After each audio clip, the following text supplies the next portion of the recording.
Hey there, guys. Welcome. I assume everybody can hear me okay. And thank you for those of you that just got over here from the premiere of my last video of DEI's Betty Crocker of the Secret Service, being the one who pretty much headed up the security logistical planning for Donald Trump's visit, where he was essentially shot, tried to kill him. What I'm doing here is I'm waiting right now. I do not see the Oversight Committee. Their website has not updated yet as far as giving me a video stream. So I am on their website. And I'm very hopeful that we get some answers. Uh, I'm more realistic that we're going to hear a lot of finger pointing. I'm curious if they're going to continue to try to throw the local PD and the local folks in Butler, Pennsylvania under the bus like they've tried up to now. I have to give a hat tip to the folks with the Butler Police Department and surrounding agencies, because they have pushed back. And anytime that the Secret Service has tried to blame them for something, they have pushed back and said, that was not us, that was your responsibility. So kudos to them for standing their ground and not folding just because it's the Secret Service. So that's got to be tough. You know what I mean? That's got to be tough whenever you know that you have an agency that is definitely, let's just say, flexing on other people. And I think that's why they did it. They thought they could intimidate the Butler Police Department, and they couldn't. And they tried to blame them for things that they didn't do. And it's pretty wild. So stand by here, guys. Let me once again try to pull this up.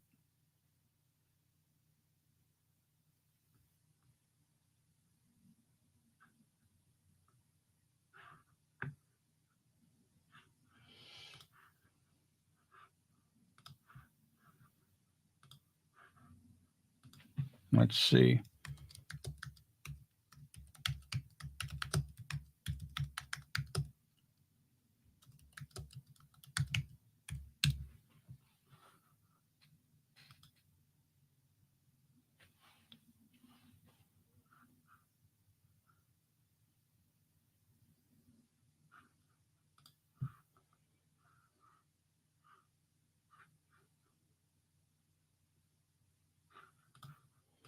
Sorry, guys. I'm literally on the Oversight Committee's own website, and their stream, from what I understand, the stream has started, and I do not see it on here. So here's a hearing right here.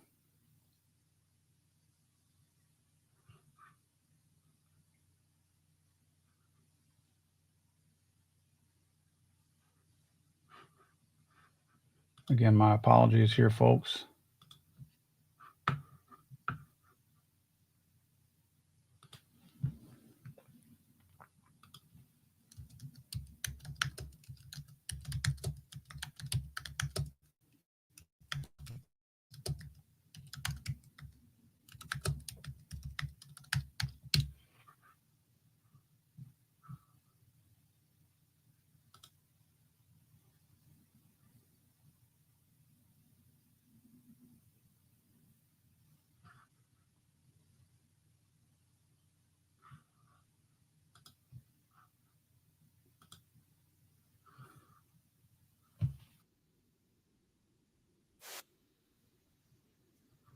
All right, I think I got it now.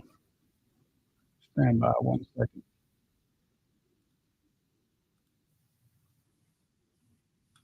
Yeah, here we go.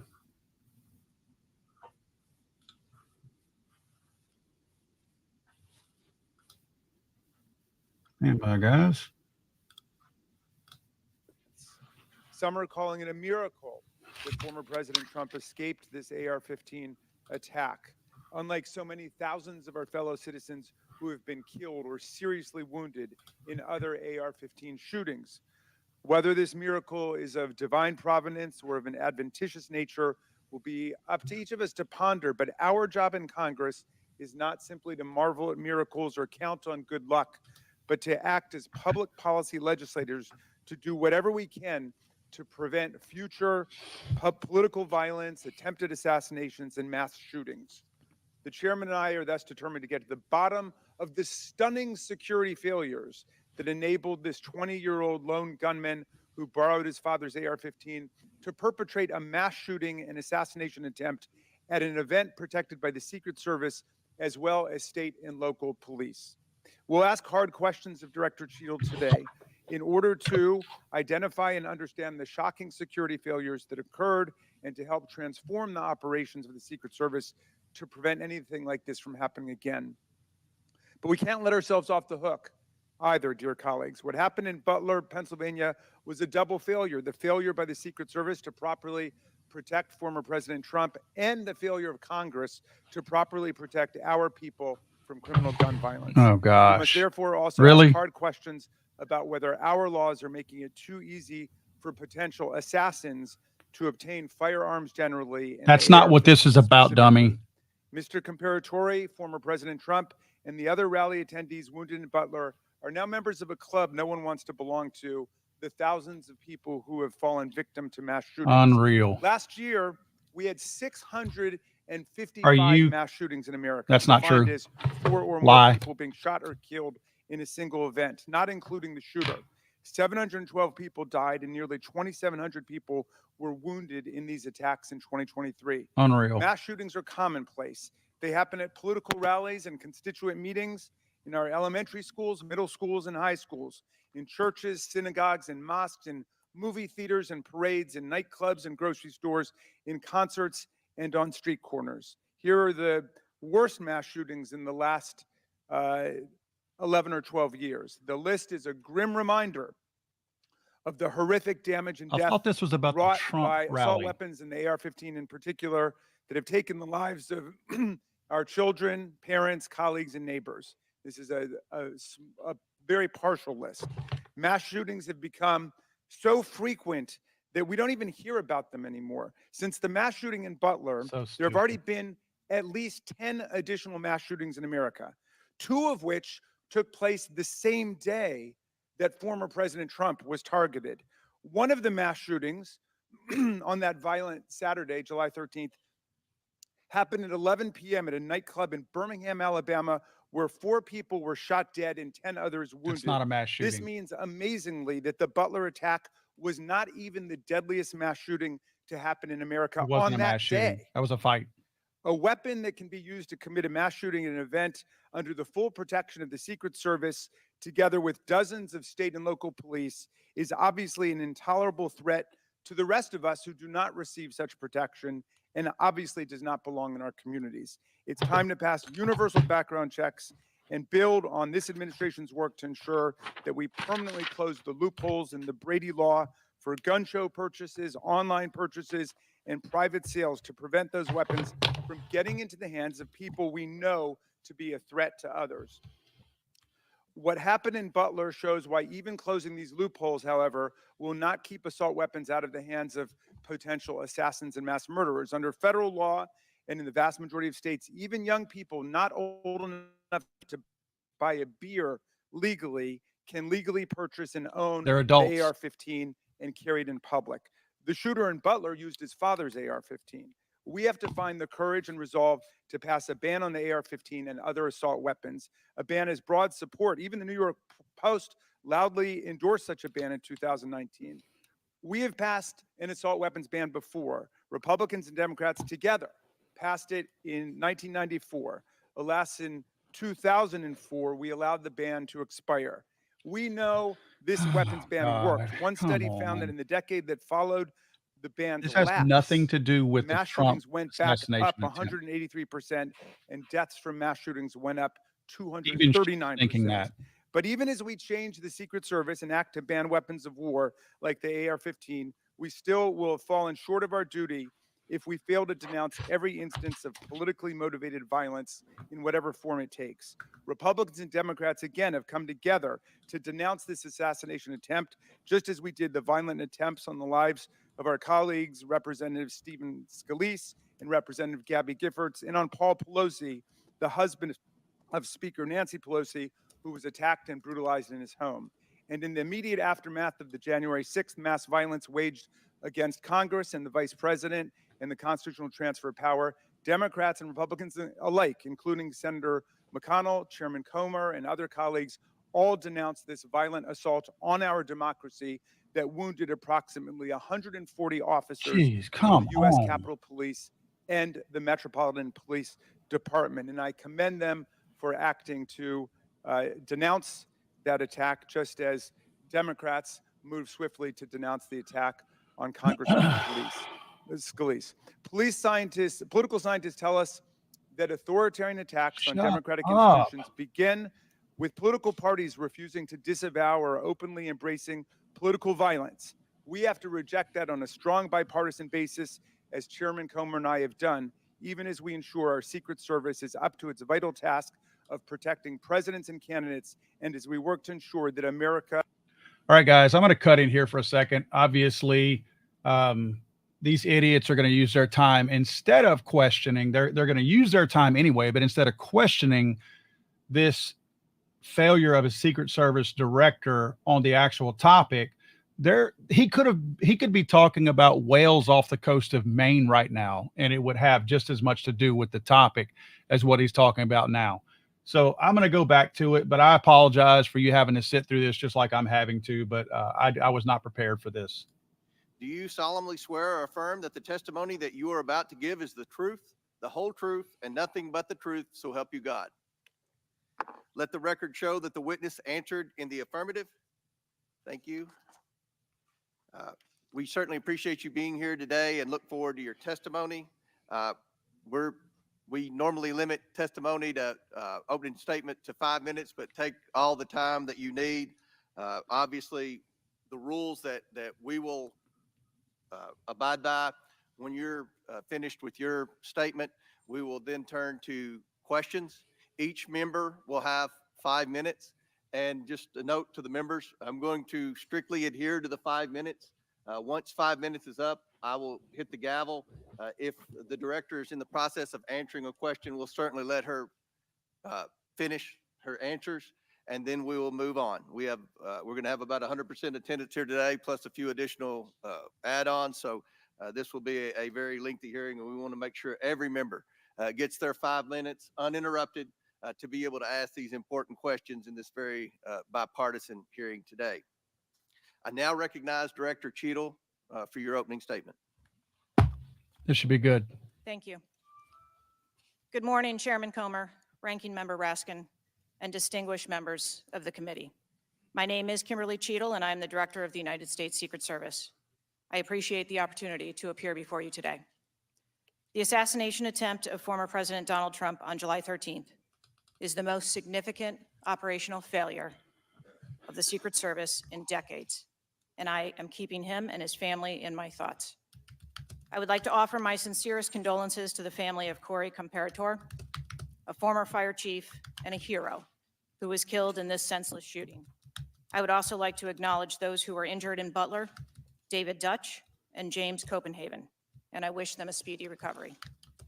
I would be remiss if I did not also extend my condolences on the passing of your colleague, Congresswoman Sheila Jackson Lee. Ms. Jackson Lee was always engaged in the oversight of the Secret Service, and her passing is a great loss to this body. The Secret Service's solemn mission is to protect our nation's leaders. On July 13th, we failed. As a director of the United States Secret Service, I take full responsibility for any security lapse of our agency. We are fully cooperating with ongoing investigations. We must learn what happened, and I will move heaven and earth to ensure that an incident like July 13th does not happen again. Let me state unequivocally, nothing I have said should be interpreted to place blame for this failure on our federal, state, or local law enforcement partners who supported the Secret Service in Butler. We could not do our job without them. We rely on the relationships built over years of working together to secure events and conduct investigations. Our agents, officers, and support personnel understand that every day we are expected to sacrifice our lives to execute a no-fail mission. As witnessed on July 13th, our special agents shielded former President Trump with their own bodies on stage while shots were being fired, Most did. selflessly willing to make the ultimate sacrifice without hesitation. I am proud beyond words of the actions taken by the former president's detail, the counter sniper team who neutralized the gunman, and the tactical team who was prepared to act. I will be transparent as possible when I speak with you, understanding, though, at times that I may be limited in providing a thorough response in this open setting due to associated risks with sharing highly sensitive protective Of methodologies. course. Of course. I do not want to inadvertently provide you today with inaccurate information. Since January 1st, 2024, the Secret Service has successfully secured over 7,500 sites. Every protective advance comes with its own set of challenges and requires a customized mitigation strategy, including specific assets. Security plans are multi-layered, providing 360 degrees of protection.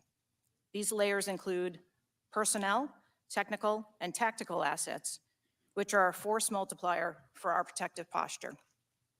During every advance, we attempt to strike a balance between enabling the protectee to be visible and our protective requirements to be secure. I know this because I have spent 29 years in this agency. I came up through the ranks. I've secured events for every president since President Clinton, supervised on Vice President Cheney's detail, led our training center, oversaw all of the investigations and protective visits in the state of Georgia, supervised on Vice President Biden's detail, and the agency's entire protective mission during the Trump administration. The comprehensive advance process involves collaborative planning between our Secret Service, the protectees' staff, local law enforcement partners, and the level of security provided for the former president increased well before the campaign and has been steadily increasing as threats evolve. The security plan included a full assessment of the Butler Farm showgrounds to identify security vulnerabilities and craft a security plan for the protectee, attendees, and the public.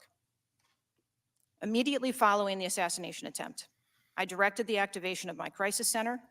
I assembled my executive team to begin surging more protective resources to the former president and to ensure the wellness of our people post-incident, all while securing an active crime scene. I immediately ordered a reevaluation of the Republican National Convention security plan, and I increased the security posture in the National Capital Region for all permanent protectees and sites. At the same time, I initiated a mission assurance investigation within our agency. I have instructed my team that all necessary resources will be dedicated to investigating these matters. We will not rest until we have explored every option, and we will leave no stone unturned. But I want to be clear, I am not waiting for these investigations to be completed prior to making changes. Over the past 2 weeks, we successfully led the planning and execution of the 75th NATO Summit and the Republican National Convention. Over the next few months, we will implement security plans for the Democratic National Convention, the United Nations General Assembly, and have already begun planning and coordinating the 2025 inauguration. It is now more important than ever for the men and women of the Secret Service to remain resilient and to focus on what is necessary to carry out our critical mission. Our agency needs to be adequately resourced in order to serve our current mission Here we go. requirements and anticipate future We requirements. need more money. The Secret Service currently protects 36 individuals on a daily basis, as well as world leaders who visit the United States, like Israeli Prime Minister Benjamin Netanyahu, who arrived in Washington, D.C. today. The coming years will bring an unprecedented heavy protection tempo. I have no doubt that the processes that I have implemented during my tenure as director, in addition to my nearly 30 years of experience in this agency, have positioned the Secret Service to be stronger. Our mission is not political. It is literally a matter of life and death, and the tragic events on July 13th remind us of that. I have full confidence in the men and women of the Secret Service. They are worthy of our support in executing our protective mission. I will now answer any questions that the committee may have. Thank you very much, Director Cheatle. We'll now begin our 5 minutes questions, and I will begin. Just for the record, the Secret Service has an annual budget of around $3.1 billion, and I believe around 8,000 employees. Is that correct? Yes, sir. Obviously, there were many security failures on the day of the attempted assassination and leading up to that day. Let's start with the building that the shooter used to shoot President Trump from. At any point Saturday, did the Secret Service have an agent on top of that roof? Sir, I'm sure as you can imagine that we are just 9 days out Here from we this go. incident, and there's still an ongoing investigation. Yes or no? And so I want to make sure that any information that we are providing to you is You factual. can't, okay. Jesus Why did the Secret Christ. Service not, can you answer why the Secret Service didn't place a single agent on the roof? We Uh, are still looking into the oh. advanced process and the All decisions that right, were made. well, okay, wasn't that building within the perimeter that should be secured? Do we agree with that? The building was outside of the perimeter Nope. on the day of the visit. Not true. But again, that is one of the things that during the investigation, we want to take a look at and determine whether or not other decisions should have been made.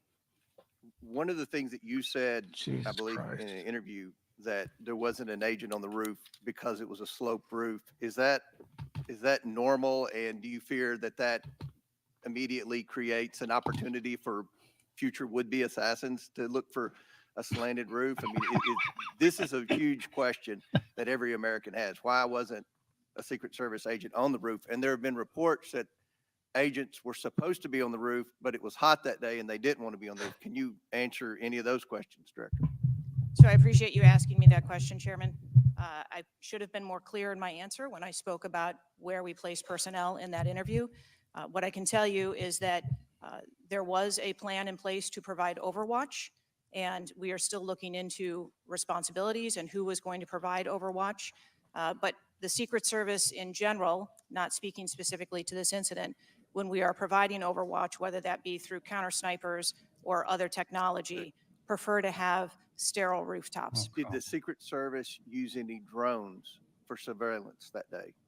So again, I'm not going to get into Jesus specifics Christ. of that day in itself, but there are times during a security plan that the Secret Service does deploy an asset like a drone. There were reports that the shooter used a drone just a few hours before the rally start time. Is that accurate? I have heard those same reports, and again, am waiting for the final report. Do you know, if you can't answer the question, that's your answer. But can you answer this? Do you know, I'm not asking yes or no, but do you know if the shooter used a drone before the shooting? That information has been passed to us from the FBI. How many Secret Service agents were assigned to President Trump on the day of the rally? Again, I'm not going to get into the specifics of the numbers of personnel that we had there, but we feel that there was a sufficient number of agents assigned. There are reports that several agents assigned to the rally on July 13th were temporary agents not normally assigned to President Trump. Is that accurate? What I can tell you is that the agents that were assigned to former President Trump are Secret Service agents that provide close protection to him, and that was what was actual on that day. How many temporary agents were there that day? Quite frequently, sir, during campaign events, the Secret Service utilizes agents from HSI or the Department of Homeland Security. You don't to know how help many, or you can't supplement answer? our plan. Have the investigators reconstructed the shooter's precise movements over the past days, weeks, and months? So again, We need to have confidence that if the FBI is leading this investigation, that they're leading a credible investigation, because there's some of us sitting up here today that don't have a lot of confidence in them. And right here. So I will repeat the question. Have the investigators reconstructed the shooter's precise moments over the past days, weeks, and months? I understand your question, Chairman, and I share your concerns about wanting to Why make sure couldn't that she we have answer that? factual information. The FBI is conducting a criminal investigation. The Secret Service is conducting an internal investigation. There are a number of OIG investigations, and there is the external investigation that the president Last question for me. Before July 13th, had the Trump detail requested additional resources? What I can tell you is that for the event on July 13th, the details that were the assets that were requested for that day were given. Okay. My time has expired. Chair now recognizes Ranking Member Raskin for 5 minutes. Thank you, Mr. Chairman. It's been reported that before former President Trump got up on the stage at around 6 p.m. on Saturday, July 13th, that the local police had identified and even photographed a man who was acting suspiciously. And this man, who turned out to be the gunman, had been flagged as a potential threat. Is that accurate? What I can say is that the individual was identified as suspicious. So he was known to be suspicious before former President Trump took the stage. That is the information I have received. Why was he allowed to take the stage with a suspicious person having been identified in the crowd? So I appreciate the question, and I'd like to make 2 points.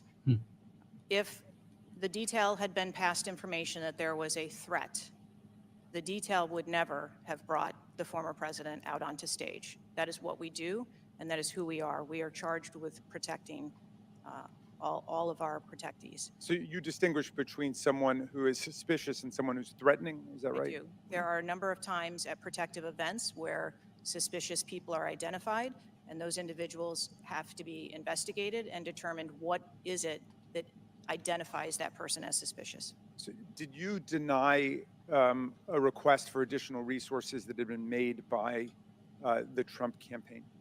There were no assets denied for that event in Butler on the 13th. I see. So you're saying there were requests made for additional assistance for other specific events rather than for the campaign as a whole. Is that right? I'm sorry, I'm not understanding. Well, you seem to say that there were not additional resources requested for that event. And forgive me for being unfamiliar with this. Is it requested event by event, or is it requested just in general for the campaign? So if I can explain the advance process, when an event or a venue is identified by, in this case, campaign staff, then the campaign staff works together with Secret Service agents who go out and conduct an advance. Generally, that is a 5-day time period where those discussions are had about what the perimeter is going to look like, what the size of the event is, what the venue is, and then from there, there is a request made to mitigate potential risk and threat. And I'm saying that on that day, the requests that were pushed forward were granted. So the Secret Service did not know that the gunman actually had a weapon before President Trump was allowed to get up on the stage? To the best of our knowledge and the facts that we have at this point, that is correct. So can you answer this question, which I think is on the mind of most Americans thinking about this? How can a 20-year-old with his father's AR-15 assault weapon climb onto a roof with a direct 150-yard line of sight to the speaker's podium without the Secret Service or local police stopping him? So again, sir, I will say we Good are 9 question. days out from this event, and I would like to know those answers as well, which is why we are going through these investigations to be able to determine that fully. Okay. It's been reported that the shooter was not carrying a driver's license or any form of identification. They had no idea who he was, but then he was quickly identified, I think within 30 minutes, by using the serial number on the AR-15 under a tracing system that is now controversial. Some people say we should get rid of it. Some people want to keep it. But is that right, that the serial number was the key information which led to the identification of the shooter? That is my understanding, sir, yes. Okay. Why'd they say DNA? If an American citizen were just to stop you and say, Director Cheatle, we support your work to the tune of billions of dollars and thousands of employees, what went wrong? What would you say? Again, knowing that we're 9 days out, I would say, as I have said from the very outset, I accept responsibility for this tragedy. We are going to look into how this happened, and we are going to take corrective action to ensure that it never happens again. Well, I appreciate that, and I hope you will act with vigor and focus and intensity, and it seems you understand the gravity and solemnity of this to the American people. Millions and millions of Americans don't feel safe with all the AR-15s out there. We thought at least the President of the United States or a former President of the United States would be safe, but now that's not even clear. Mr. Chairman, I yield back to you. Gentleman yields back. Chair now recognizes Chairman of the House Judiciary Committee, Mr. Jordan from Ohio. Thank you, Mr. Chairman. Director, were you guessing or lying? Day after President Trump is shot, Secret Service spokesman Anthony Guglielmi said, quote, the assertion that a member of the former president's security team requested additional security resources that the U.S. Secret Service or the Department of Homeland Security rebuffed is absolutely false. The next day, Secretary Mayorkas said that is an unequivocally false assertion. We had not received any request for additional security measures that were rebuffed. But 5 days later, the Washington Post said this: top officials repeatedly rejected requests from Donald Trump's security detail for more personnel. The next day, the New York Times said this: Mr. Guglielmi acknowledged that the Secret Service had turned down some requests for additional federal security assets for Mr. Trump's detail. So which is it? Because both statements can't be true. Were you guessing or lying when you said you didn't turn down requests from President Trump's detail? Neither, sir, and I appreciate the question. Well, what were you doing? Because those statements don't jive. So what I can tell you is that for the event in Butler, there were no requests that were denied. As far as requests, Well, maybe they got tired of asking. Maybe you turned them down so darn much, they said, not worth asking. How many times did you turn them down ahead of that? I think that it is important to distinguish between what some people may view as a denial of an asset or a request. Well, is does Mr. not- Guglielmi your spokesperson? He said he acknowledged the Secret Service had turned down some requests. I'm asking how many? A denial of a request does not equal a vulnerability. Well, tell me what it is. There are a number of ways that threats and risks can be mitigated with a number of different assets, whether that be through personnel, whether that be through technology, or other resources. Well, tell the committee which it was. They asked for additional help in some form or another. You told them no. How many times did you tell them no, and what'd you tell them no to? Again, I cannot speak to specific incidents, but I can tell you in general terms, the Secret Service is judicious with their resources based on. What does some requests mean? How many times? Some indicate requests is plural. So more than once they asked for additional help and you turned them down. What did they ask for and how many times did you turn them down? Pretty basic questions. So again, without having all of the details in front of me, sir, what I can tell you is that there are times. You didn't get briefed on how many times you turned down the Trump detail when they asked for additional help? I'm sorry. You didn't get briefed on that before you came to this hearing knowing you were going to get asked that question? What I can tell you is that in generic terms, when details make a request, there are times that there are alternate ways to cover off on that threat or that risk. But that's not what he said. He said they were denied certain requests, some requests. This is your spokesperson, not me talking. This is the Secret Service talking. And what a change from absolutely false, unequivocally false to, oh, by the way, there were some times where we didn't give them what they wanted. That's a huge change in 5 days. Indeed. And the fact that you can't answer how many times you did that, that's pretty darn frustrating, not just for me, but for the country. I hear your frustration. Let me ask you this. Were any of those requests denied to President Trump's detail after you knew about the Iranian threat? What I can tell you, again, I don't know the specifics, is that there are times when we can fill a request. It doesn't necessarily have to be with a Secret Service asset or resource. We can fill that request with locally available assets. You spoke to anyone at the White House since July 13th? Yes, I have. Who'd you talk to? I have briefed the President and the Vice President. Talked to the First Lady? No, I have not. Talked to the White House staff? Anyone in the White House communications? No, I have not. You talked to the counter sniper who took the shot that took out the bad guy? Yes, I have. And can you tell us about that conversation? I would not want to reveal conversations that I've had with my. But that's exactly the kind of information the American people want to know. American people who pay your salary. I understand. This is an ongoing investigation, and Who's all doing the investigating at Secret Service? I know the Inspector General, but is there also an internal investigation in addition to the Inspector General? We are conducting a mission assurance investigation internally, yes. You know what it looks like, Director? It looks like you won't answer some pretty basic questions. It looks like you got a 9% raise and you cut corners when it came to protecting one of the most important individuals, most well-known individuals on the planet. A former president, likely the guy who's going to be the next president. Looks like you guys were cutting corners. That's what it looks like to me. Is that true? I am here today because I want to answer questions, but I also want to be cautious. You might want to, but you haven't answered. I don't think you've answered one question from the chairman, the ranking member, or me. Well, we got a lot of other people asking. We'll see if your record improves. But right now, you haven't answered, I don't think, any questions. I yield back. Gentleman yields back. Chair now recognizes Ms. Norton from Washington, D.C. Thank you, Mr. Chairman.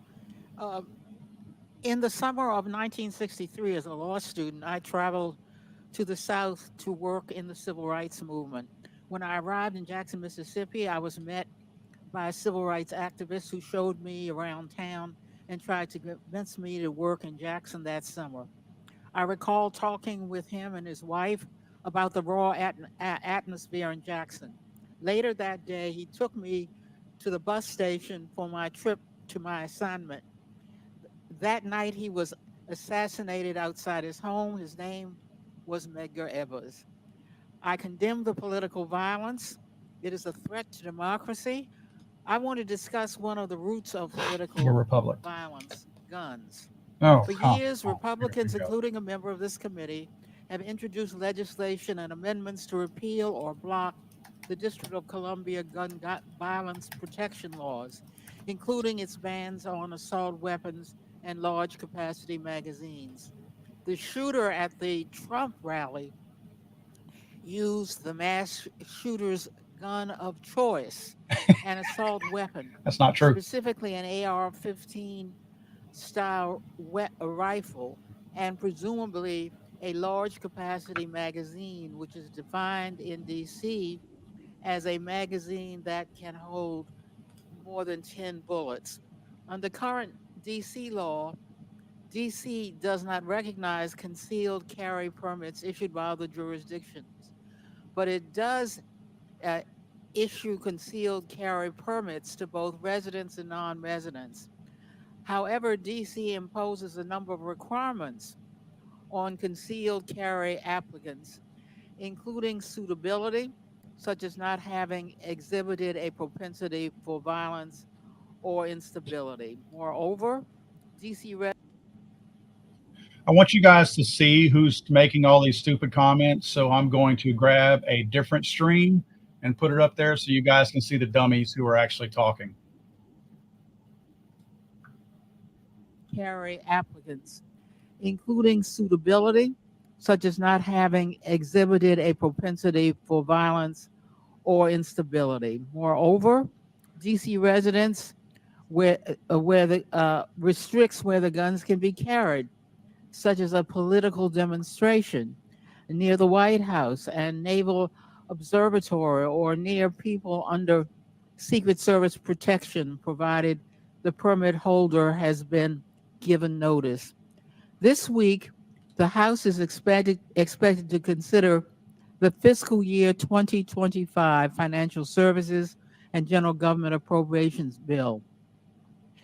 This Republican drafted bill would allow an individual with a permit to carry a concealed handgun issued by a state or territory to carry a concealed handgun in DC, regardless of that jurisdiction's permit requirements.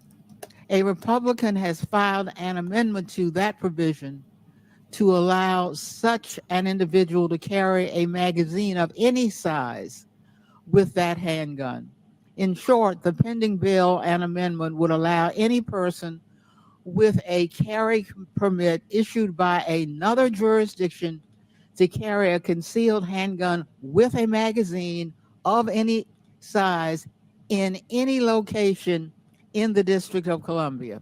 The Secret Service is responsible for protecting a large number of people and facilities in DC. Director Cheatle,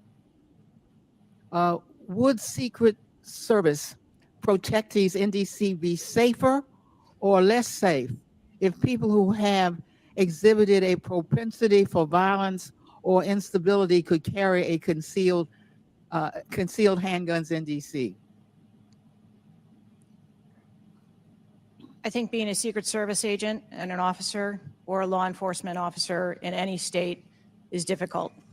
They are required to make decisions and snap judgments in the blink of an eye. And I think that the officers and the agents that work here in the DC area do a great job of monitoring the public and reacting to threats as appropriate when they arise. Would Secret Service protectees in DC be safer or less safe if people in DC could carry concealed handguns with large capacity magazines. Isn't the topic dummy? I think, ma'am, that we work in parameters where we travel around North America, and the rules on open carry and concealed carry are different from state to state. And that is part of what the Secret Service takes into account when we develop a security plan. Obviously, anyone that comes into one of our protective sites, we would establish magnetometer support, metal detectors that personnel would have to process through, eliminating that potential. Would Secret Service protectees in DC be safer or less safe if more people could carry handguns in DC? Shit. I think, again, as I stated, ma'am, we want to make sure that we provide a safe environment for all of our protectees, and whatever measures we would need to put in place for a secure site, we would do so. I yield back. Gentlelady's time's expired. Chair now recognizes the chairman of the House Intelligence Committee, Mr. Turner from Ohio.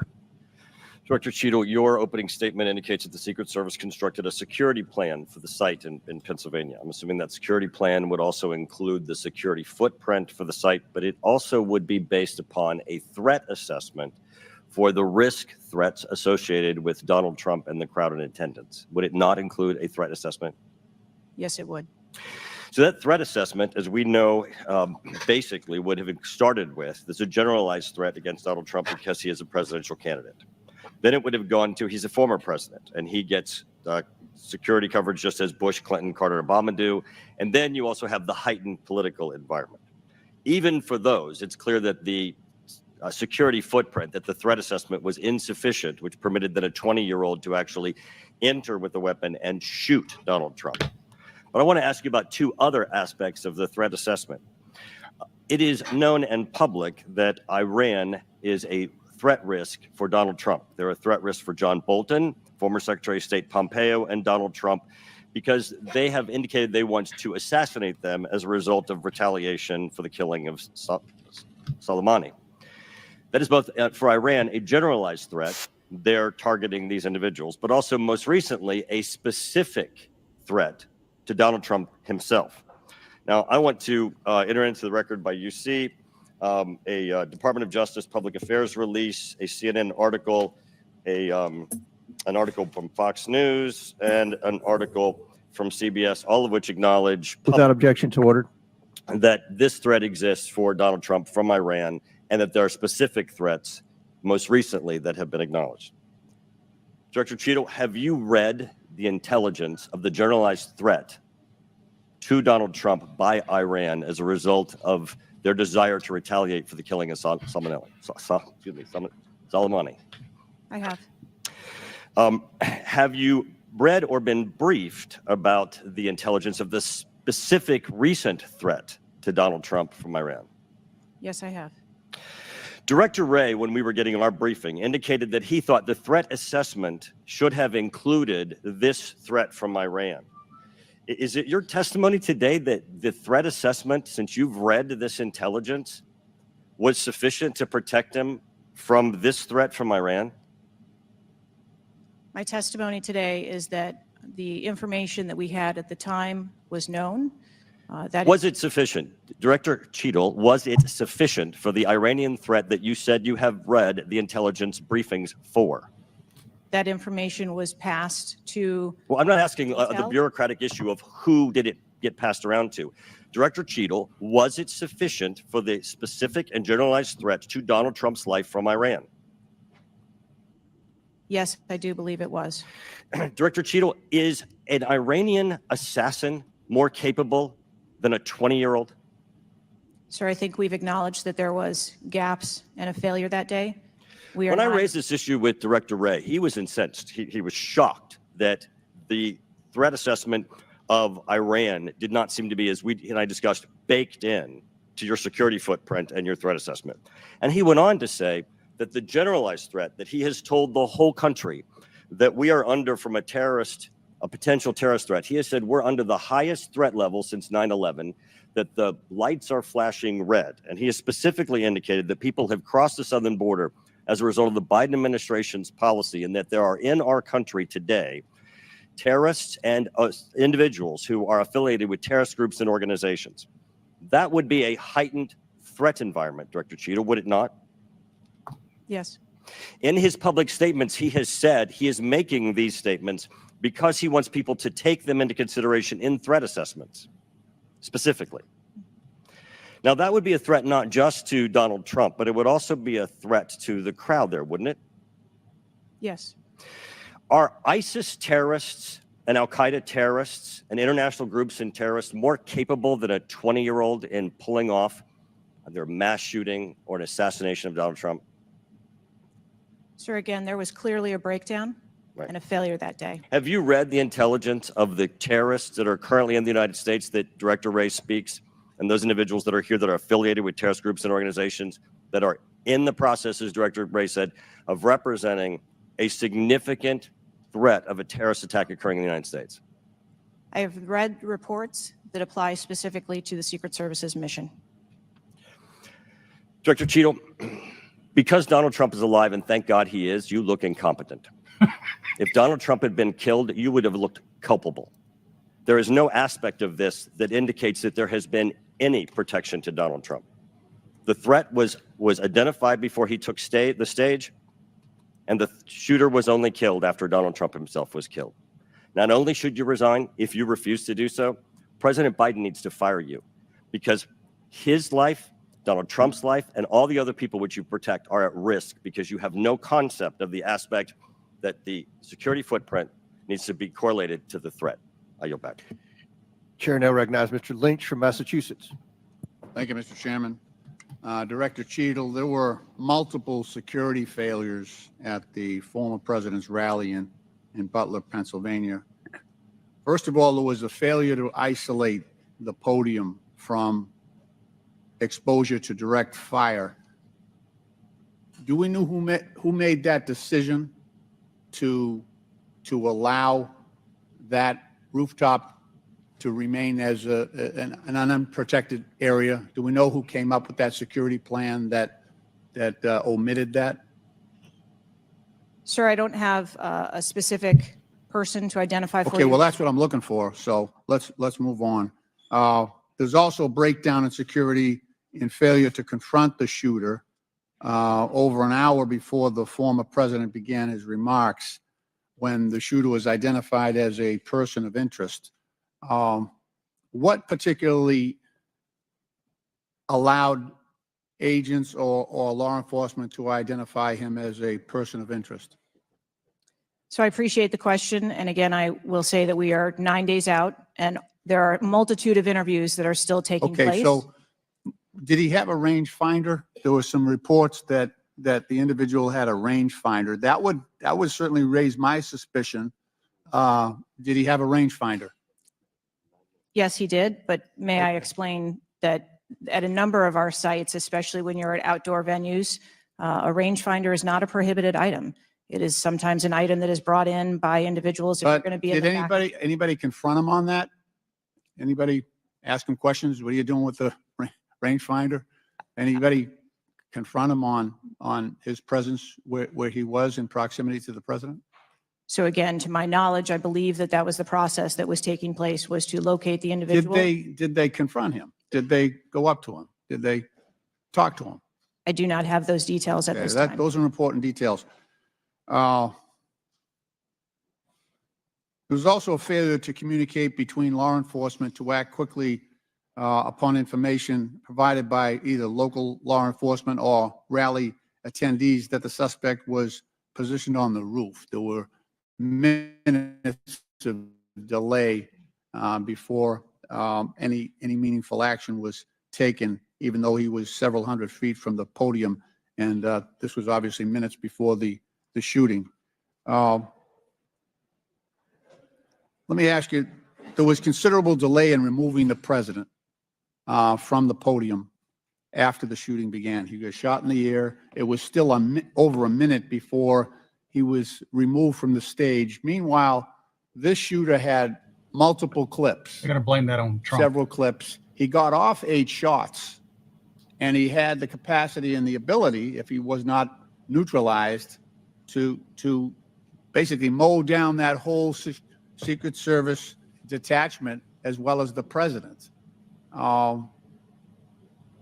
what, from your own investigation, caused that delay under the circumstances?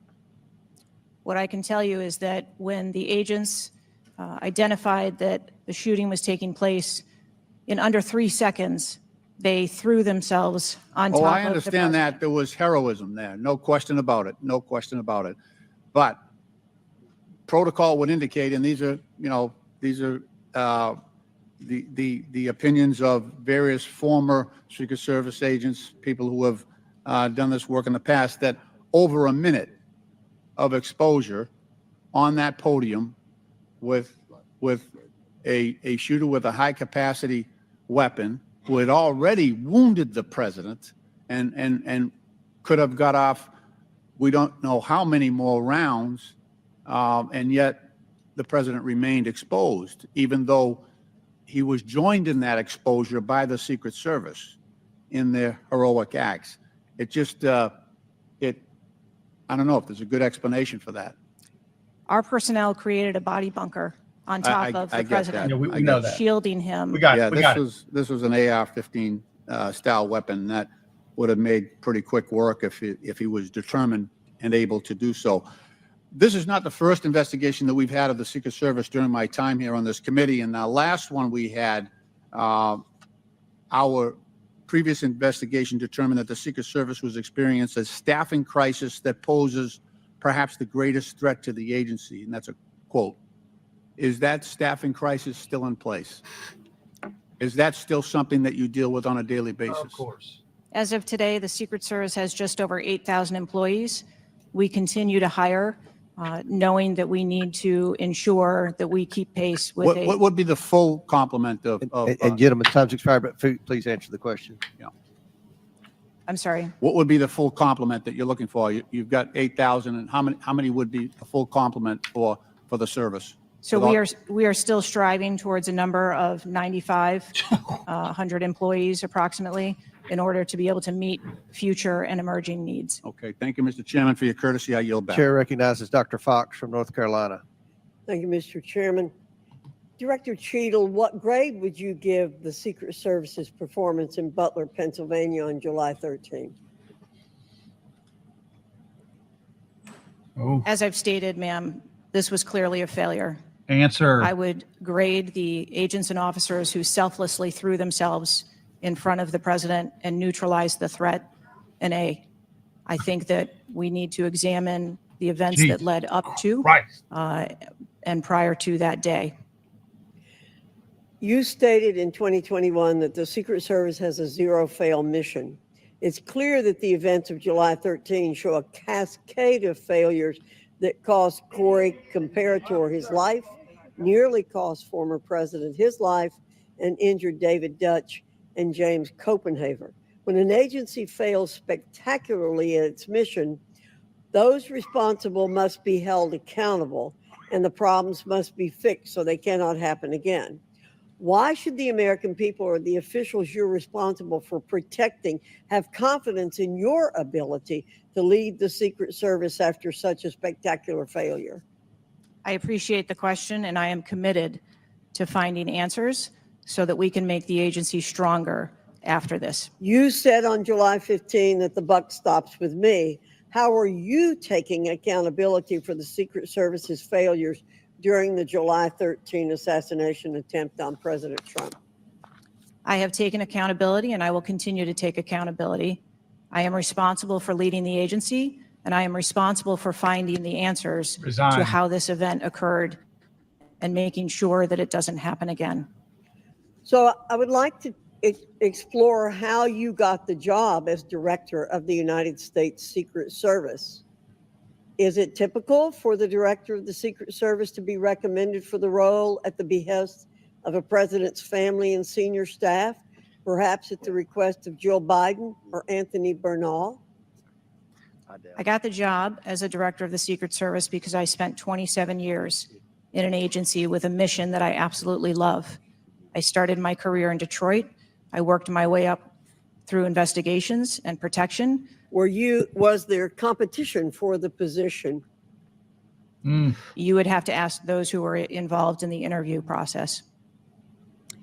but you think you are the best person in the country to head the Secret Service? I think that I am the best person to lead the Secret Service at this time.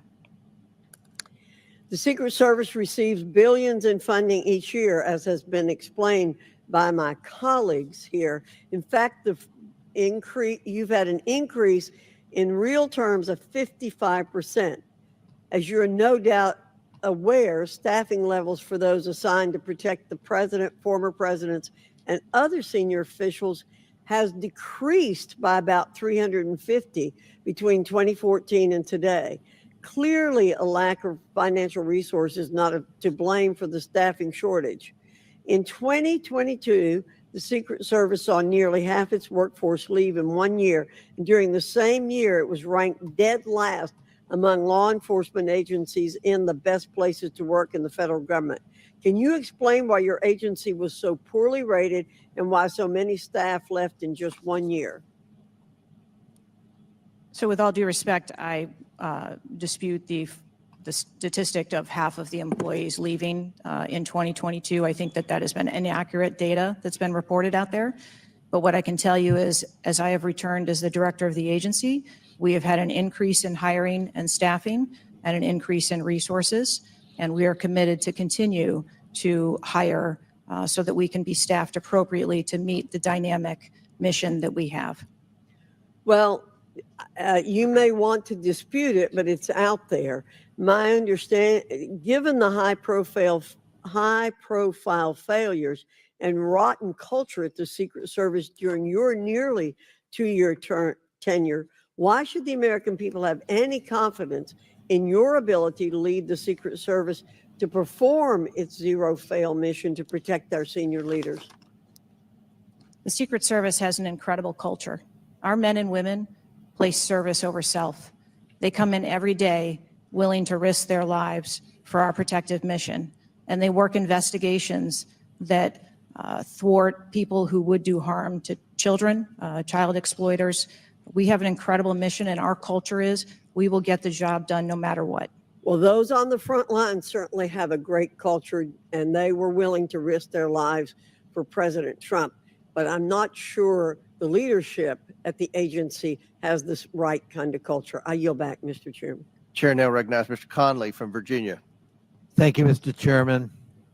Well, I hope the American people do appreciate the incredible daily risks Secret Service agents take on our behalf. You mentioned there are 36 regular clients you've got that you protect constantly, but I was participating in the NATO summit just 2 weeks ago. We had 32 heads of government and heads of state, plus visiting heads of state and heads of government. Presumably, you provided protection for all of them. That is correct. Just saying. Well, they got 8,000 people. Help us understand, however, I will stipulate that there's an ongoing investigation. You don't want to go into too much detail on that until you've been able to ascertain all the facts and analyze what they mean. You can understand, however, the anxiety we and the American public have about how could this happen and how can we ensure it can't recur. Now, there are some things my friends on one particular side of the aisle don't really want to talk about, like AR-15s and access to them by a 20-year-old. It's not part of this. Or anybody for that matter.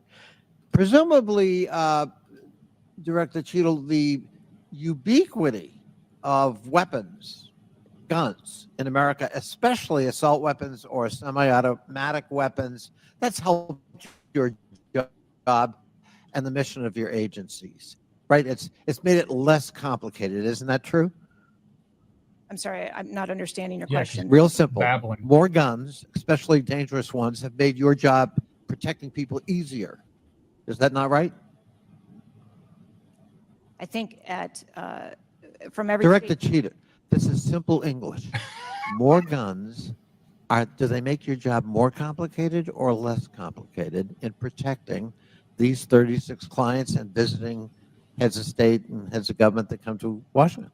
I think the Secret Service needs to take into account. I didn't ask that. That they're in. I'm sorry. I asked a simple question, which deserves a simple answer.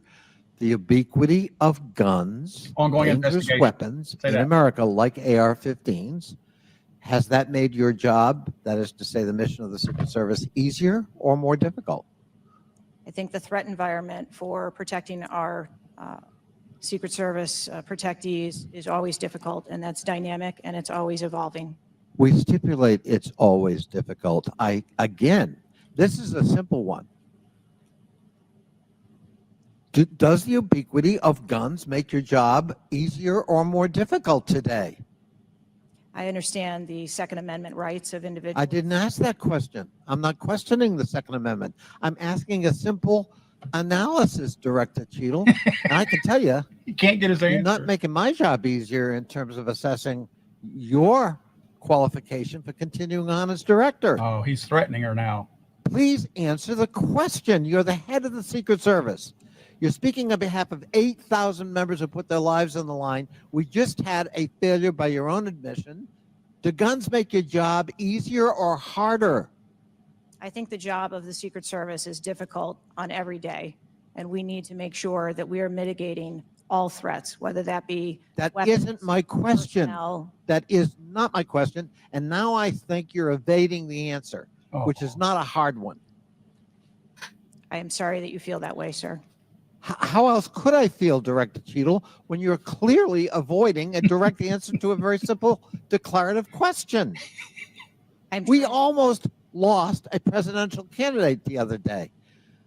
A 20-year-old had access to his father's AR-15 and got on top of a roof within 500 yards or feet of the podium. And I'm asking you, did the availability of that AR-15, which is replicated all across America, make your job harder or easier? And you're not willing to answer that question? And you think, and you wonder why we might have a lack of confidence in your continued ability to direct this agency? I understand your question, and that's the environment. Well, if you understand my question, why not answer it? Because it's the environment that the Secret Service works in every day. That doesn't tell me anything. That's the environment we work in. I had an attack on my office a year ago. I know a little bit about violence too. Please. He came to kill me. When he couldn't, he beat one of my staffers 8 times with a baseball bat on the head. We live with the threat of violence. But a simple answer from the director of the Secret Service would be helpful. And I'm sorry you've chosen to evade it. I yield back. Chair now recognizes Mr. Grofman from Wisconsin. Thank you. When this guy took the shots, he climbed a ladder to get on the roof, correct? I'm unable to answer details of exactly how the individual accessed the roof at this time. Do you know when if he did use the ladder, do you know when the ladder was placed there? Was the ladder there 2 days before, just the night before? Do you have any information at all as to when the ladder got there? I would like to be able to answer those questions. The FBI is still conducting an investigation. How did the rifle get to the roof? Again, sir, at this time, I'm unable to answer questions to provide Have clarity. they cleaned the roof since the assassination attempt? Have they cleaned the roof? Right. Has anything been done to the roof? Is it just like it was, whatever, 10 days ago or not? Has anything been done to the roof? I don't have an answer for that. We know it. Okay. Were President Trump's normal agents normally assigned to him there that day? Yes. There was these were the same agents that were always. Yes, sir. The people that are assigned to his detail were working on that day. Okay, there's stuff on the internet that says they were not there that day, but these are the same agents who are routinely there. Yes, sir. Okay. Do we know which agents fired the shots that finally took down the potential assassin? Yes, sir, I do. Can you give us those names or background of those agents? I would not offer their name up in this setting, but it was one of our technical officers, our counter snipers. Okay, so can we privately get those names, the committee? I am certain that we can make names available privately. Okay. Do we know where all the shots landed? First of all, how many shots did that potential assassin, how many shots came out of the rifle? So again, I would hesitate to offer that information as the FBI is conducting an investigation. Have we got the bullets from all the shots? Again, that would be the responsibility of the FBI to collect that evidence. Okay.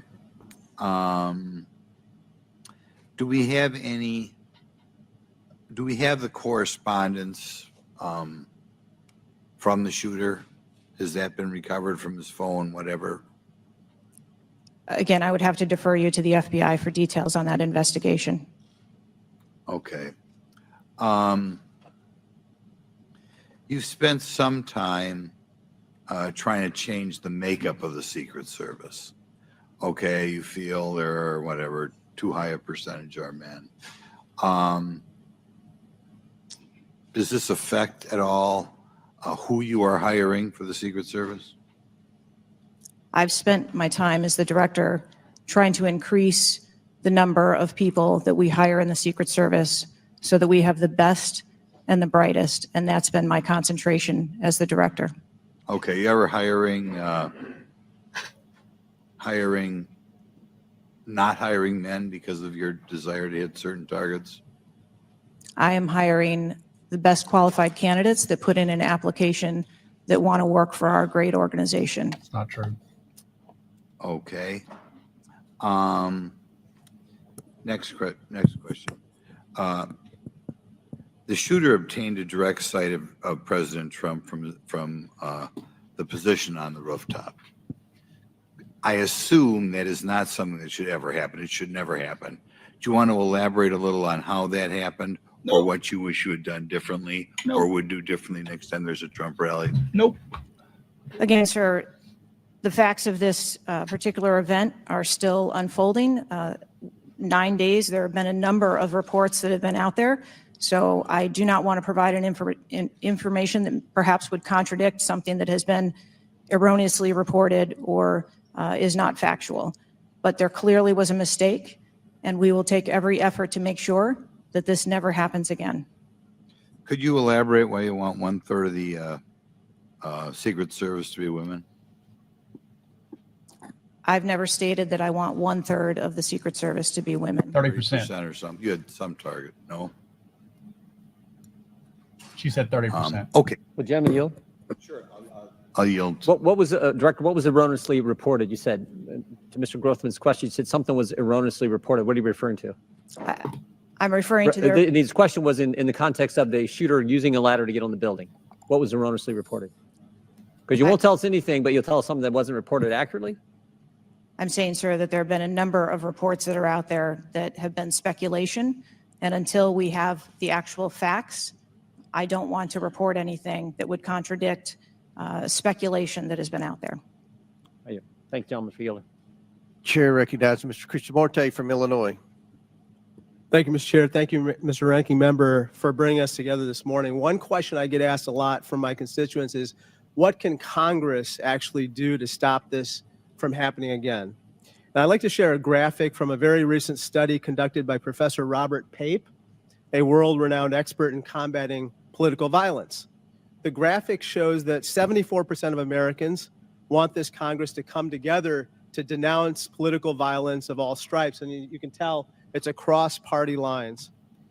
I commend the chair and ranking member for putting out the statement the other day condemning political violence. And to further this effort, I'd like to ask all my colleagues to join Dr. Brad Wenstrup and me in introducing a resolution that we think can secure unanimous House passage in deploring and condemning political violence. And we will be circulating that resolution shortly. Director Cheatle, as you know, the shooter began shooting at 6:11 p.m. Eastern on July 13th. NBC reported that at 5:51 p.m., 20 minutes before the shooting began, the state police informed the Secret Service of their concern. Now, the rally was not paused at that point, correct? No. And according to NBC, just 2 minutes later, at 5:53 p.m., the Secret Service notified its snipers about the gunman. The rally wasn't paused at that point either, correct? No. Let me show you some video footage by rally goers. If you could play the video on the screen up here. This was taken 2 minutes before the shooting started. If you could turn up the volume. Criminals. We have criminals. We have drug dealers. We have people that should not be here. Right on the roof. She's standing up now. You went right on the roof, big guy. Up here. Ma'am, that doesn't look like suspicious behavior. That looks like threatening behavior to me. And the rally wasn't paused at that point either, correct? I can tell you, as I stated earlier, sir, that the moment that the shift surrounding the president were aware of an actual threat. That's a threat right there. The guy's on the roof and everybody's yelling at him. Yes. And directing the officer's attention to him. The rally was not paused at that point, correct? We are currently still combing through communications and when communications were passed. Well, I can point you to this communication. It's 2 minutes before the shots started ringing out. Director Cheatle, yes or no? Was there ever a moment where the Secret Service actually considered pausing the rally? The Secret Service would have paused the rally had they known or been So the told answer is there was no. an actual threat. The answer is no. Correct? I can speak to you in generalities. No, I don't want I don't generalities. I know want all of the specifics. communications The that were- answer is no. You did not consider pausing the rally, correct? The people that are in charge of protecting the president on that day would never bring the former president out if there was a threat that had been identified. Well, they did, because we've now identified 3 points in the 20 minutes before the shooting that the threat emerged. Let me point you to something else, which is the building that the shooter was perched on, seen here. This building is called the AGR building. I'm sure that you're familiar with it. It's no more than 150 yards from the stage where Donald Trump stood, yet the security perimeter was drawn such that the AGR building was placed outside of it. Director Cheatle, according to the Washington Post, the AR-15 styled rifle used in the shooting had a range of 400 to 600 yards, and therefore the AGR building was clearly within rifle range of the stage, correct? Yes. NBC News has reported that in the days before the rally, the Secret Service had identified the building as a vulnerability that required special attention, correct? That's reporting from NBC. Yes. So I am still looking into an active investigation. I know, but it's been 9 days. I mean, you should know that, right? And yet, despite the fact that the AGR building was in rifle range of the stage and it was flagged as a vulnerability, this building was put outside of the Secret Service's security perimeter. And I respectfully submit the Secret Service must expand its security perimeter to account for the kinds of weapons that can be used outside the perimeter to endanger the protectees inside the perimeter, ma'am. Let me turn your attention to some conspiracy theories that have been circulating and ask you to comment on them. First, you have not found evidence that the incident was a staged shooting, right? Correct. And you haven't found evidence that this was a result of a conspiracy of high-ranking government officials, correct? Correct. And you have not found evidence that this incident was in fact directed or perpetrated by a foreign state or entity, right? And that's the last question, but I'll let the director answer that, please. Not at this time. Thank you. I yield back. Gentleman's time's expired. Chair now recognizes Mr. Cloud from Texas. Thank you. I just wanted to confirm there was only one counter sniper who took one shot. Is that We had multiple counter sniper teams available yeah, on the that day. premises, but is only one took one shot? Is that correct, or only one? Correct. Okay. How many spent shell casings were found on the roof? Again, I have to defer you to the FBI's criminal investigation. Okay. Word is that the car was rigged with explosives. Again, sir, I'd Sorry. have to defer you To to the the FBI. FBI's investigation. Okay. You're not curious about, you don't communicate with them? No. Okay. CNN reported that the Secret Service did not sweep the building the shooter was used to shoot President Trump and other attendees. Is that true or false? So we are conducting a mission insurance investigation and will depend on the information that we obtain from our investigations. Okay. the Secret Service knew there was a suspicious person anywhere from 8 minutes before President walked on stage to 30 to 60 minutes. We have different reports. Was President Trump or his team notified of the threat? I think there's a difference and a distinction between suspicious person and threat. Yeah. So we are going back and looking at communications to know when the information about a suspicious person was passed to Secret Service personnel. Okay, but was President Trump or his team notified? Again, we are going back and looking to make sure that we have the exact information of when those notifications were made and who those notifications were made to. Okay. I think it's troubling for a lot of us that the number one question everyone in America is wondering is why was the roof left open? And after 9 days, we should at least maybe have a little bit of that information. And when you come to this committee hearing and you don't have anything to say about that, it's very, very troubling. Did you review the security plan for this event? I personally do not review security plans for events that take place across the country. Any of them? We have a number of events that Who's take the place. top level official who reviews the security plans? There's a number of people that review security plans. Who's as they ultimately unfold. responsible for signing off on a security plan? It's a conjunction of personnel. There are people on the ground, there are supervisors on the detail, there are people at headquarters. So there's not one person who says, okay, this is good, it's copacetic, we're going for it? I think much in the way that we build our security plans, where they are No multi-layered. doubt there's teams working different aspects of it, but ultimately, isn't there an individual who signs off on the plan? Much like how we design our security plans, they're multi-layered. There are multiple layers. So there's of no people. accountability. There is accountability, sir. There's this is whether it's the FBI or Fauci or anything, it's time after time after time, these multiple layers of accountability turn into layers of plausible deniability in agency after agency after agency. That's got to be fixed, because you keep coming here and expecting, yes, you're saying I'm responsible, but and you're accountable for it, but then there's nothing. What do you mean by that? I mean, you're saying you're going to keep your job, right? I assure you, sir, that if we determine through the course of our investigation that someone or people need to be held accountable, we will do so.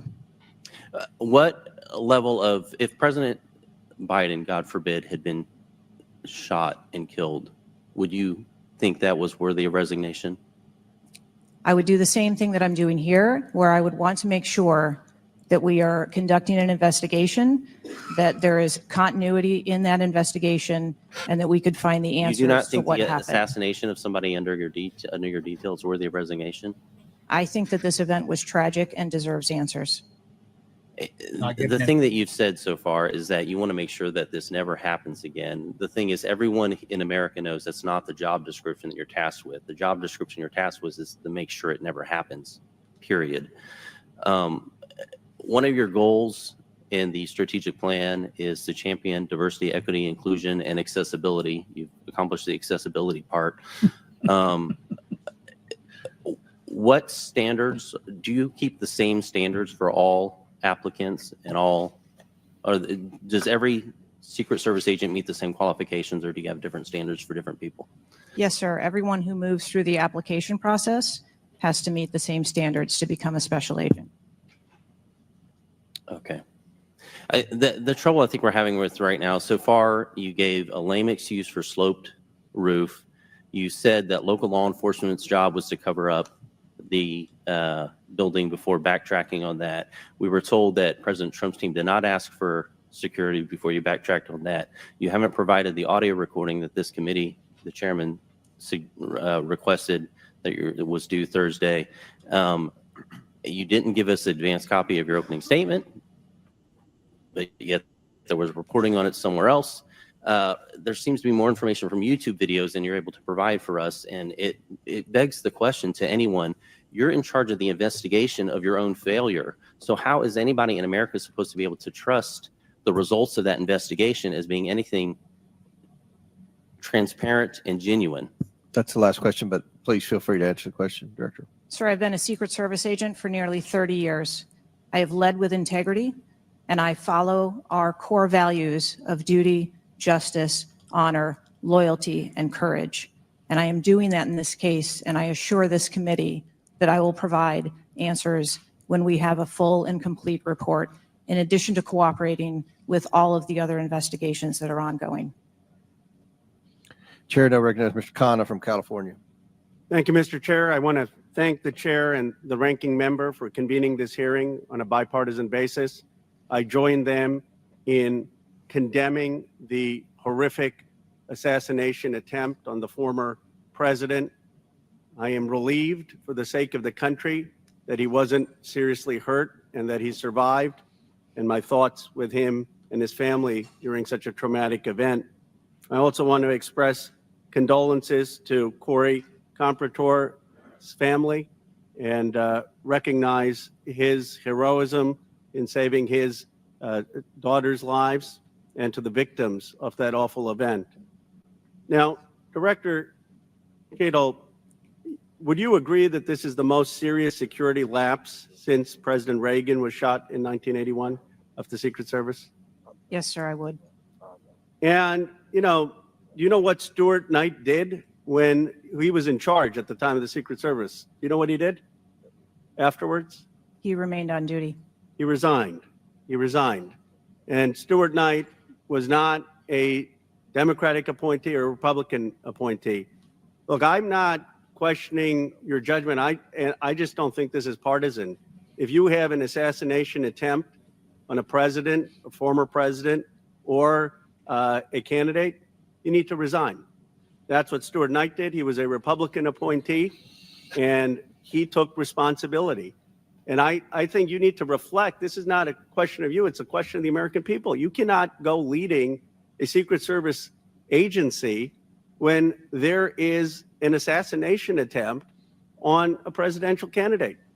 I would say that about anyone who is running. And so I guess my question to you is, what's the difference between your position and what Stuart Knight did? What I will tell you, sir, is that I am dedicated to finding the answers to what happened. And like every Secret Service agent, we don't shirk from our responsibilities. I will remain on and be responsible to the agency, to this committee, to the former president, and to the American public. But is there a reason you wouldn't just do what Stuart Knight did after the Reagan assassination attempt? I believe that I provided an answer. There's nothing more that you have to say? I mean, do you really believe at this moment, given how divided the country is and the questions asked, that your service in this role is the best for the nation? I mean, I'm not saying you can't do public service again, you can't do something else again. Do you really genuinely in your heart believe that you being in this role is what's right for America at this moment? I mean, do you think there are people who are Trump supporters who have confidence in you? The one thing that we've got to have agencies in this country that are transcend politics, that have the confidence of independents, Democrats, Republicans, progressives, conservatives. Do you really believe that the majority of this country has confidence in you right now? I believe that the country deserves answers, and I am committed to finding those answers and providing those answers. Well, look, I believe, Director Cheatle, that you should resign. I think there are colleagues on both sides of the aisle who believe that, and I hope you'll consider it. I yield back.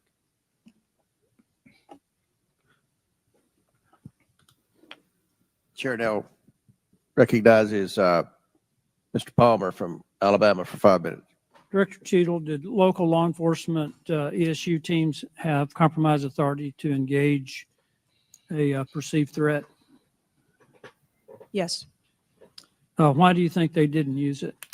I believe that they follow the same use of force that our agency. You don't, when you have compromise authority, you don't have to get permission if you perceive a threat. And there were not just the ESU units, but there were local law enforcement that had line of sight on the shooter before the shots were taken.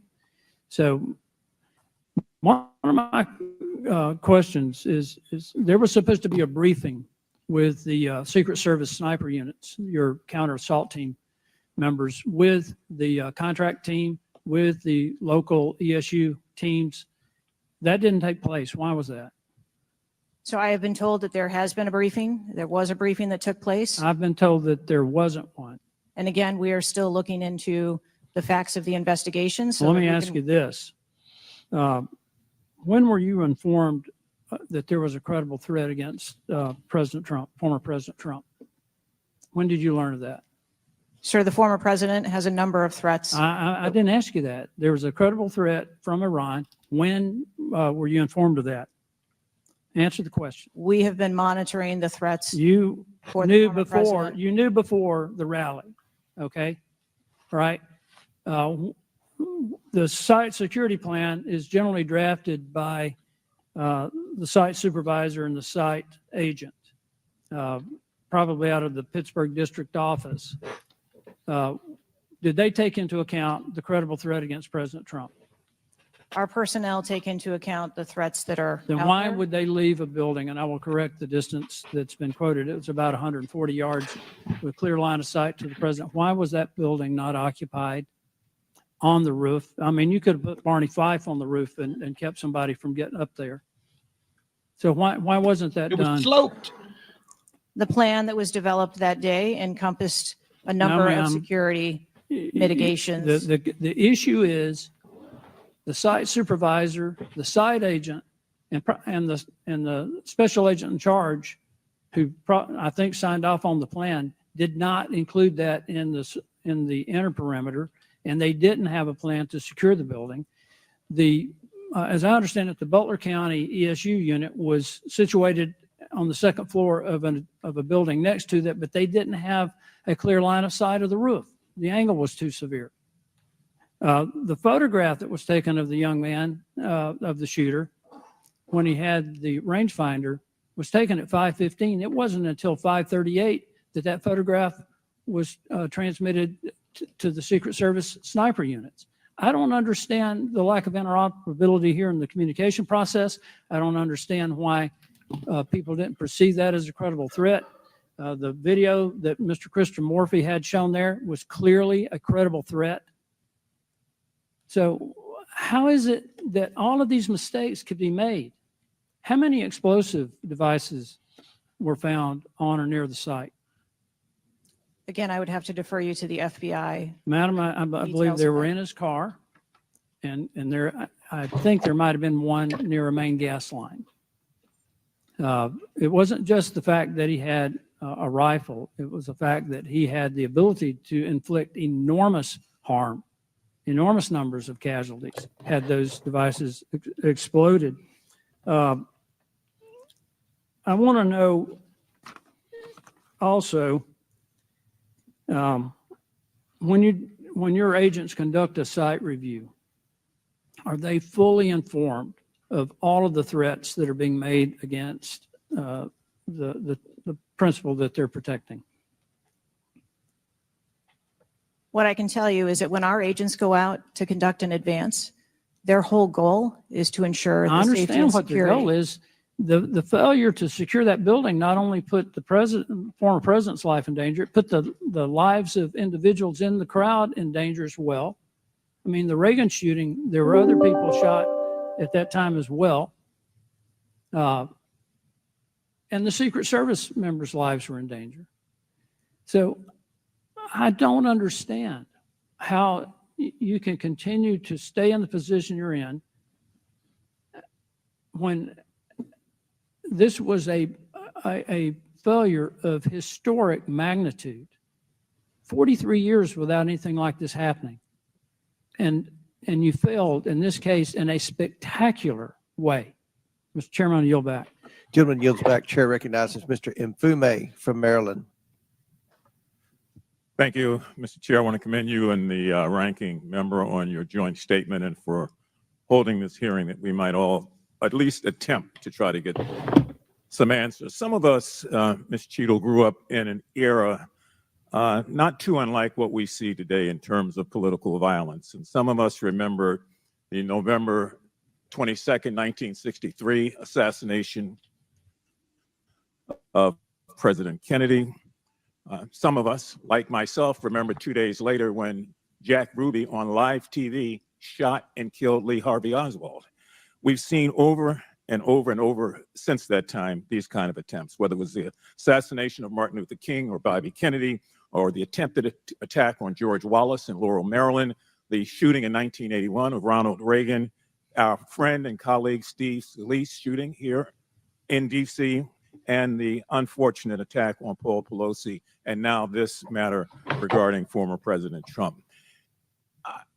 Let me try, if I might, to take another walk at this. People just assume that whoever is in charge takes full responsibility when there's never been, at least on this magnitude and scale, this sort of failure. So when members ask you, are you going to resign, and you say you have no intention to, they are perplexed, like many people who watch what's going on. And there's some things I just don't understand. Why was the building, the ARG building, placed outside of the perimeter when clearly it was close enough for someone to launch an attack? So again, sir, we are looking into all of the details of how the advance was comprised, but I can tell you that there was overwatch on that building provided that day. By a drone? I'm not going to get into the specifics of technology or assets that were used in this Well, forum. I think it's fair to say the overwatch failed because the shooter got up on the roof and stayed there for a while, and people had pointed him out. So do you think that your overwatch was a failure in that case? I think that we need to know the full details to understand how this occurred. And why was the rooftop left naked to begin with? Can you tell us that, considering it was within the line of sight and so very close? Again, I can't speak to the specifics of this particular event site, but what I can tell you is that when the Secret Service develops an advanced plan, they take into account a number of factors when they're building their advance. If there are buildings or areas of concern, and overwatch is one of those mitigations that they want to put in place, then they will cover off areas of responsibility. I understand that, but the shooter came to the attention of your agency 52 minutes before the former president got to the stage. Did anybody get assigned to watch or cover that individual who had already been seen with a advanced finder on him and other suspicious matters? Was anybody assigned to track him? So what I'd like to clarify is that a suspicious individual I got that part. was It's brought not a threat. to the attention I know. of our personnel.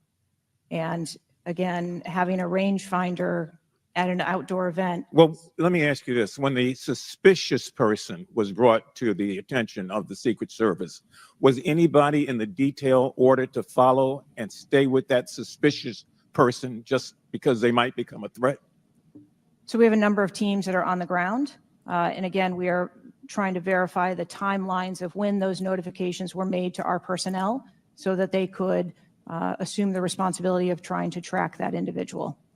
Ms. Cheatle, there has been a lot of discussion, some of which raised itself earlier in this hearing, about poor staff morale within your agency. And I have the July 17th report of Government Executive, which is a credible reporting service for the federal government, for employees. And the 2023 ranking of places to work within the federal government showed, and this is through the Office of Personnel Management, that the Secret Service came in 413th out of 459 sub-agencies and agencies. Can you explain that? Certainly. What I can tell you is the Secret Service is a difficult job. It challenges our employees daily. It's holidays, it's weekends, it's no leave periods. But, madam, people come to work knowing that. You do explain that when you hire somebody. They know that. It's the same with other agencies. They miss holidays. They come to work at odd hours. But to be worked, one of the worst places to work within the federal government, 413 out of 459? I just need an explanation. What do you think as the director there? I think that this, And that's the last question, but please answer Mr. Mfube's question. I think that this is a challenging job. I think that it's a challenging environment to be in law enforcement, and we do have a no-fail mission, and our folks are tasked with that every day, 365 days of the year. But I can tell you I've also taken a number of measures since I've been the director to recruit and retain and stem the tide of attrition in our agency, which will hopefully alleviate some of that. Thank you, Mr. Chairman. Chair now recognizes Mr. Sessions from Texas. Mr. Chairman, thank you very much. I join in the calls of both all of our members to say thank you for doing this hearing on a bipartisan basis. Director, I'm not going to sit here and say you ought to resign, but I am going to say that you have not given us confidence that you have the ability to understand what happened, to take the responsibility in terms of understanding. You've spent a number of years. How many years do you say you've been with the agency? 29. Well, I spent 16 years with AT&T, moved 7 times with them, and had a really good feel about their operations, how they worked, what was acceptable, who was responsible. And I've heard you say today numbers of times, well, you've got to wait. Well, you've got to wait. Wait for the final report. When is the final going to happen? I mean, how long do we have to wait before you can give us credible answers? You've been there 28 years. You've had a few days to be able to draw your own analysis of this. You should understand the entire process. You talked about being on the team, perhaps in Georgia.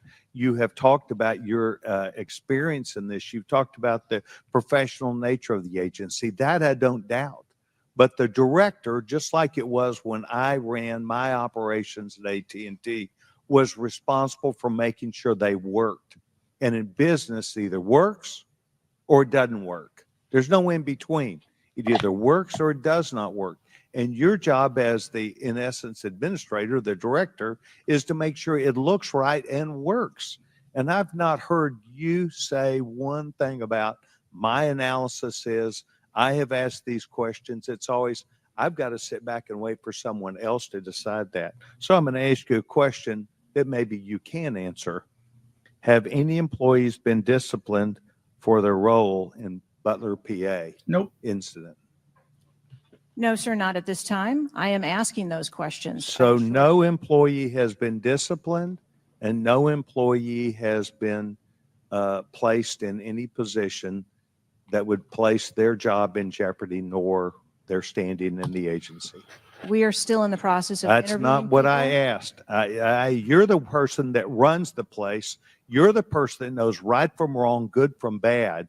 You've had a number of days, and now you come before this committee knowing you're going to be before us, and you've got to slough it off to someone else. Do you see where there was something that went wrong as a professional at an agency with 28 years, or do you have to count on someone else to give you the final report? I see that something went wrong, and I've acknowledged that something went Then wrong. what went wrong? I Was need the to- special agent in charge not doing their job? Was the shooter was the shooter given extra time? Was the sniper doing their job? I mean, these are things that people who've been around for 28 years can analyze quickly. I watched it live on TV, and then within minutes saw a number of facts and factors that would have and should have been known by people who were there. You've got 28 years. You're showing up here telling us and the American public, well, I've got to wait for the final answer. What is your evaluation? I'm asking those same questions. Well, no, you're before the And I committee. Tell us what went wrong. A special agent in charge, the person who was there. Tell us, and don't try and play a shell game with us. Do you have the ability to effectively, as the director of this agency, to understand what went wrong and at least tell us, I do or don't know what I'm doing? And we come away with, and I'm not asking for you to resign. I'm asking for you, if you've got this experience, then you should be able to say to us, we know what we did wrong. It was a failure in our system, and we're immediately making these corrections. That's why you're having a difficult time with this group of members of Congress, because we saw it too. We've seen the things, but you are the 28-year expert. You are the person that, and only you, that can make the changes. And I hear you say, well, I've got to wait for a final report before I, at 28 years experience. That is why we think what you're doing, the answers you're giving us are not correct, and you are not using your professional expertise. Mr. Chairman, I will allow her to respond. I am asking those same questions, sir, and I assure you, when I have a full and complete report of exactly what happened, there will be accountability, and we will make changes. But before I recognize the question, just out of curiosity, Director, it's been 9 days. Every American wants these questions answered. Do you have a ballpark estimate of when what Mr. Sessions asked you would be able to answer? So I can tell time-wise? I can tell you on our mission assurance internal investigation, we are targeting to have that completed within 60 days. There's also an external investigation that is going to be taking place. There are a number of Office of Inspector General investigations as well, and we are working in concert. And then, of course, there's the Department of Justice, FBI criminal investigation. Chair recognizes Ms. Ocasio-Cortez from New York. Oh, this ought to be good. Thank you, Mr. Chairman. Director Cheatle, respectfully, what you had just laid out about 60 days. We are currently in the midst of an especially concentrated presidential campaign in the moment. That is also paired with, of course, elections happening across the country. They're happening in about 100 days. So the notion of a report coming out in 60 days when the threat environment is so high in the United States, irrespective of party, is not acceptable. And I think it's very important to understand that. This is not theater. This is not about jockeying. This is about the safety of some of the most highly targeted and valued targets internationally and domestically in the United States of America. So the idea that a report will be finalized in 60 days, let alone prior to any actionable decisions that would be made, is simply not acceptable. It has been 10 days since an assassination attempt on a former president of the United States, regardless of party. There need to be answers. Again, this party, this committee, this is not a moment of theater. We have to make policy decisions, and we have to make them now. We do. And that may be and that may require legislation. That may require policy that we must pass in the immediate term. And without that, we are flying blind. So the lack of answers and the lack of report is just simply not something that we can accept here. Director Cheatle, is there a standard perimeter that the Secret Service establishes around an event, or are those perimeters independently determined per event and scenario? There is no standard. Every event and every venue is different and treated as such. So each event has a different perimeter that is established depending on the logistics of that event. Now, you established earlier that the building upon which the shooter operated from was outside of that established perimeter, correct, for the Butler, Pennsylvania event? It was outside of our secure perimeter, yes. Now, that building was, I believe, 500. How far away was that building from the president? It was approximately 200 yards. 200 yards. Now, the individual used an AR-15 in order to act out his assassination attempt. Here we go. An AR-15 has a range of about 400 to 600 yards. My question is, why does the Secret Service perimeter, why is the Secret Service protective perimeter shorter than one of the most popular semi-automatic weapons in the United States? Good question. There are a number of weapons out there with a number of ranges. Again, an advance was completed. The determination of the perimeter, I'm not going to speak to specifics, but there are a number of factors that are taken into account when we determine our perimeter. Some of it has to do with terrain, some of it has to do with buildings, some of it has to do with assets and resources that are available. And so what I'm hearing is that a perimeter was not established outdoors in an outdoor venue that would prevent an AR-15, which is one of the most common weapons used in mass shootings, from being able to be within the range of Secret Service protection.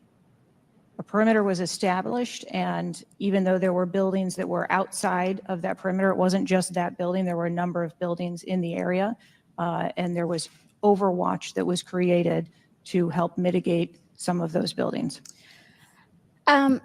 Respectfully, Dr. Cheatle, as well, as a person who has experienced an enormous amount of threat incidents, including incidents that have never been reported publicly,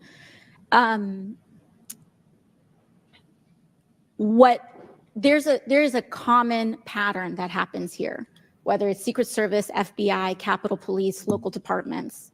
After a critical security failure, we often hear there will be an independent investigation.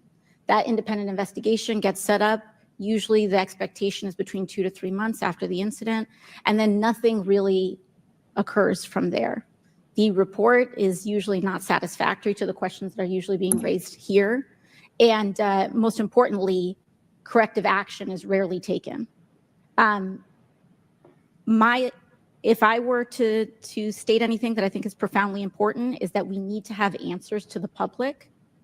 Ideally, I would encourage you and the agency to be more forthright with the members that still have yet to have their questioning, because the public deserves to have full confidence, and the stakes are too high. The violence that could break out in this political moment, regardless of party, in the event of someone getting hurt, constitutes a national security threat to the entire country. Thank you, and I yield back. Could I go back to something you Yes, said? please, feel free, Director. Ma'am, if I could just speak to something you said at the outset when you started your questioning. I want to assure you and everyone on this committee that I'm not waiting for a report to take action. We have been conducting analysis all along, and we have been adding additional features to our security details since this incident occurred. And I'd hope you can highlight and illuminate what some of those are in the event of other members questioning as well. Very good. Chair recognizes the gentleman from Arizona, Mr. Biggs. Thank you, Mr. Chairman. I request unanimous consent for that photo to go into the official record. Without objection to order. Thank you, Director. Your agency has a no-fail mission, and on Saturday, July 13th, your agency spectacularly failed. The failure resulted in the death of Corey Comprador and serious injury to 2 other rally attendees, David Dutch and James Copenhaver, besides the injuries to President Trump. It is unfathomable that a 20-year-old on the radar of Secret Service and local law enforcement before President Trump went on stage was able to climb onto the roof of a building with a rifle and fire off multiple rounds before he was neutralized. Was Mr. Crooks acting alone? Again, I would have to refer you to the FBI's investigation. Was he just a lone gunman? I would have to refer you to the FBI's investigation for motive. What did the Technical Services Division determine was going to be the event perimeter? Those are questions that we are asking, and we are I mean, you're sitting here today. Come on, Director. Everybody said this. You knew you were going to be asked that question because it's been asked multiple times. So this is an easy one. What did they determine was going to be the event perimeter? So you should know that. I mean, this is not, gee, I got to wait till someone else tells me. What was it? Again, I don't want to speak to specifics of the event. Okay, this is a specific. I understand. This is a specific that you ought to know. As someone who said the buck stops with me, I'm going to stay in my job. I'm going to give the answers to the American people, and I know what happened, except for you're not going to tell us. And you're not going to tell the American people. And you yourself said in an interview that foments this notion of conspiracy theories. Guess what? When you sit here and repeatedly tell people, hey, I have to wait, as it frustrated everybody on this committee, guess what? It undermines your credibility and whether you're really going to get to it. So I'm going to ask you again, what did the Technical Service Division determine was going to be the event perimeter? We are still gathering reports. We are interviewing individuals. You know what it is, though. No, you're just not going to tell us, right? When I have those details, I will most certainly share those. Was the gun already on the roof, or did the shooter carry the gun up with him? I do not have that information at this time. Well, when was the last sweep of that roof done prior to the rally? I do not have that information at this time. So, how many holds? I mean, so most of us here have been in events, and Secret Service has been there. There's been security, and I can't tell you how many times we've said there's going to be a security hold right here. So we're going to wait, and we wait to 1 or 2 or 3 minutes, and yet we're hearing from you apparently that there were no holds in place. So ever instituted here with President Trump's going on stage. And you said, and this is, I think, connected with this, you said they hadn't adjudicated the shooter to be a threat. He was adjudicated to be a suspicious person, even though we've got some dynamic video that Mr. Krishnamurthy put on the video for us. So I guess my question for you is, and I think you answered this, I just want to see if you're consistent with what you said about an hour and a half ago. What do you do if a suspicious person is identified by the agency? So at a number of our events, it is not unusual. I know it's not unusual. What do you do? Those individuals that are identified as suspicious, we will send teams out Was a team sent out here then? There were teams that were sent to identify and interview that individual. They were sent to interview the individual who's scampered up in camo on top of a roof within 130 yards of his target. And did your team get there? When did your team get there to conduct that interview? I don't have the details on the timeline. It is my So if you did send, if they did send a team and they're going to interview him, and you described that earlier as an investigation, why didn't they put a security hold on President Trump going on stage at that rally? At a number of our protective sites, there are suspicious individuals that are identified all the time. It doesn't necessarily mean that they constitute a threat. Of course not. But here you got a guy scampering up the side of a building on top of a roof. It's identified to you, and you said you sent a team there, and you can't answer that. And this gets to one of my finer points, Mr. Chairman, if I can make it, and that is, we can have these kind of interview sessions, 5 minutes. Everybody gets a kiss at the pig, 5 minutes, and she gets to stonewall us, not deliver answers. So we say, okay, we're going to put together a congressional committee, a blue ribbon committee. Same crap will happen.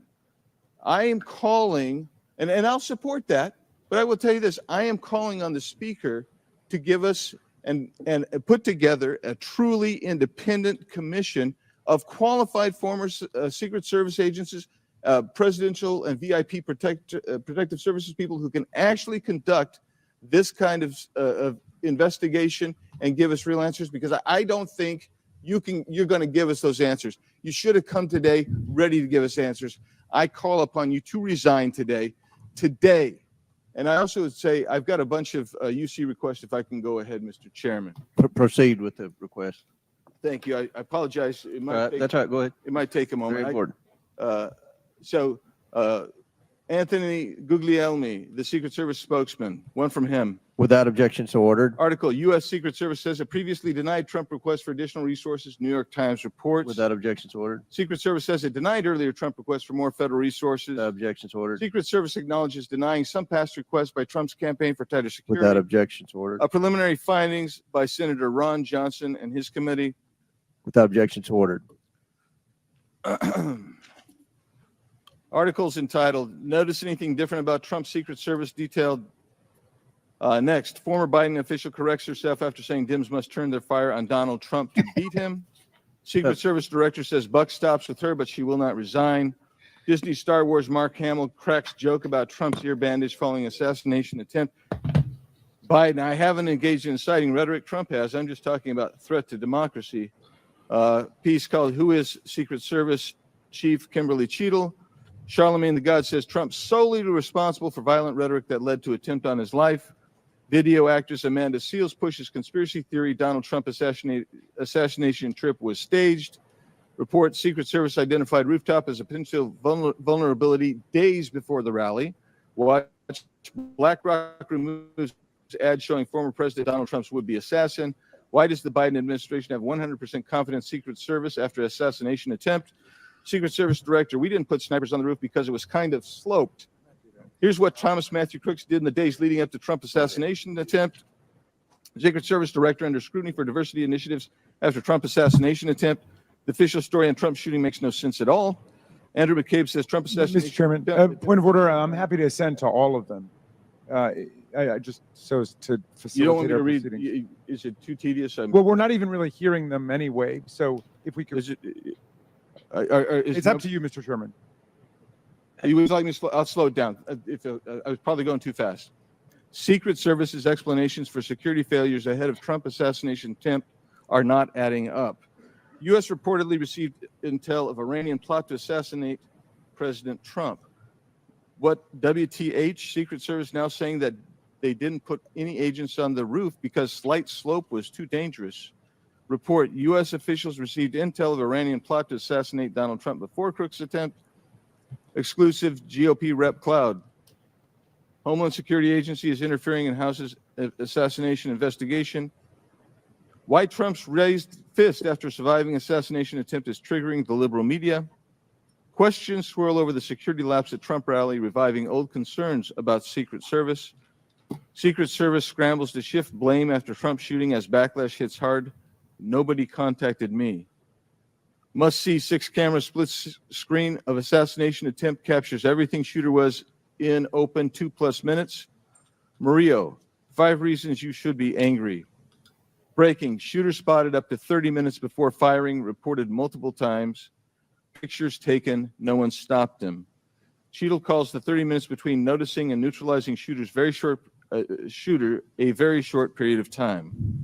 Secret Service director says buck stops with me on Trump assassination attempt, but won't resign. Mr. Biggs, we'll stop right there. We can retake them on the next one. I know there are more, Okay. but without objection, we'll enter into the record all of those, and we'll take up the others after the next speaker. Chair now recognizes Ms. Brown from Ohio for 5 minutes. Thank you, Mr. Chairman. I first want to highlight certain comments from Ranking Member Raskin, my colleagues on both sides of the aisle, President Biden and Vice President Harris, and that is political violence is completely unacceptable in this country, full stop. It is an assault on our democracy itself, and I am devastated by this attack on a candidate for the president, for the office of the highest office in the land, and continue to pray for the victims of this shooting and their families. As someone who has known gun violence firsthand, no one should have to experience the pain of losing a loved one to weapons of war. It is deeply unfortunate political violence has become far too common. Whether it is the deadly attack on the Capitol on January 6th, the assault on Speaker Pelosi's husband, or the threats of violence against election workers, we all must work to condemn political violence and tone down the rhetoric. So, Director Cheatle, on behalf of the hardworking men and women of the Secret Service, can you give us some perspective as into what goes into securing an event like the rally? Like, how much time do you have to prepare? Thank you for the question. Generally, when we receive notification that there's going to be an event taking place at a venue, the advance team assignments are made, and there is a 5-day process to conduct walkthroughs, coordinate with staff, local staff, and whether it be campaign staff or the protectee staff, and then with local law enforcement on where the perimeter is going to be, the size and the scope of the event, how many attendees there are going to be, if it's an indoor rally, outdoor rally, what sort of assets are available locally, what sort of assets the Secret Service can bring to bear, and what the scope of the event that the staff is trying to accomplish. So to that point, how many agents were recommended or requested as opposed to how many were assigned? So I'm not going to get into specifics of how many were assigned, but those numbers that were requested were provided. And how many local agents were involved in the preparation, if you will, that you talked about, that 5-day preparation? So there were a number of local agents from the local office, as well as agents from the former Trump detail that were involved in that advanced process. Do we have a number? I do have a number. I'm not going to release that number in this setting. You're not making this easy for us. This is a shocking incident on the former president's life and an appalling instance of political violence and a threat to our democratic values. I'm thankful that the former president is on the mend. And again, I'm grieving for the family and friends of Corey Compatore, who lost a loved one in this shooting and now know the unbearable pain of gun violence. I really hope this serves as a reminder about our responsibility to attack policies, not personalities, to be honest and truthful, and to treat one another with dignity, respect, and thoughtfulness. And with that, I yield my remaining time to Ranking Member Raskin. Thank you, Ms. Brown, for those very powerful and moving remarks.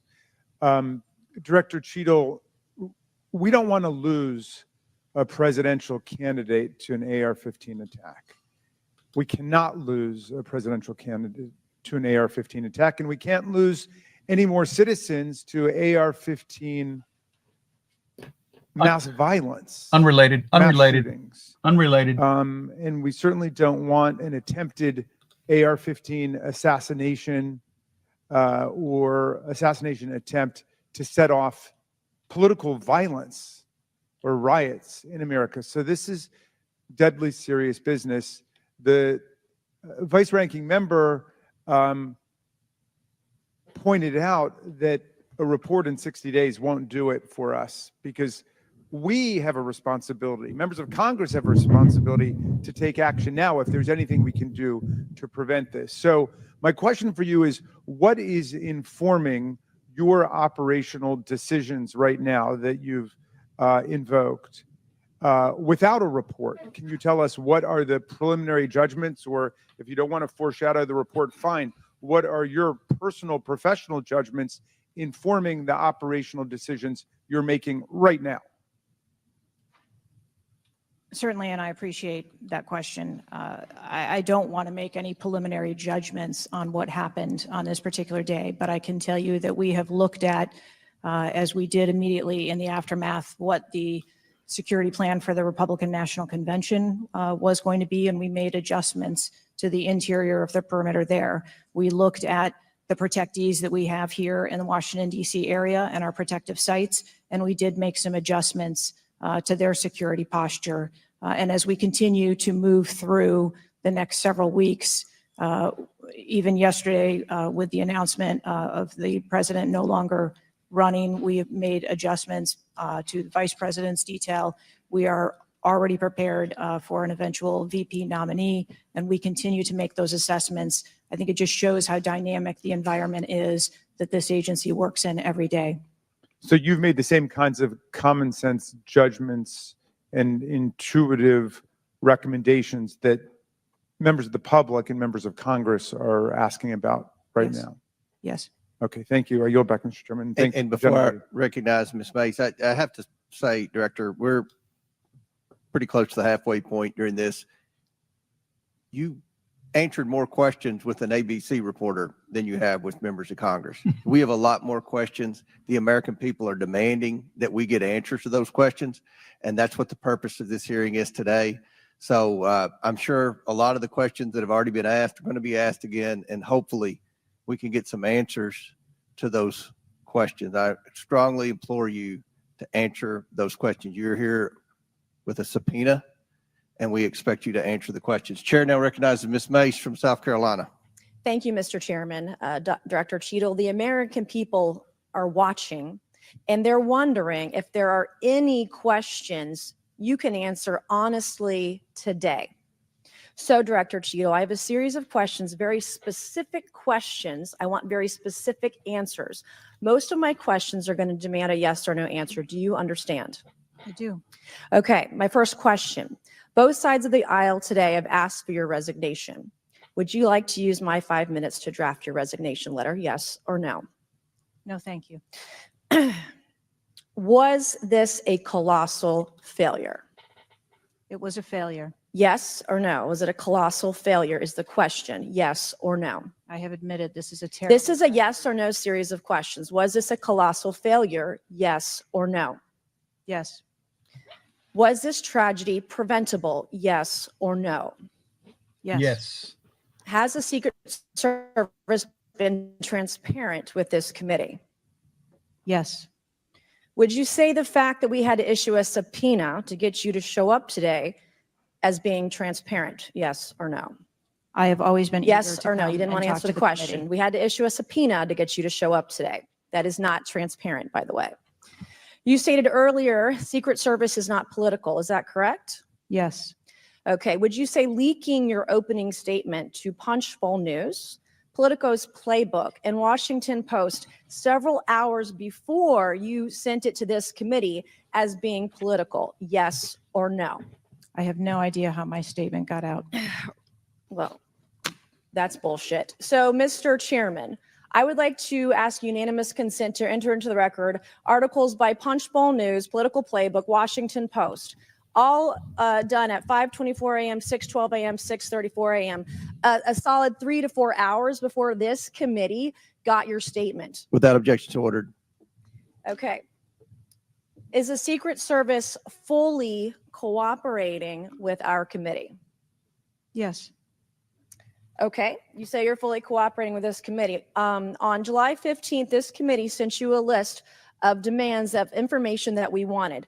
Has the Secret Service provided this committee a complete list of all law enforcement personnel that were there that day? Have you done that? Have you provided a list to the Oversight Committee?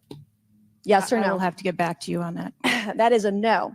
Have you provided all audio and video recordings in your possession to this committee, as we asked on July 15th? Yes or no? I would have to get back to you. That is a no. You're full of shit today. You're just being completely dishonest.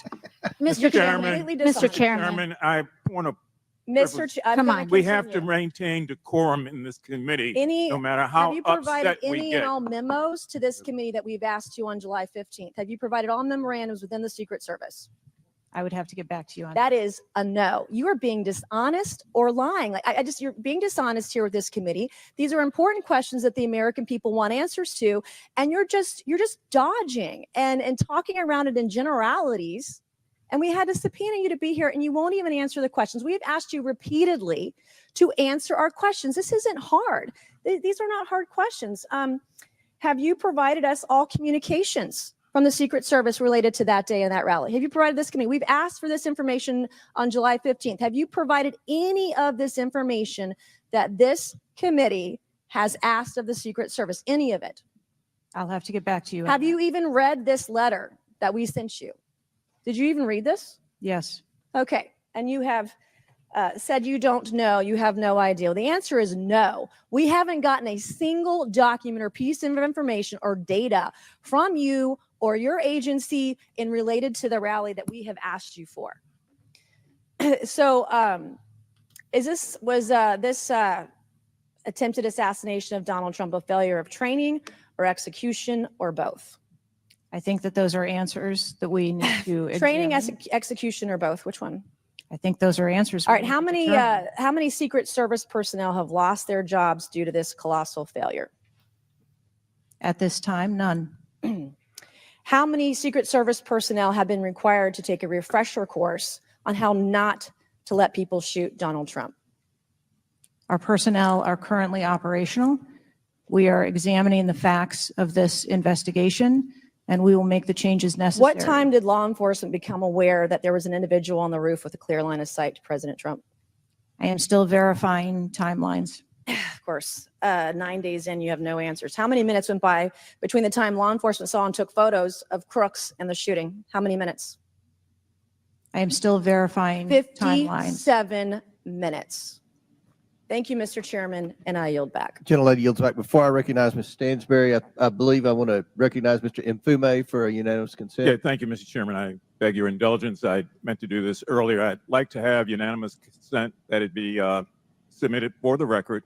The 2023 ranking of best and worst workplaces in the federal government, compiled by the Office of Personnel Management, which shows the United States Secret Service coming in, again, as I said earlier, 413th out of 459 sub-agencies, and this appears in the July 17th edition of Government Executive. Without objection, so ordered. Chair now recognizes Ms. Stansberry from New Mexico. Thank you, Mr. Chairman. I want to start by just saying that part of why you have bipartisan agreement here on the bias about the severity and importance of this hearing is because this is not just a single shooting. This is about national security and the security of our democracy. It's not just one operational failure. This is about our public officials safe, and what does that signal to our country and to the world about American security and the ability of our officials to do their job safely. So I want to start by saying thank you to all of our brave men and women who are in the uniform, whether it's the Secret Service or local law enforcement, who put their lives on the line. I think obviously we honor their service, but this is really about operational failures and what it means for our country at large. And I also want to reaffirm that we must condemn unequivocally political violence of any kind, not just political violence, and that it cannot be tolerated in this democracy. And also to offer my prayers for the slain Fire Chief Corey Comprator, and also prayers for those who've been injured. Now, I think, the tone of this hearing is, how is it that a 20-year-old young man with a gun that was legally purchased by his father could, on the day of a rally, go to a gun shop, legally purchase ammunition, show up to a secured site, and then not only attempt an assassination of a political figure, but kill and injure 2 others? How could this happen? I'm not asking yet. I think we've had a lot of testimony here today. I want to talk a little bit about the timeline. Now, here's what we know, and I know, Director, you were also on the call that we had a few days ago with the FBI and other law enforcement, so I respect that you are not able to share, based on your testimony, some of the details that are currently being investigated, but I know you were on the call because I heard you on the call and you heard them too. So I'm going to lay out the timeline a little bit. On July 3rd, the rally was announced that it was going to be in Butler. On July 6th, 3 days later, we know that the shooter searched for dates for Trump and DNC events.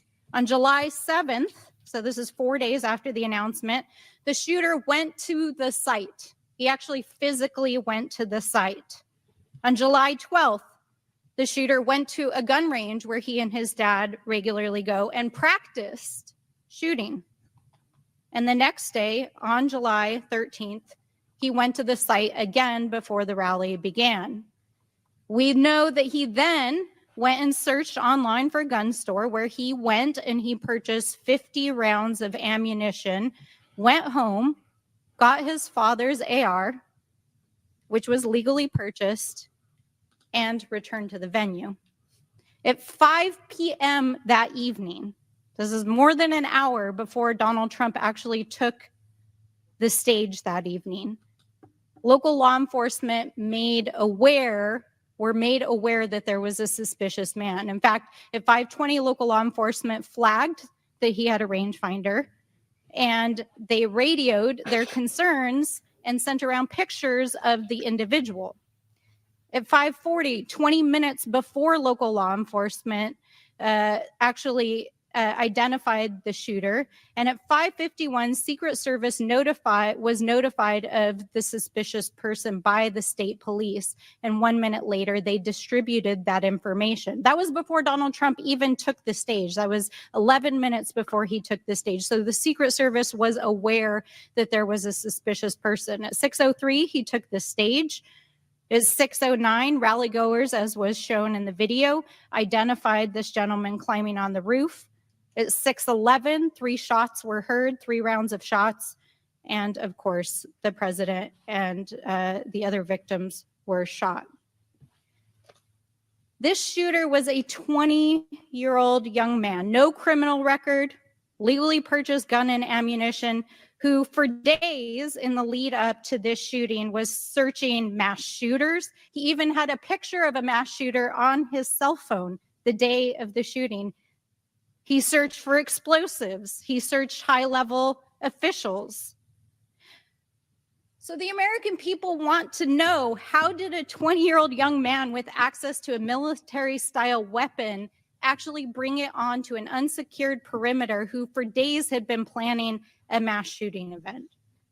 And I think that Madam Director, with all due respect, the answers received here in this hearing today are completely unsatisfactory.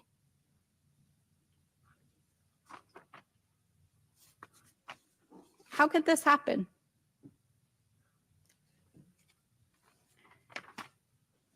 We need answers. We need answers not just for the family members of the gentleman who was killed and those who were injured, but we need answers for our democracy. Because as others have stated here today, we are in a highly politically charged environment right now. We are only weeks away from one of the most significant presidential elections in American history. And it is clear that our public officials' safety has not been secured.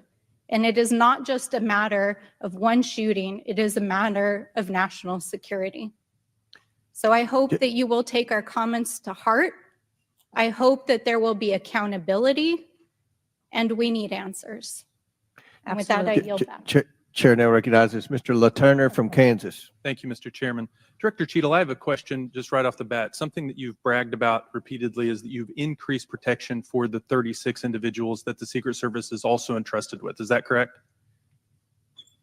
I think I stated that we currently have 36 protectees and that we continue to make evaluations on where those levels of protection are provided. You've mentioned specific increases in protection that you've provided for some of those individuals, correct? Correct. Based on what?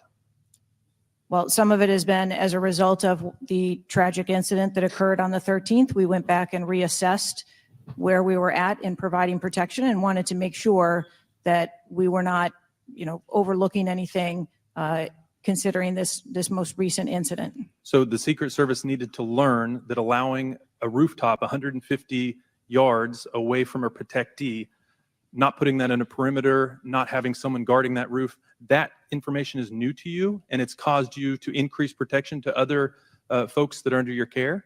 I think it is prudent after any incident that occurs to go back and take a look at your current practices and see if there is anything that needs to be done differently. It's inconsistent because what you said earlier to Mr. Turner was that the protection that you were offering to President Trump was in line with the current threats, him being a former president, him being a nominee of a major political party, the threats from Iran, the protection that you're providing him was adequate. Do you stand by that statement? Yes. Okay. Do you think it's a problem that the Americans' trust in the federal government is an all-time low? Do you think that's a problem? I think that it's unfortunate. I don't know why you're quibbling with my word. Is it a problem or is it not? I think the American public deserves to have trust in their federal government. Okay. I don't know why you're being difficult. It's a simple question. Are you concerned about the increasing prevalence of conspiracy theories going on out there right now? Yes. I am too. You've been incredibly inconsistent with your answers before this committee today and what you were willing to reveal. You've acknowledged that the shooter was identified with a rangefinder, that President Trump's detail was sufficient for the threats he faced from Iran, that certain details were erroneously reported, in your words, but you haven't been willing to provide any information about the decision to place the building in question outside the perimeter, the explosives placed in the shooter's vehicle, the use of a drone by the shooter, or when exactly the Secret Service identified the shooter as a threat rather than merely suspicious. What is your standard today for what you are willing to answer and what you are not? Because you've been inconsistent.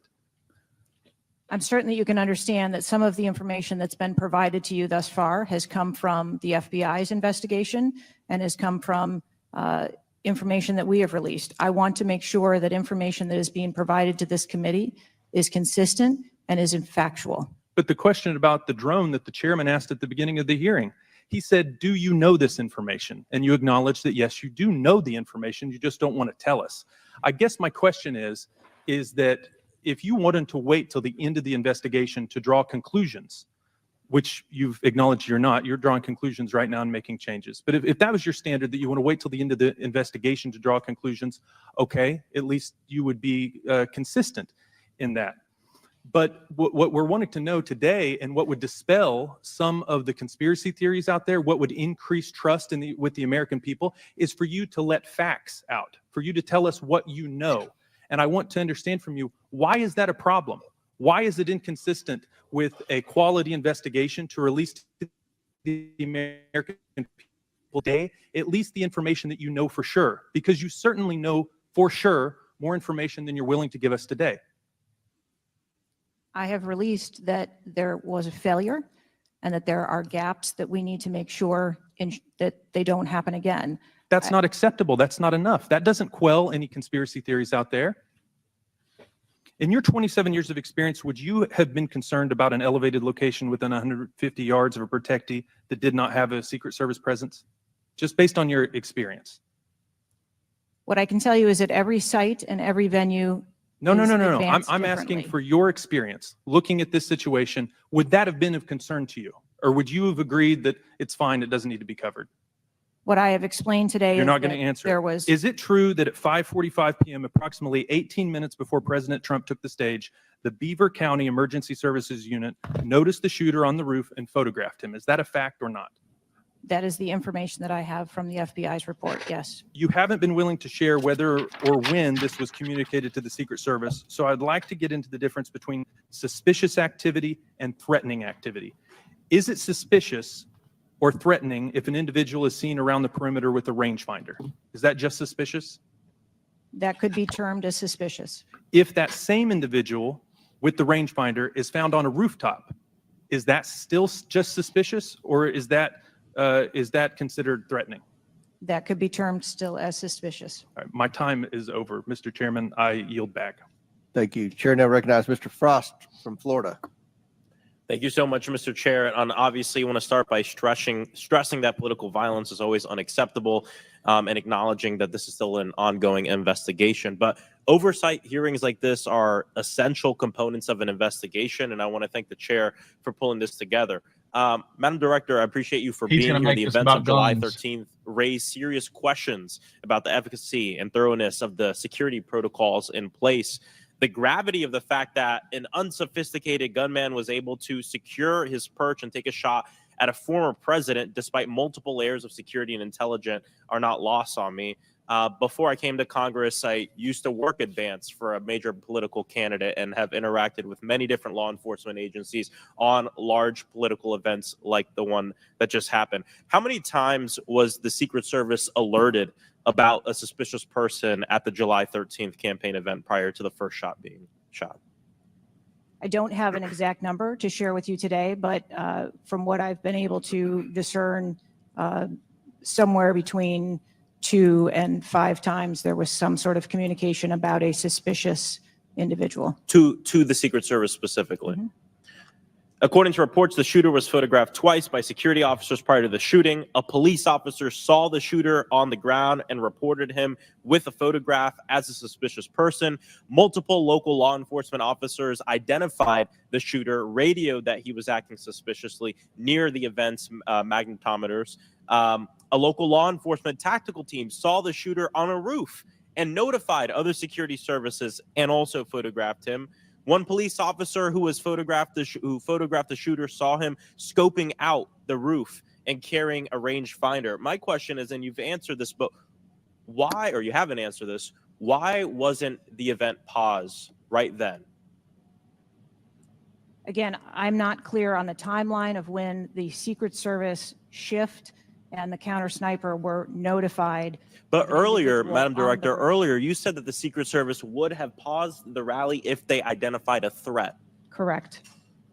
So why wasn't it paused? Because I have to assume that they did not know that there was a threat when they brought the president out on the stage.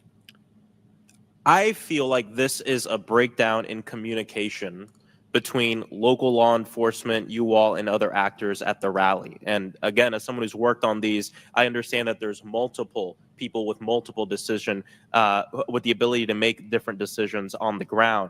I've taken over the last week, I've spoken with a lot of folks in local law enforcement in my district and across the country that I've worked with before, and other people have brought up concerns around being able to communicate with with Secret Service during these big events and having their flags taken seriously.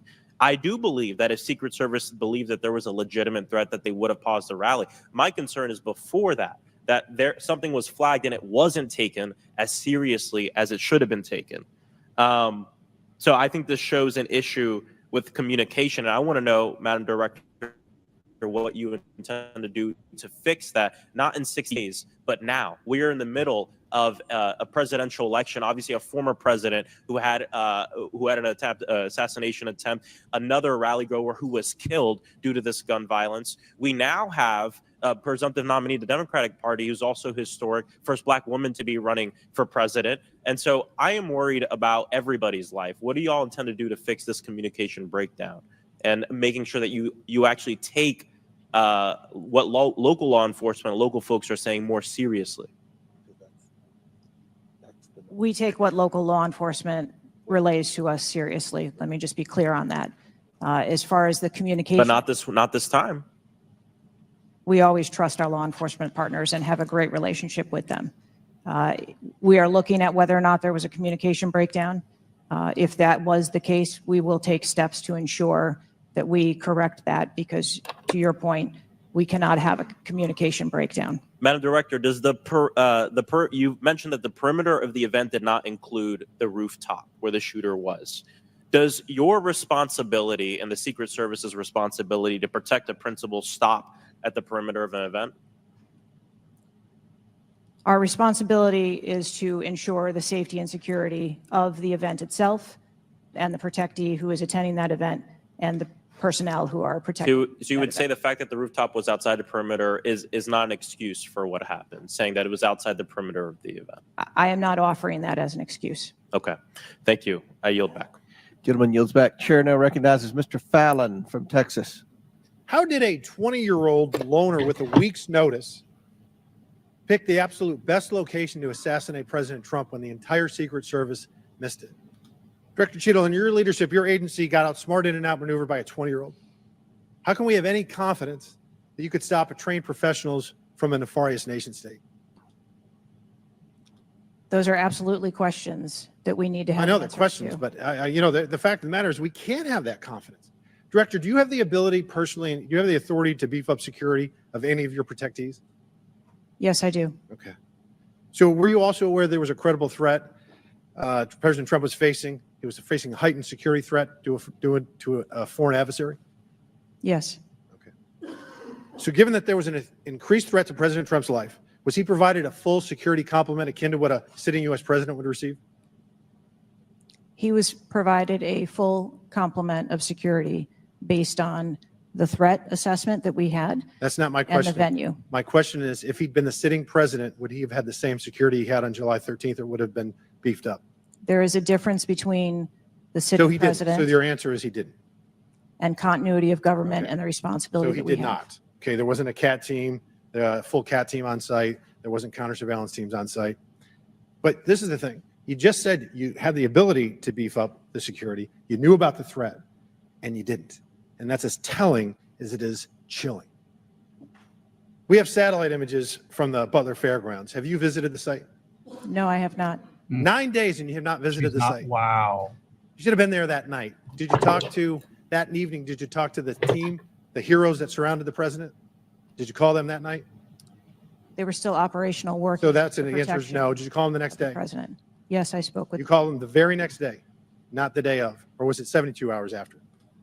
I don't know the timeline, but I spoke with Okay, them because you're under oath. immediately I following. think it was 72 hours after you waited 3 days.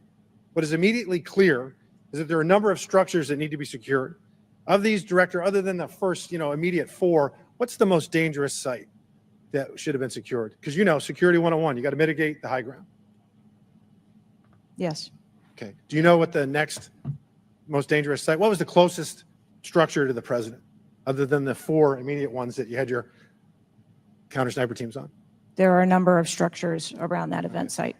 You know who the shooter knew? The shooter has visited the site 2 more times than you have, and he had a drone, and he picked the AGR building. So you said, do you remember in an ABC interview you did that you didn't have people on the roof of the AGR building because you were worried about safety because of the slope? I recall that statement. Okay. Does the Secret Service have written policy you can share with us about slope roofs? No. So why'd you act like there was one? Because is it your practice to comment on enormous events of enormous national implications when you're ignorant of the facts? That's rhetorical. So here's this thing with the slopes. You go all the way up to like 1812. You can go to a 112, which is about as flat as you can get without it being completely flat. And you're saying that there was a danger, safety concern there. But the problem is, Director, you put your counter snipers on a 312 roof, which is steeper than the 112. And by the way, the 112 is ADA compliant. You can build a ramp for a wheelchair on a 112 roof. So these are nothing but pathetic excuses, and they make no sense, and they're a bunch of cow dung. All the law enforcement I've spoken with over the last 9 days are amazed that the AGR rooftop was not secure. You want to know why? Because it's dangerous. I have never had any long gun training in my life. I own an AR-15, and last time I shot it one time my whole life. It was 6 years ago. That is until Saturday, where we recreated the events in Savoy, Texas. We recreated what happened in Butler. I was lying prone on a sloped roof at 130 yards at 6:30 at night. And I knew that he had a scope. I didn't know what kind, red dot or magnified. So I shot 8 rounds from both. You know what the result was? 15 out of 16 kill shots. And the one I missed would have hit the president's ear. That's a 94% success rate. And that shooter was a better shot than me. It is a miracle President Trump wasn't killed. Corey Comparatore's life is over because that damn shooter made it on the roof. And it wasn't the roof that was dangerous. It was a nut job on top of the roof. You know what else is dangerous? I believe your horrifying ineptitude and your lack of skilled leadership is a disgrace. Your obfuscating today is shameful. And you should be fired immediately and go back to Garden Doritos. Mr. Chairman, I yield back. Chair recognizes Ms. Lee from Pennsylvania. Thank you, Mr. Chair. I'd like to thank the chair, the ranking member, for coming together and holding this hearing. But I have to say, I don't think any of our concerns have been addressed today. And what little we've learned has not inspired much confidence. I will just say that we obviously can't allow the violence we're seeing in this country become the norm or a commonplace, but that seems to be where we're heading. On this occasion, it was, very shockingly, a former president and current political candidate at a rally that we all assume is one of the most secure places we can be. But the violence we saw last Saturday is the same culture of violence that makes too many of our kids and our community members feel unsafe to play outside or to go to class or to simply live their lives each day. But again, this was a political rally, and it is supposed to be one of the most secure places. So we do have very specific questions about that. Director Cheatle, I'd like to start by following up on some of my colleagues' questions. My colleagues, Mr. Krishnamurthy and Mr. Frost, highlighted a number of points that showed the shooter presenting an active threat. So I'd like to ask you, Director Cheatle, to clarify what the protocol is for postponing or canceling an event based on a threat, and how the events on July 13 didn't meet those standards. So again, I think we're talking about the distinction between suspicious behavior and a threat. And at the time that this individual was identified, they were displaying suspicious behavior. I'm still waiting for interviews from the FBI to determine what it was that identified that individual as suspicious and what those behaviors were. To that question, does suspicious behavior vary between different events? For instance, if we have an event with a president, would there not be a heightened standard for suspicious behavior? I think that there are a number of ways that someone could be identified as suspicious, and it doesn't matter whether it's at a rally or an indoor event or who the protectee is. I think it's up to law enforcement or citizens to identify someone as suspicious. Okay, thank you. According to the Associated Press, at least 6 different agencies, including 2 sheriff's office, local police, state police, as well as fire and emergency rescue officials, were involved in securing the rally in Butler. When there are so many teams that are collaborating, who takes the lead and how is that determined? The Secret Service is responsible for the security of the site and the coordination. And that was the case on July 13th? Correct. Changing gears, in 2024's appropriations budget, the Secret Service was given a little over $3 billion, which was about $78 million above what was requested. For 2025's budget, you've requested yet another increase. How much of these funds goes towards training and improving protection procedures? I would have to get back to you on the training aspect of it, but about 30% of our budget is for protection and facilities and training. But clearly the problem can't be a lack of funding. So what exactly do you see as the core problem that led to this failure, that led to your agency being outgunned by a 20-year-old using his father's gun and acting on his own without a particularly sophisticated plan or technology? I think that we are waiting to determine exactly what those failures or failure was so that we can make sure that the Secret Service is stronger after this. So we've heard a lot today that you can't answer because it's an ongoing investigation, that you're still figuring out the details, and that you won't answer basic questions. You've said 60 days for the investigation, but I simply don't think that's acceptable. Do you really plan to keep avoiding questions and the American people's questions, ours and the American people's questions, for the next 60 days? I'm not avoiding questions. I want to make sure that I am providing factual and accurate information. Certainly, but is there no in between, right? Between what is obviously a fact and what you can surmise from the details that you already have? I assure you, when I have a full and complete report of what took place on that day, I will certainly come back and make that available. Certainly. Studies indicate that the United States is experiencing increasing levels of political violence and tension. Does the Secret Service see increasing political violence as a threat to its work? And if so, how is the Secret Service adapting its strategies and protocols to account for increasing political violence? We are constantly evaluating the threats that we receive and monitoring that, and we make adjustments on a daily basis to our protectees based on what those threats are and what actions we need to take. Yes or no? Do you believe that stricter controls on the availability of assault weapons would make it easier for the Secret Service to fulfill its missions of protecting public officials? I think the Secret Service is tasked with providing a safe environment, which is why we put into place a number of mitigation factors. Certainly, but do assault weapons make it easier or harder for you to do your job?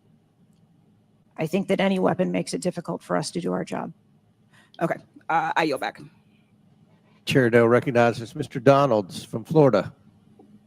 Thank you, Chairman. Director, real quick, at what time was Secret Service aware of the active threat against President Trump? Director, what time? So the Secret Service was aware that there was an individual who had been identified as suspicious and that that individual was attempting to be tracked down. At what time? I don't have a specific timeline other than to Director, it's been 9 days. I At understand what that. time? I want to make sure that I give you factual information, sir. Director, have you talked to the agents on the ground that day?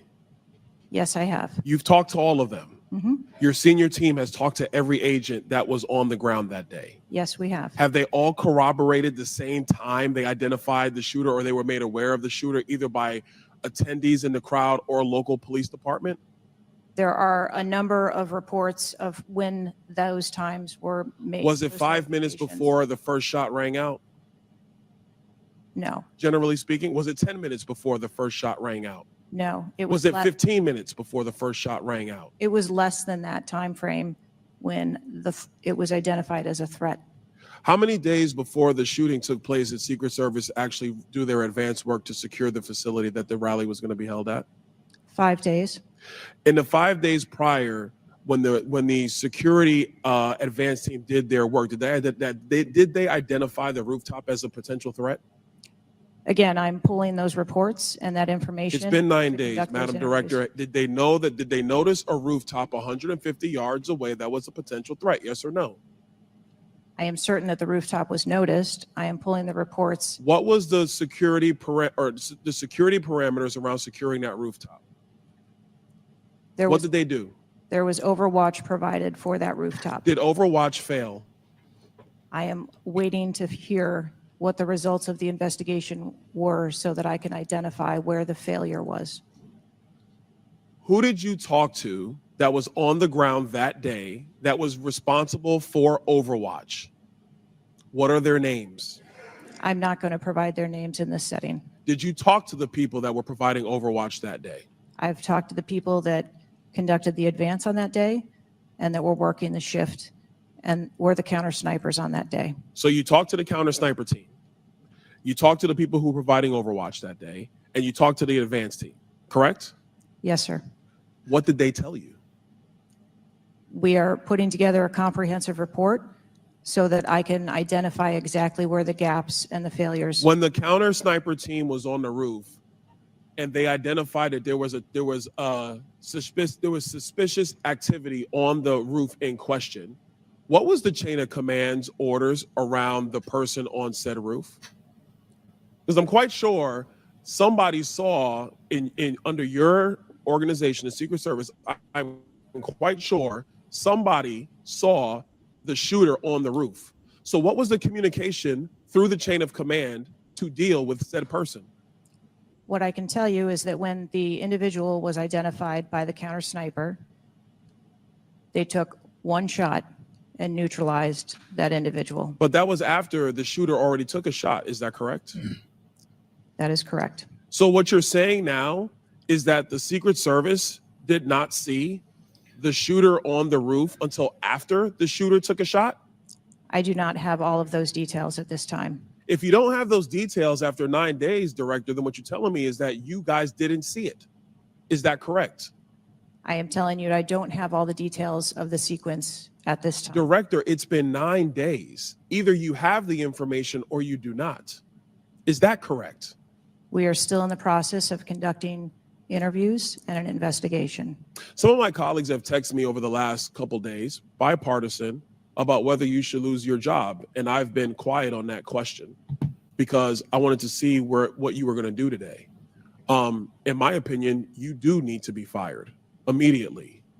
And it is because this is gross incompetence. And the fact that it's been 9 days, and these are simple questions to answer. I'm quite sure if I asked any one of my kids if they got in trouble and I told them to give me the details, I would get more answers from them than I'm getting from you right now. And that's what's frustrating on a bipartisan basis, on a nonpartisan basis. This is a joke. And Director, you're in charge. And that's why you need to go. Mr. Chairman, I yield back. Chair now recognize Mr. Goldman from New York. Thank you, Mr. Chairman. Director, I want to follow up and just understand a little bit why there is so much information about this out in the public, including some from you and your communications team, and yet you're here pursuant to a subpoena under oath in front of Congress, and you're unable or unwilling to answer some of those same questions. Can you just explain why you are answering so many fewer questions here than you have to the media? I'm answering the questions that I'm able to answer based on the fact that there are multiple ongoing investigations. But you have answered some of these questions previously, correct? To the public, to the media. Which questions? Well, did you have an interview with ABC News? Yes, I did. Okay. And did you explain the interaction between local law enforcement and the Secret Service, and that local law enforcement was responsible for securing the perimeter of the building where the shooter was? I said that the Secret Service is responsible for designing and implementing and executing the security plan, and that we rely on the assistance of our local law enforcement partners to assist us with that plan. Let me ask you something. Were you given any instructions about what you can and cannot answer here today? My ability to answer questions is solely reflective of the fact that there are multiple ongoing investigations, and I want to make sure that I provide accurate information that doesn't conflict with any of those investigations that are going on. So is it your view that you can't talk about anything that happened that day until those investigations are completed? My view is that I want to make sure that this committee and the American public gets correct and actual information. And so is it your view that that can only happen after the completion of the investigation? It is my view that when the investigations are complete, that we will be able to share that information. And how about before that? If I have factual information that I can share before that, I absolutely will. I'm guessing you have factual information as to when the suspicious photograph of the suspicious person was relayed to the Secret Service. There's a timestamp on that text message or whatever it was, correct? Sir, I'm sure you can understand that when you're dealing with text messages, emails, and other communications, the timelines don't always match up.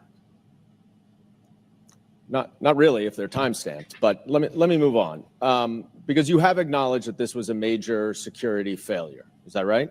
Yes. Do you acknowledge that it was a major security failure not to secure the rooftop of the building that the shooter shot from? I believe at this time that the rooftop was provided Overwatch. I acknowledge that we are unaware at this time how the individual was able to access the roof. Overwatch meaning from other counter sniper, other higher points? Correct.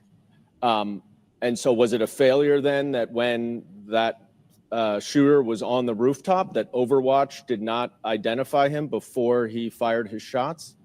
I don't have the timeline of how the individual accessed the roof, where they accessed the roof, or how long they were on the roof. Let me ask a couple of things quickly. You have testified here about all the resources that the Secret Service needed to deploy to protect the NATO summit and all of the leaders here. Is that right? Yes. Did you have to rely more on local law enforcement because of the NATO summit for this event? The Secret Service routinely works with local law enforcement at every event. It doesn't matter whether it is a NATO summit, NSSE, the RNC. In No, but that's not my Milwaukee. question. Obviously, there's a natural give and take as to, I'm sure, how many agents you deploy and how much you rely on local law enforcement. Did you have to rely more on local law enforcement because there were fewer Secret Service assets available because of the NATO summit? No. I hope we get answers before the completion. I don't like the fact that the media has received far more answers than Congress has. If this is a function of getting your ducks in a row, I assume you have access to a lot of these reports and a lot of this information, and you should have come prepared here today. And I would just want to flag, Mr. Chairman, before I yield back, that I want to just point out one thing that my colleague from Texas was talking about when he said he recreated the shooting twice with an AR-15, and he had a 94% success rate, 15 out of 16 shots. I don't know why that doesn't convince him that we should get rid of AR-15s, but clearly we need to do something about the prevalence of AR-15s and weapons of war on our streets. And I yield back. Chair now recognize Mr. Perry from Pennsylvania. Thank you, Chairman. Director, I guess 60 days is the time of the investigation. Is that the information that you've put out, or where did that come from, 60 days? Or is that just information that the committee members are talking about? I stated that earlier today. I've asked Okay, my 60 team. days. So are you receiving regular updates? You're in charge of the Secret Service. This is about your organization, what happened 9 days ago. Are you receiving regular updates from the FBI on their investigation? Yes, I am. So you know some things are true, some things are probably not true. We want to talk to you about the things that we're hearing about and find out if they're true. You've been in contact with the FBI, then you're getting updates on a daily basis, right? Yes. Based on what you said. Okay, so, and are you confident that the person in question, Mr. Crooks, was the only person firing that day against the president or the crowd? Is he the only one? I'm not asking you yet if he acted alone, but is he the only one, or can you say that with certainty to the American people? That is the information I have at this time, yes. Okay, does it appear he acted alone? That's the information we have at this time. Okay, now let's talk about the fact that he was noticed as a person of interest, of concern, suspicion, as you say. Your PI team, how do they stay in, there's a sea of people. How does the PI team get to that individual that's in question in the sea of people? How's that individual tracked? Our protective intelligence teams that work at our sites are paired up with a local police counterpart. And so they work in conjunction together. So just follow them around, or let me ask you this. Looking at the site, you have multiple perimeters, right? You have the secure perimeter, the inside perimeter, you have multiple secure or multiple perimeters. Was the AGR so-called building the highest location affecting the site of the rally? Was it the highest location? I believe the highest location at the site was where our counter snipers were. What about the water tower positioned. adjacent? What about how high is the water tower? I don't have the height on the water tower. Okay.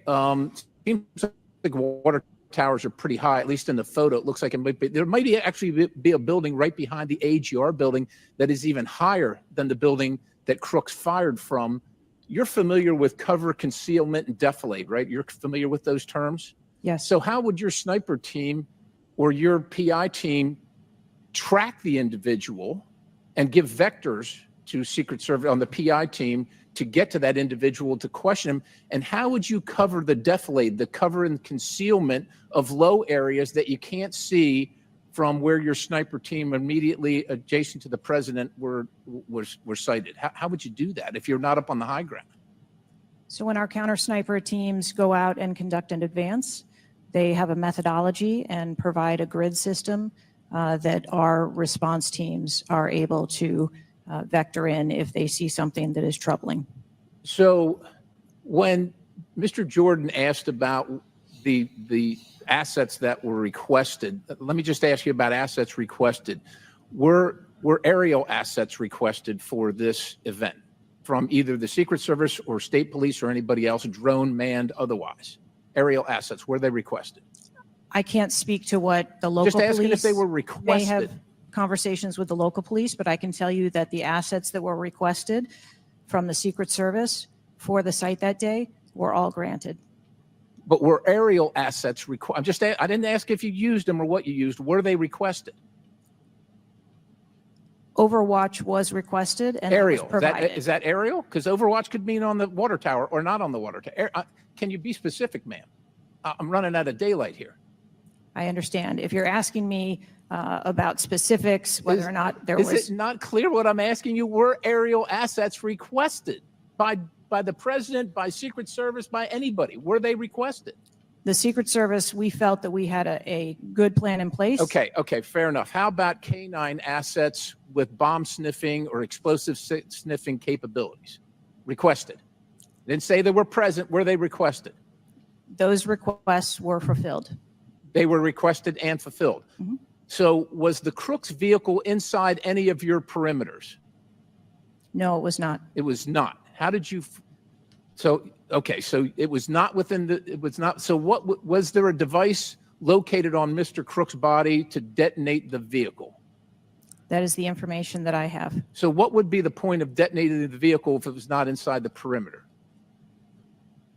I have no idea what Mr. Crook's motivation was. Ma'am, the fact that you haven't, I'll close with this, Mr. Chairman, haven't even visited the site. I understand there are other things going on, but the culture of your organization, the culture that doesn't, do you know how tall the president is? How tall is the president? President Trump, how tall is he?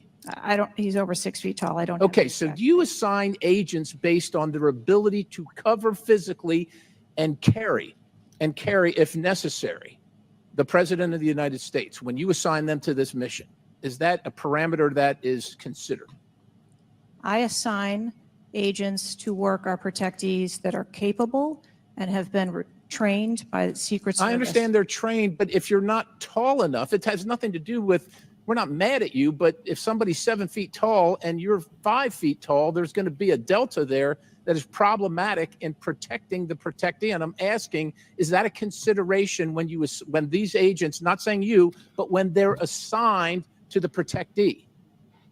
The agents that are assigned to our protectees are perfectly capable. Okay, ma'am. So of the providing culture is what I'm protection. concerned about, because the primary objective here seems to be something other than securing the site, securing the principal, and securing the people at the site. And that's the concern based on the answers that you've given today so far. Without a yield, Mr. Chairman.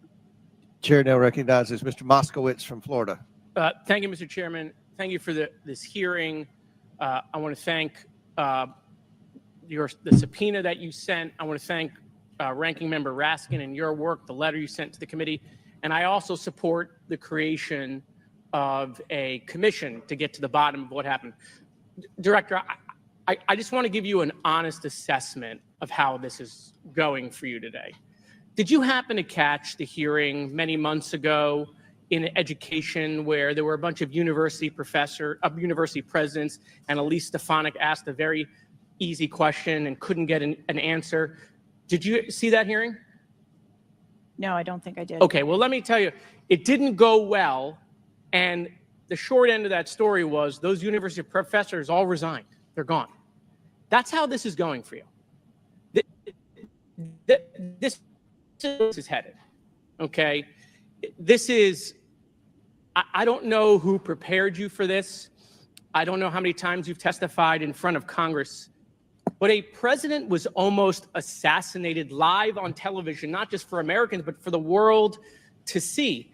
And this being your first opportunity, I understand there's an ongoing investigation. I understand there's things that you can not talk about, but the idea that we're getting less than you did on television is something that Democrats, Independents, or Republicans are going to find unacceptable. My high school, Marjorie Stoneman Douglas, was on the list of mass shootings that Representative Raskin held up. That very day, the school resource officer, a police officer, did not run into the building. He hid in the stairwell while the shooter was in the building. He stayed outside, never helped. Okay. He also directed other officers who showed up on the scene not to go into the building. When it was determined that the failures in response and training, and that the sheriff fired nobody in his agency, Governor DeSantis then removed that sheriff. I supported the removal. So here's my question. You said there's going to be accountability. I understand you don't want to give us names. When you say that, are you telling the committee that once it's concluded, you're prepared to fire the people on the ground who made poor decisions that day? I'm prepared to take the actions necessary. No, that's nonsense. Okay. Accountability. The failure was human. That doesn't mean they're bad people. It means they failed that day. And a former president was almost assassinated. Okay. Are you prepared to fire the human failure on the ground? Yes or no? When you have the names of where those failures were, they're people. It's not like a piece of technology failed. It was people who failed that day. Are you prepared to fire them? I don't have an answer as to whether. Well, then how can there be accountability if you're not prepared to fire someone? And the reason why your name is going to be the person who's held accountable, the reason why members in this committee are calling for resignation, and I join in that, or for the president to fire you, is because you're saying there's going to be accountability, but you can't commit that people are going to get fired. Let me ask this question a different way. If Trump had been assassinated that day, if the gunman had succeeded, okay, would you have come and tendered your resignation? I would still be sitting here because I would want to ensure the integrity of the investigation. Totally that would move understand. forward. That's a fair answer, that you would have set up that process. But would you have had the honor to come in front of the committee and say, a former president was assassinated on my watch, there should be new leadership? I think that I have admitted that there was. No, that's what I'm asking. Would you have failure tendered your resignation if he had been killed? that occurred on my watch, and I am accountable for that. Okay, but would you have tendered your resignation if he had been killed? I think that I've admitted that I've taken accountability and will take responsibility. Okay. Well, let me ask I want to follow up on Representative Connolly's question, in which he asked about guns, and you were not willing to commit that makes your job harder. This is not about the Second Amendment. If there were over 400 million guns on the streets, if all of those guns were machine guns, would that make your job harder to protect people? Again, I think weapons that are out there. If all of make our those job- guns were rocket-propelled grenades, would that make your job harder? Yes, sir. Yes. Okay. Thank you. Perfect. This is not a trick question. Thank you. Okay. I won't ask the other 15 things I was going to do. I was going to do drone strikes, but it's okay. So that's all we were asking. It creates a challenging environment. It has nothing to do with the Second Amendment or people's rights, but it does make your job harder. So credit to Representative Connolly for asking that question. One last thing, Mr. Chairman, and I'll conclude.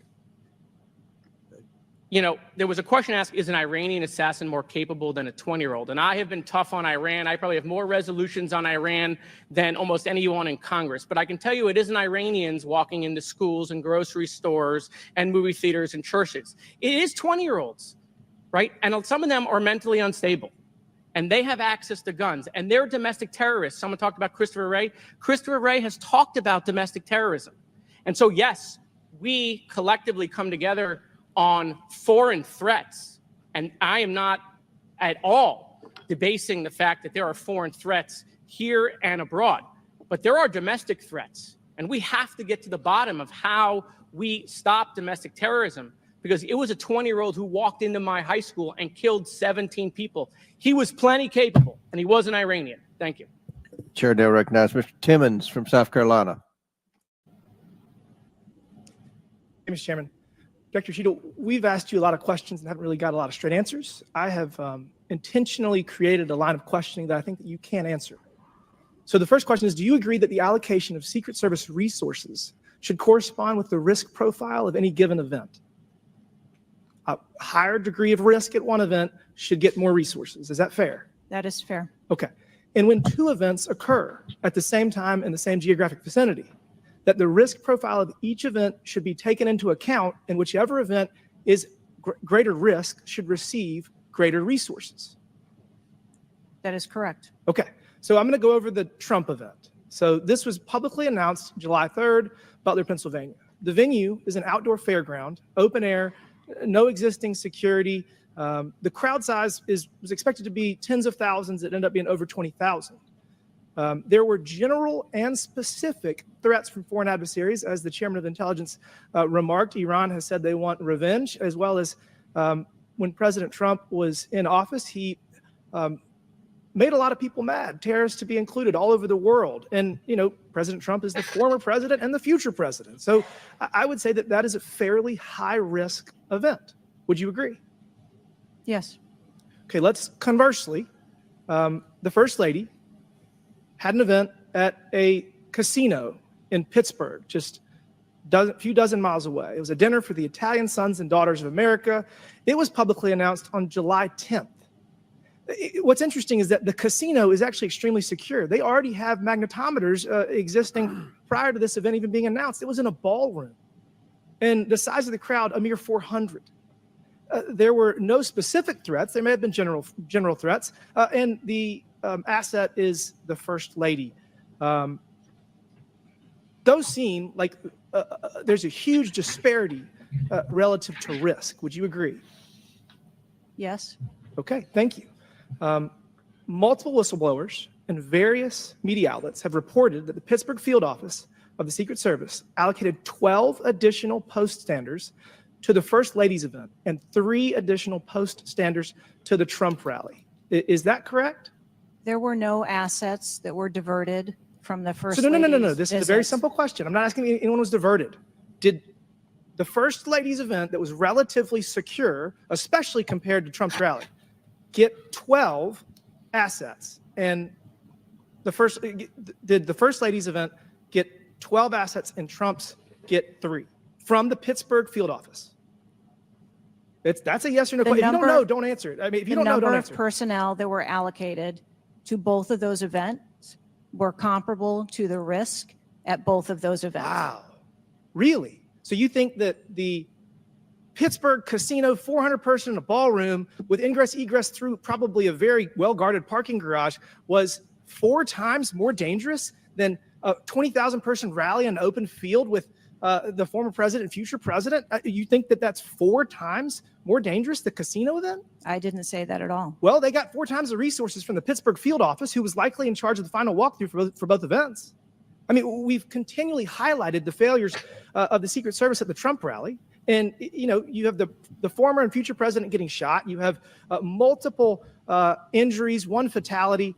And I would have to think that if we had 9 more post standards, 9 more individuals that have the training and the integration into the Secret Service defense of Trump at that rally, that I have a feeling that Crooks would have had somebody come say hello to him before he fired a bunch of shots. Do you think that's possibly true? there were significantly more assets and resources available at the former president's event than there were at the first. Who made lady's the event. decision to deploy 12 post standers to the casino where the first lady was having a 400-person dinner and only 3 people from the Pittsburgh field office to the 20,000 person plus Trump rally? Who made that decision? There were additional Secret Service resources available at the former President Trump's event. Who made the day. decision to deploy 12 to the first lady's event and 3 to the Trump event?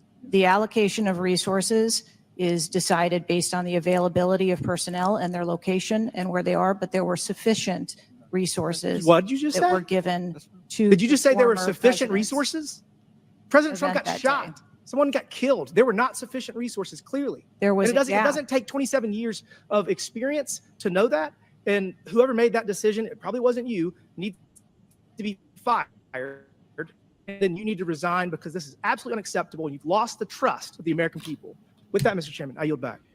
Gentleman yields back. Chair now recognizes Ms. Tlaib from Michigan. Thank you so much, Mr. Chair. Thank you, Director, for being here.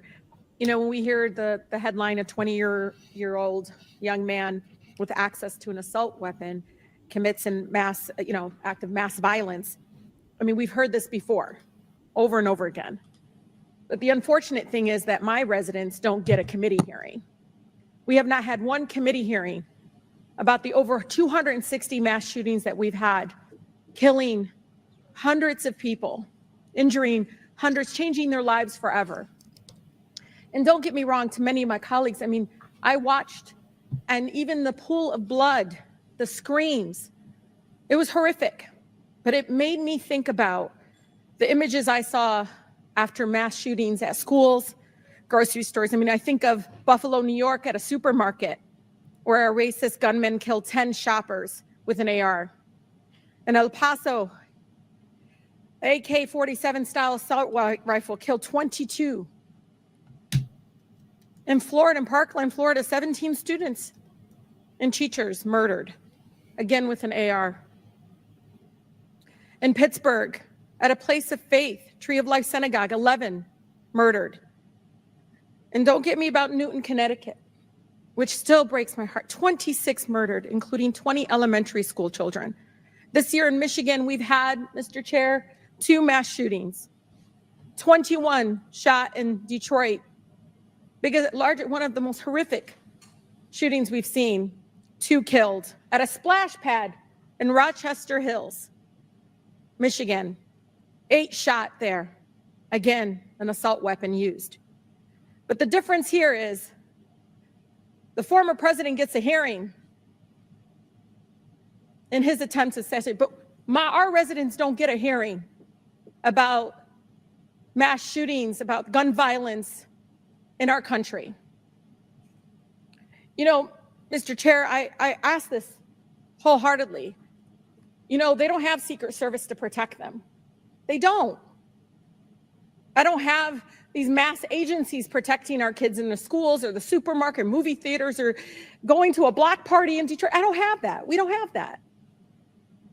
But I can't believe we're just going to focus on that and not the fact that we're hearing yet again in the headlines, a 20-year-old young man having access to an assault weapon, a weapon of war. Many of my veterans say they have to be trained to use, but he can get it, wasn't safely stored by the parent, grabbing that gun, and innocent lives were lost. Director, I know you got asked about this, and I think it's important, though, you know, for us to hear this. But how difficult is your job when there's such easy access to assault weapons in the streets? I think the job of a Secret Service agent and officer is incredibly difficult. I think the environment we deal with every day and the dynamics of the threat environment is incredibly difficult. These are brave men and women who put their lives on the line. And a day like we had on July 13th is a day that no one in my agency ever wants to have as their responsibility. It is an incredibly difficult job. Yeah, I immediately thought of the children in the audience. I mean, when you think about going to a rally with your family, again, their lives are forever changed. The incident are never isolated. I really believe these incidents are never isolated. And I know Detroit Free Press had reported that the 20-year-old Pennsylvania shooter looked up the 2021 Oxford High School shooting in Michigan. Can you comment on what information this shooter was looking up in regarding the tragedy of Oxford High School, where it took 4 of our high school youth there? I'm sorry, I'm not able to. The FBI has those details. So you can't even tell us, I mean, was he looking at the type of weapon? How many? Yeah, unfortunately, I don't have those details. Do you have, I mean, did they share that with you though?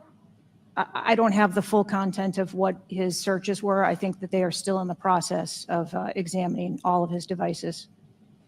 Okay. Again, the impact, I want to be really serious about this. The impact on our families is more than just this political rally, Mr. Chair. We have to talk about this, even if we're in disagreement.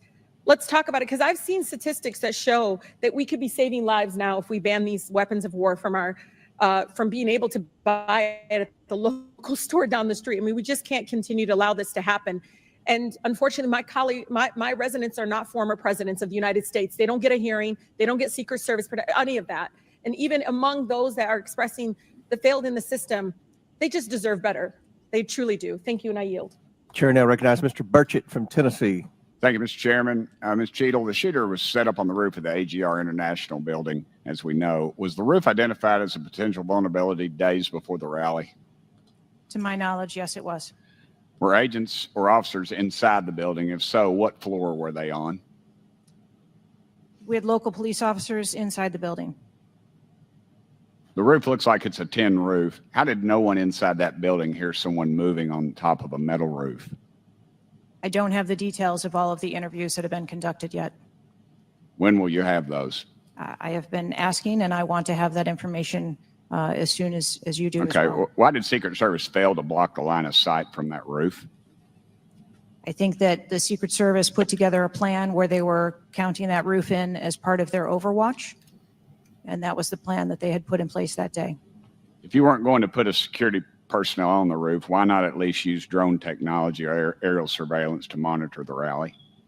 There are a number of times that we do use drone technology. I'm not speaking specifically to this event and what was utilized or not. There are times when drone technology is available and helpful at events, and there are times when it is not appropriate. Do y'all use Signal? Do you personally use Signal to communicate with any official from the White House? Signal on your phone? Oh, on occasion, I'm sure that there are people that use Signal, yes. Okay. Do you use it to speak with the White House? Use Signal? No, I do not. Okay. When was Thomas Crooks first identified as a person of interest? Let me help you at 5:10.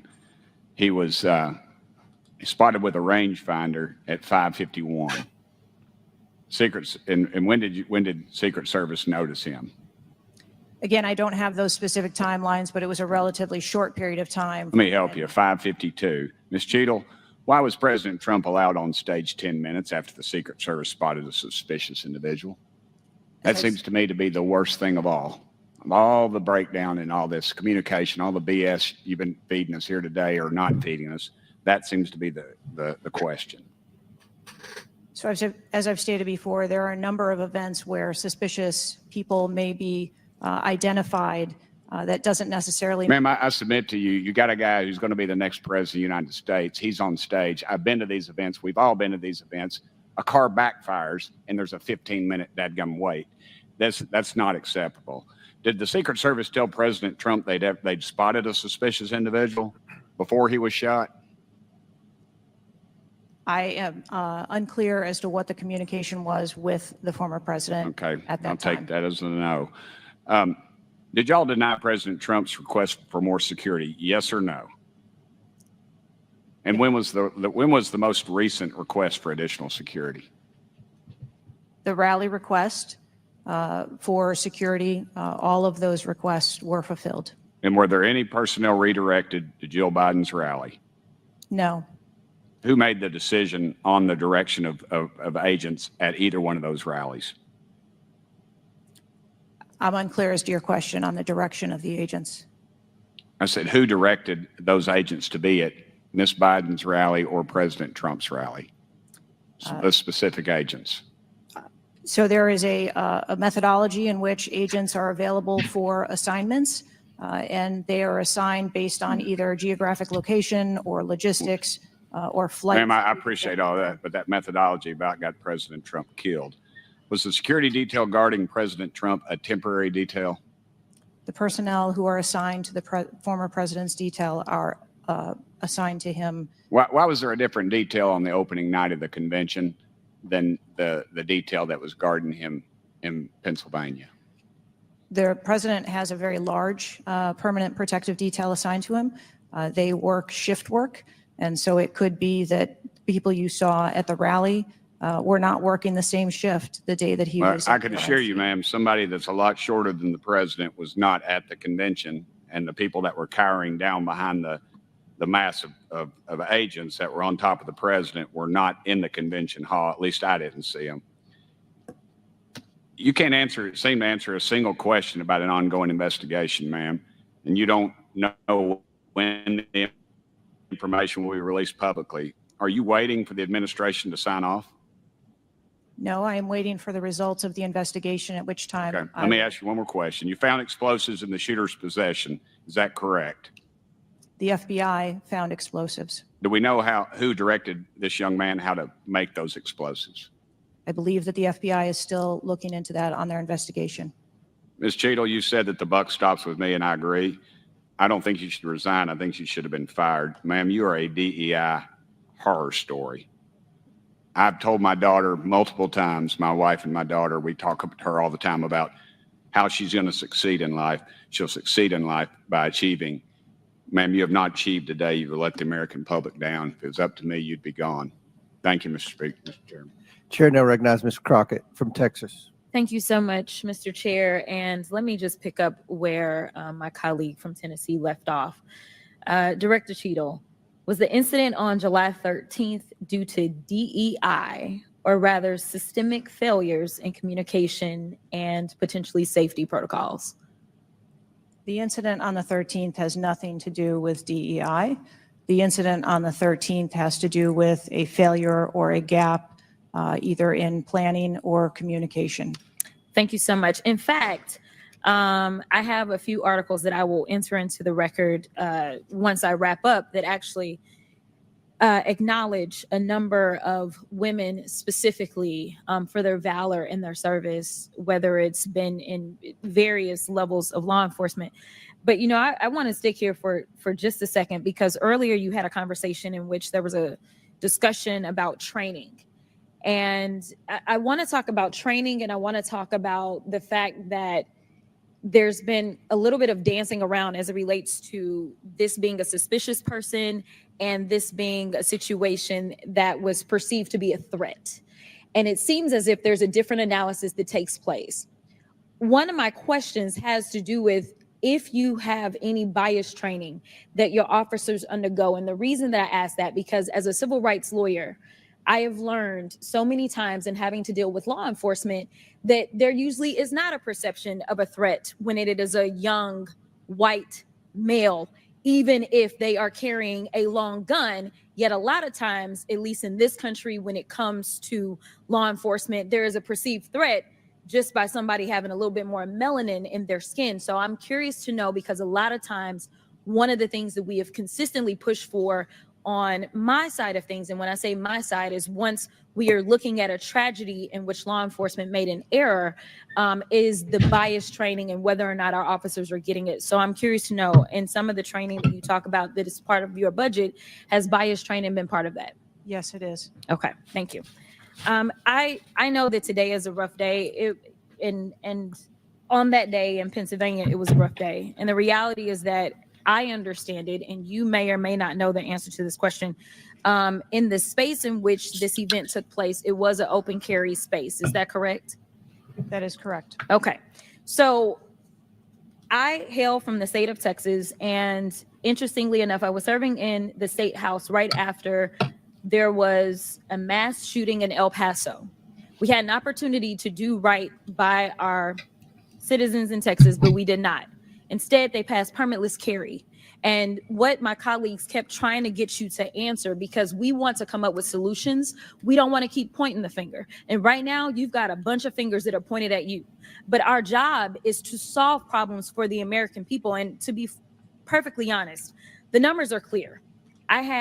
I think almost every major law enforcement agency come forward and say that they were against permitless carry because they said that their jobs would be made more difficult. Unfortunately, my colleagues on the other side of the aisle in the state of Texas decided that they would ignore those warnings, and they passed the law instead. And right after they passed that law, we ended up with Uvalde.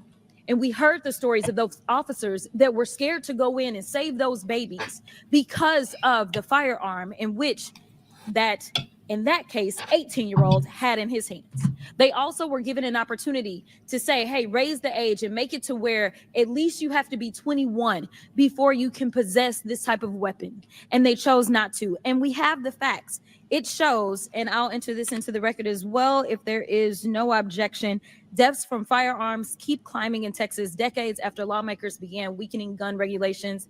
That is from the Texas Tribune. Without objection, so ordered. Thank you so much. The last thing that I'm just going to make a point of saying is that we all care about this issue because we know that there has been a spike in violence, political violence in this country. Are you aware of the fact that the numbers are higher right now? Yes. Okay. In addition to that, and I'm going to point a little blame at ourselves because right now you got all the fingers pointed at you. But the reality is that we have a number of congressional members that are consistently engaging in violent rhetoric, and it needs to be toned down. The reality is that people are listening and they're paying attention. But unfortunately, another thing that is happening because we're not getting answers from you today is the conspiracy theories. They have already began.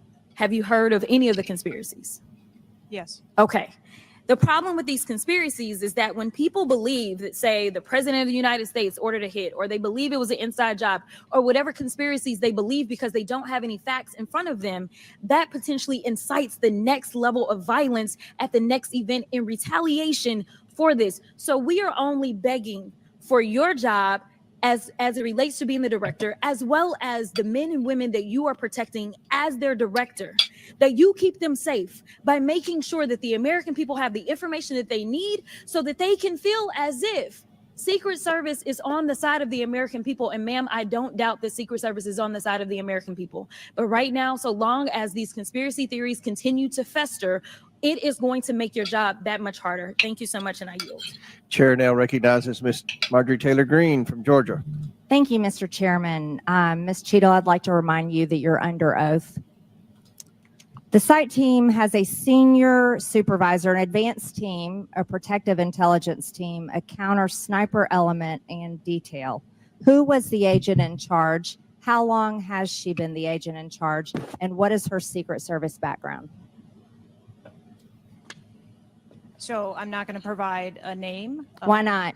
You're here to answer our questions. This forum, I'm not going to provide names of. You stated in your testimony, you said, I am here today to answer your questions. That is correct. Answer the question. I'm not going to provide names of our personnel. Why not? Today. The American people are demanding these answers from you today, Ms. Cheatle. I will do the best to provide you accurate information based on the facts that I have at this time. You're not answering our questions. The advance element coordinates with other intel or law enforcement partners, identifies threats and weaknesses at the sites and movements. We'd like a copy of the advance report. Have you brought it here with you today? We will comply with the request for the documentation that has been requested. When will that be, Ms. Cheatle? Because you should have brought it today. I am certain that our personnel are working on obtaining all of that documentation. I don't believe you, and neither do the people watching this hearing. You're not doing well, as Mr. Moskowitz informed you. You've been sitting here for over 3 hours, and I have you know the entire country is demanding you resign and demanding that you be fired if you do not resign. Things are not going well for you. You need to answer the questions. Was there a protective intelligence team, and what technical resources were utilized for that event, specifically drone or helicopter assets? There were a number of technical assets that were deployed for that event, and there was a protective intelligence team that was assigned to that event. Why was Crooks able to fly a drone over the entire area the day of the rally and the day of his assassination attempt? To my knowledge, he did not fly the drone over the entire area. How did he fly a drone over the area, period? Any part of the area? Again, I would have to go back and check the timeline of when that took place and when the event. Why didn't you bring the timeline with you today to answer our questions? I don't have all of the answers on the timelines based on the criminal investigation. Were you not prepared today to answer our questions? I am prepared to answer the questions based on the information and wanted to be able to provide. Do you have a timeline do you have a timeline at all from any of the day? I have a timeline that does not have specifics. That's shocking. That is absolutely unacceptable. That means you are a failure at your job. Let's talk about things that are prohibited in Trump rallies. And I've been to a lot of Trump rallies. Backpacks and bags, bicycles, firearms, any type of weapon, or any other item determined to be a potential safety hazard, like a rangefinder would be one. At 5:10, Crooks is first observed by one of the snipers, AGR Sniper 1, the building. 5:10, President Trump was shot in the face at 6:11 p.m. 5:28, AGR Sniper 1 takes a picture of a bicycle and 2 bags. Those belong to Crooks. 5:32, AGR Sniper 1 spots Crooks looking at his phone and using a rangefinder. 5:55, Butler ESU Command confirms receipt of photos and states they have been relayed on. 6:05 p.m., AGR Sniper 1 later communicates that Crooks is seen moving northeast in direction of Sheets and that Crooks has a backpack. 2 minutes before the shooting, while President Trump has been allowed to take the stage, people see Crooks laying on his stomach in a sniper position on the roof, and they're yelling he has a gun, and they are trying to alert law enforcement and Secret Service. Why was Crooks not shot by the snipers? Why was he allowed to be there? As soon as the individual was identified as a threat, they were. No. What do you consider to be a threat? A man with a gun laying in a sniper position, a man that had a backpack, a man that had a bicycle, a man that had a rangefinder. At what point is he determined a threat? An individual with a backpack is not a threat.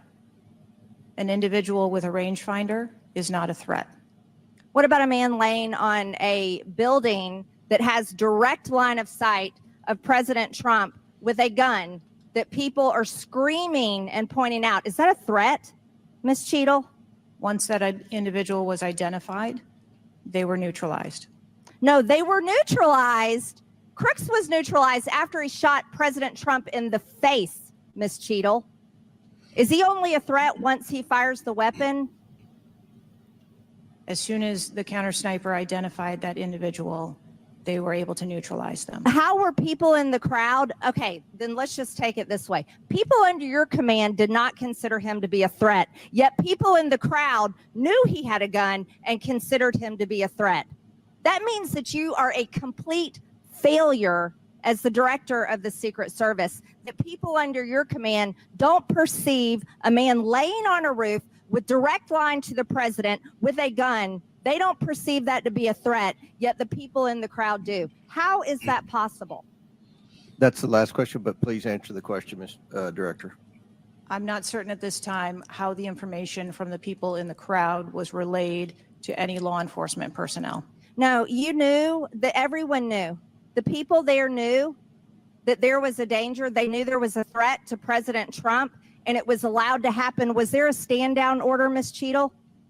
Was there a conspiracy to kill President Trump? Absolutely not. Then how did this happen? And why are you still sitting here not turning in your letter of resignation? Last question, but please answer, and then I'll recognize Ms. Presley. Please answer the question. That is what we are investigating to determine. We're waiting for your letter.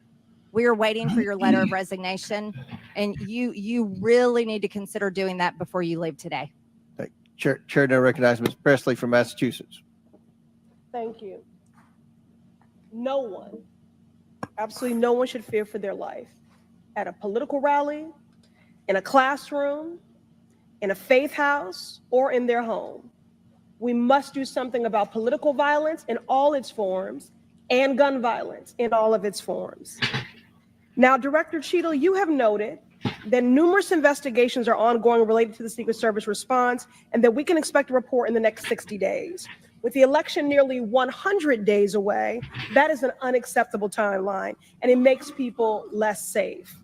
It also allows my colleagues across the aisle, Republicans, additional time to spread dangerous misinformation, which also puts people in harm's way. Some Republicans have exploited this moment to continue to attack progress towards racial justice and gender equity in America. Disappointing, but not surprising.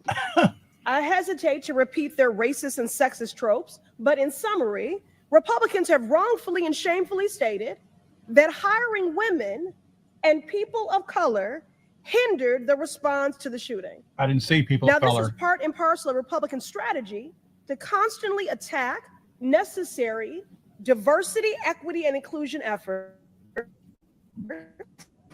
undermine the contributions that women, people of color, the disability community, and others make to this country each and every day. And it is disgraceful. In the wake of gun violence and tragic loss of life, Republicans are ignoring solutions like gun safety reform and instead trotting out sexist tropes. Can't say I'm surprised. I ask unanimous consent to enter into the record reporting from CNN titled "Right-Wing Media Figures Blame Women in Secret Service and DEI for Security Failure in Trump Shooting." Without objection to order. This article quotes members of Congress and others that plainly accuse DEI and the hiring of women as a liability for the Secret Service. It was. Women have been an integral part of the agency since 1971 and are held to the same standards as their male counterparts. To use them as a scapegoat during a time of crisis is shameful and it is dangerously divisive. In fact, based on recent publicly available demographic data of the agency, the largest demographic groups among special agents are white and male. But to right-wing extremists, the truth doesn't matter. The lies they tell to advance their anti-diversity agenda, which is a key theme throughout Project 2025, will only make the American public less safe and more divided. And every day, Director Cheatle, that you fail to give us answers, they are given more oxygen to make their baseless claims that women and people of color are responsible for tragic events. And that is dangerous too. Thank you. And I yield my remaining time to Ranking Member Raskin. Oh, shit. Thank you to the distinguished gentlelady from Massachusetts, and thank you for those trenchant insights. I wanted to make the point that you were making and several of other members were making to bring it into sharp relief here. The very same day that Donald Trump narrowly escaped an assassination attempt, but an honored firefighter was gunned down and killed and other people were injured. There was another mass shooting that day, just several hours later in Birmingham, Alabama. 4 people killed and 10 wounded in a nightclub shooting. That's not a You mass might shooting. think, oh, that's some kind of freakish coincidence. Not at all. No. We have more than one mass shooting a day Lie. in America.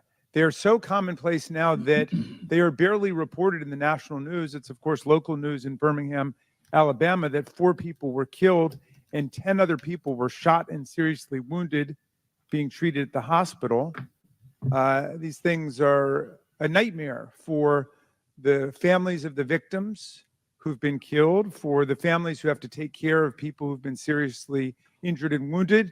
They are a major financial drain, publicly and privately, and yet we allow AR-15s to be purchased with abandon, promiscuously, all over the country.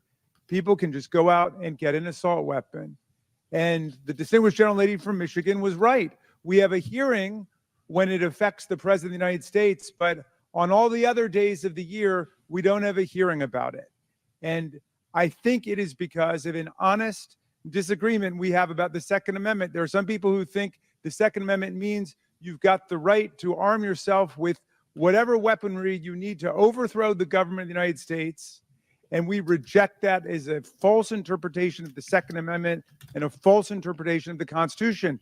We can ban assault weapons. We did it back in 1994. It dramatically reduced these mass shootings. And when that ban was lifted, the mass shootings went up through the roof again, and we've shown it. And so just like we're demanding real answers and real action from the Secret Service, let us demand real action and real answers from ourselves about the nightmare of mass gun violence, which puts America into a category all its own when you compare us to the countries in the European Union or Canada or other similarly situated countries. There's nothing like what we're going through. So we've got to act on the Secret Service to protect ourselves against political violence, and we've got to act as a Congress to protect ourselves against AR-15 violence in America.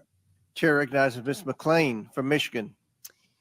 Thank you, Mr. Chairman. And first of all, I want to thank the Secret Service agents, those who work tirelessly to protect our presidents, and specifically those agents who did not hesitate to jump in front of President Trump. And my heart goes out to the family of the Comptoir family and the people at the rally who are still recovering. On the other hand, the Secret Service has a leadership problem, and it falls on you. And although I appreciate your hollow words that the buck stops here, I was actually hoping for some answers. Director Cheatle, you must answer to the American people if you want to stay in charge. It's really, really simple. You want to keep your job, right? Absolutely. Okay.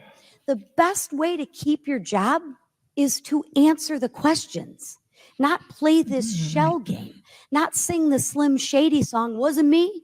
I mean, come on. How long did you prepare for this hearing? I've been preparing for this hearing over the weekend and into last week. Okay, 5 days, 6 days? As soon as I was notified. And how long was that? About this hearing. Okay, 4 days? I began preparing. 4 days, 3 days? I'm not sure the date that I got the letter asking me to be here. What are you sure of? Are you sure the color of your hair? Are you sure the color of your suit? I'm just like, tell the American people, what are you sure of? You don't even know when you started preparing for the hearing? I mean, the biggest hearing of your life, and you have no clue? You can't remember when you started preparing for this hearing? Can you understand why those words seem hollow to the American people who are supposed to entrust their faith in you? I assure you, the moment I received notification. But you can't remember. You got a little Alzheimer's, dementia going? I mean, what, you can't remember. I have several active investigations going on and an operational agency to run. Okay. All right. But you want to take accountability, right? The buck stops with you, right? I am taking accountability. Super. Then let's start with trying to answer some questions. You keep referring to the FBI. When asked how many shell casings were on the roof, you referred to the FBI. When asked if there were explosives in the car, you referred to the FBI. When asked if Crooks was acting alone, you referred to the FBI. See a common theme here? I can go on and on. My question is, who at the FBI should I speak with? Wait for it. Wait for it. The FBI is responsible for the criminal. Is there a name? I'm not certain. I'm not certain. Who at All the right, here we go. FBI I'm is not running the certain. I don't know. Let me ask a different question. Have you been in communication with the FBI? Yes, I have. With whom? I speak with the director and the deputy director. Okay. And what have they shared with you about this investigation? So I'll give you an opportunity to answer again. Did they share with you how many shell casings were on the roof? They have shared with me the. Did they share with you how many shell casing were on the roof? Yes. Okay. How many were there? I would refer to the FBI for their How investigation many were there? and their information that they need to share in their investigation. So they've shared the information with you. You just don't want to share the information with us, correct? We have concurrent investigations that are going on. So they have shared this information with you. You know the answer to the question. You just refuse to answer the question from the member of Congress who has subpoenaed you to be here. Is there a different answer to that question? I was always willing to come here and testify before this oversight hearing. Beautiful. Then let's Wasn't a- do that. that was Let's necessary. for once have your actions match your words. So you've been in communication with the FBI. You know the answers and you refuse to tell us the answers. So I will ask you again. You know how many shell casings were on that roof. What is the answer to that question? I think it's pertinent. What to talk- is the answer to that question? I think it's pertinent to talk to you about the information that the Secret Service has and that the Secret Service knows related I'm to the asking events you on an that day. answer to the question. If you're supposed to be in charge, if the buck stops with you, how come you can't share the answers? What are you covering up? What are you hiding, my friend? I'm not covering anything up. Then why can't you answer a simple question? I would leave it to the criminal investigation to answer questions related to that. When you talk to the FBI and you ask them how many explosives, well, let me ask you, did you ask them how many explosives were on the roof? Did they answer that question? Or in the car, excuse me. Did they answer that question for you? Yes. Yes. So you know the answer to that question that my colleagues have asked you. But again, you refuse to give us the answers. You're playing this wasn't me. Well, I submit to you, if you can't, and it's not a can't, it's a won't. It's not a can't. It's not a I don't know. It's a I choose not to answer the question. Well, let me tell you, Ms. Cheatle, if you're going to lead, you need to lead. If you want to be in charge, then answer the question or step aside and have someone with the courage and the guts to answer to the American people the questions that they deserve answers to. And with that, I yield back. Chair now recognizes Ms. Boebert from Colorado. Thank you, Mr. Chairman. I'm going to continue down that vein. You have been here sitting today, Director Cheatle, definitively able to dismiss erroneous information and speculation. However, you are refusing to answer questions that we now know that you have the information for. You are saying that you are wanting to answer questions that the Secret Service has information to. Well, ma'am, you are the Secret Service. You are the director. You have said that you are the best for the job. So I'm going to ask you some questions now knowing that you do have answers from the FBI, whom you have been passing the buck to this entire day. And I'll start with something that, maybe the FBI doesn't know because it has to do with you personally. You said you spoke with President Trump after the assassination attempt. And I want to know, did you apologize to him directly for nearly having President Trump killed? Yes, I did. I appreciate that. I appreciate that you recognize that this was your failure. Now, since the assassination attempt, you are under oath, reminding you, have you communicated with anyone at the White House on an encrypted messaging app like Signal? Yes or no? No, I have not. Are you willing to surrender your personal phone for analysis? If I am required to do so. Okay. I will look into making that request because I would like to see your personal phone to see if you're communicating over encrypted messaging apps. Have you ever turned down enhanced security requests from Donald Trump's detail, his special agent in charge, Sean Curran? Have you ever turned that down? No, I have not. Have there been, has your team, has the Secret Service? Maybe not you personally. I believe, as I mentioned earlier, there are times when requests are made for And you have assets, denied them. They have been denied. and a denial doesn't Has the Trump necessarily campaign mean- made requests for additional assets that have been denied? Denial doesn't mean vulnerability. Have there been additional requests for enhanced security at Mar-a-Lago? We have made a number of enhancements to. You the confirmed that there were security. bomb sniffing dogs that were provided. You failed to confirm if there were aerial security surveillance assets that were provided. So yes or no? Was that provided? At the rally? At the rally, yes, ma'am. We had Overwatch provided at the rally. You've confirmed that the assassin was identified as suspicious 57 minutes prior to the shooting.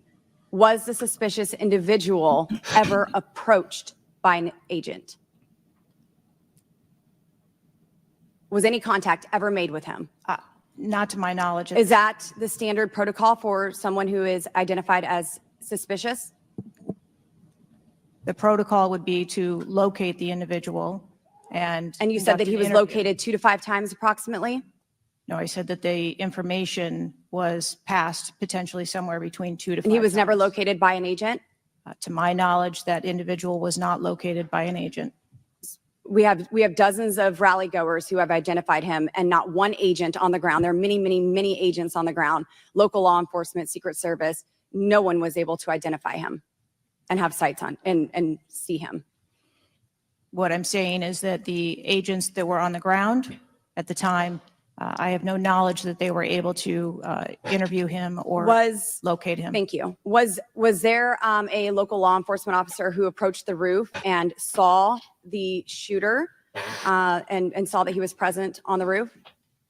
That is the information that has been shared with Have me. you spoke to that local law enforcement officer? No, I have not. Are you going to? It is part of a criminal investigation that the Are you going to- FBI is interviewing those individuals. Were agents stationed on the water tower? No, Why? that would not be something that would be included in a security plan.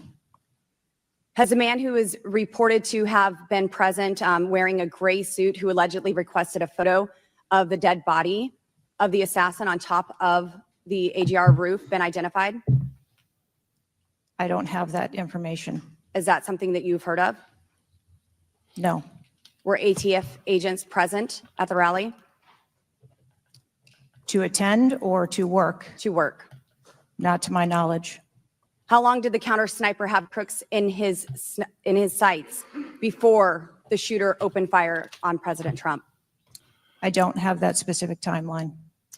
Will you be able to tell us if he communicated with other agents on what he was seeing through his sights? Once I have that information, absolutely.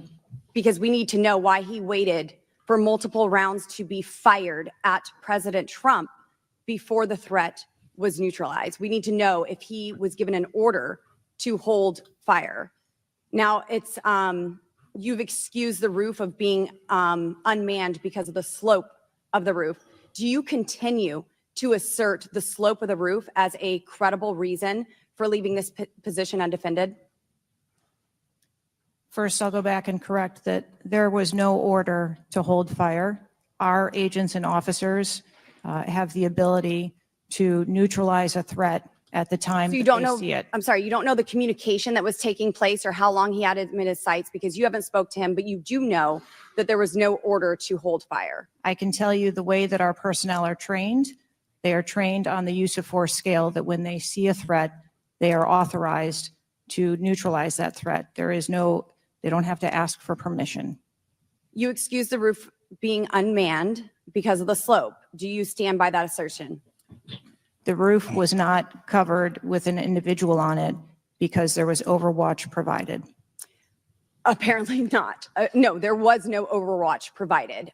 This is very evident. President Trump was shot. A man died. There was no oversight provided. I find this rather maddening, especially now knowing that you do have answers from the FBI, who you have been passing the buck to this entire hearing, not answering a congressional hearing, members of Congress, while you are under oath and under a subpoena. I find it maddening that the director, that our country has come centimeters away from oblivion under your watch. You have answers. You are refusing to give those to us, directing us to the FBI.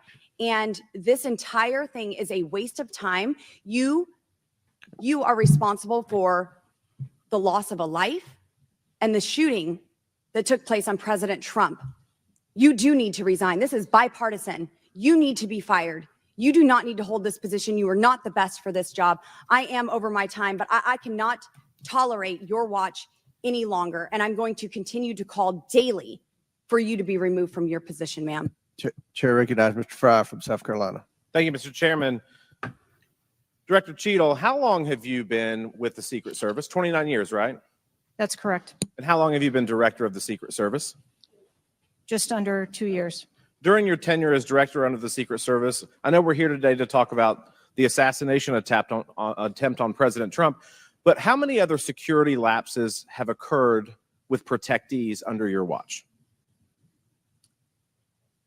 I don't have a specific number, but there have been some lapses.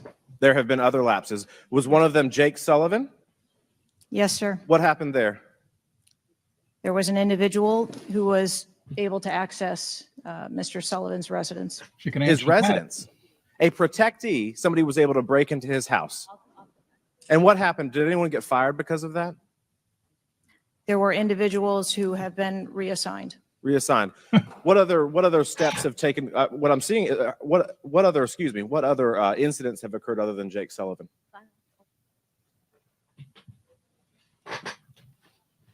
Was there an issue with the Secret Service agent and Vice President Harris?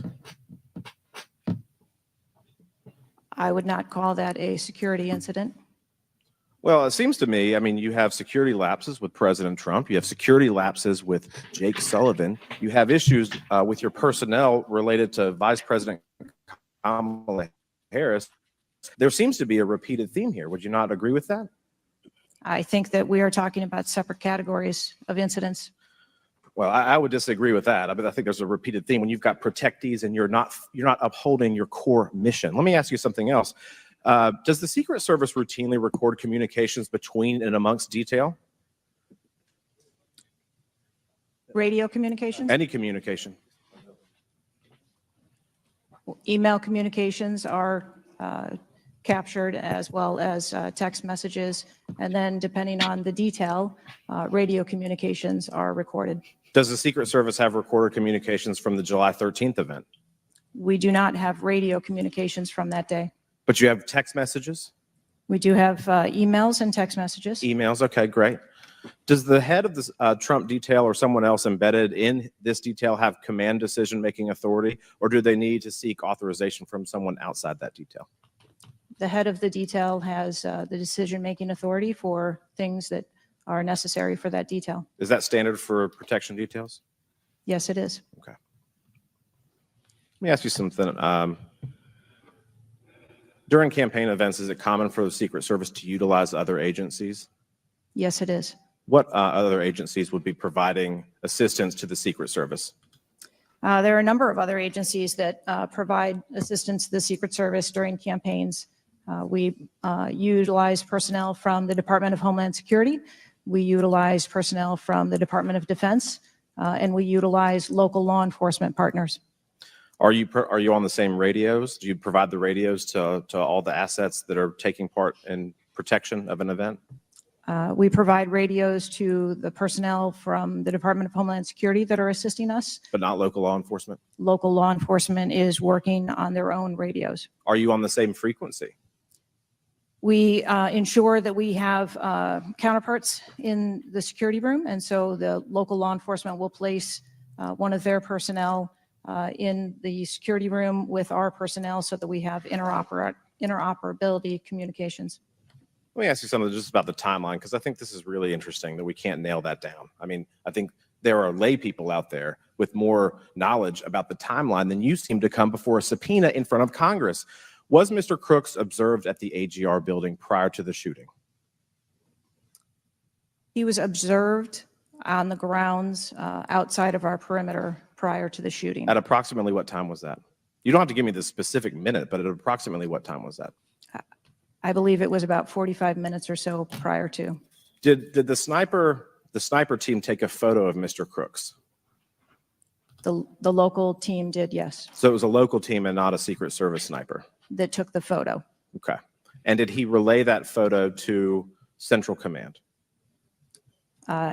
Again, it's an active ongoing investigation, so I want to make sure that I'm factual with the route that that photo took and who that was disseminated to and when. What time did the when did Mr. Crooks' status go from a suspicion, a person that was under suspicion, to a threat? When did that happen? And maybe not even a specific time, Director Cheatle, maybe a certain event that happened that transformed him from a person of suspicion to a threat. When did that happen?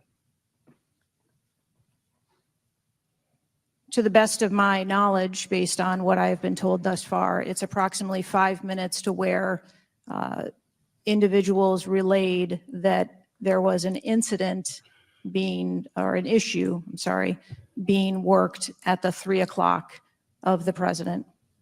So that was, but it was before the shots were fired? That is correct. But again, it was not phrased as a threat.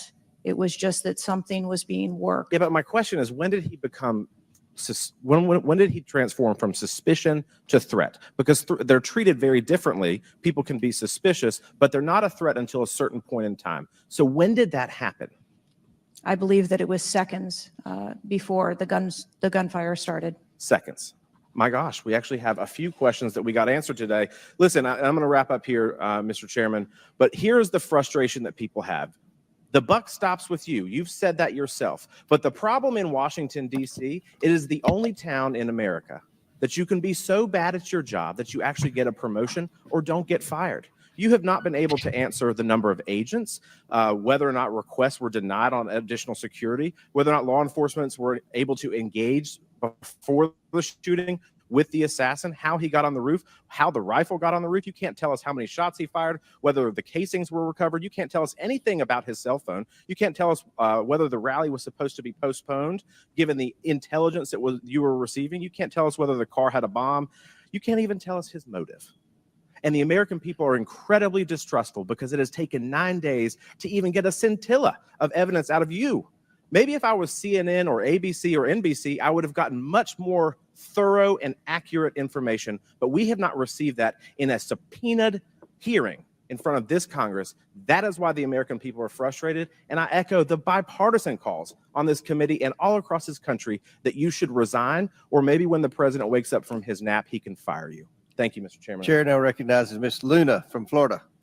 Director Cheatle, can you please give me the names of the individuals who are in charge of your conduct for the rally? I'm not going to release names. Can you give me the today. titles? And how many individuals? No, Nothing? we had a full advance team that was responsible Who for are advancing how many the site. people are the final approval authority? There are a number of people Can you that give me a are number? engaged in approving Can you the give me a plan. number? No, I do not have Okay. a firm number. Can you just confirm whether or not, I understand this is an open investigation, but in order to dispel conspiracy theories, have you guys been able to subpoena the shooter's Discord records, or has the FBI, to your knowledge? I believe that the FBI is working on those. Okay. Is it factual to say that you have not ruled out that the shooter was working with other people or persons? Again, the FBI is conducting the criminal investigation into Can the you, shooter. at least in an effort to dispel conspiracy theories, can you confirm or deny that? At this time, we do not have that there were any other people engaged. So you believe he's acting alone? I do. Okay. Have you been made aware of multiple eyewitness reporting that there was a second shooter on a water tower? I do not have any information related to any second shooter. Okay, the reason I asked that is because according to testimony from multiple witnesses, they did report that. And again, to my understanding, there were over 40 sniper teams that were briefed by the Butler ESU. And I want to make sure that people are aware, if you're saying that there's not another shooter, that we are able to clear that information, because from this whole entire briefing, it doesn't seem like much information has been able to get out to the American people. So I'm trying to dispel rumors, as I'm sure you understand. Was it true that Secret Service was present at the Butler ESU briefing? There was a briefing between the counter sniper teams that were working Secret on the Service ground. present?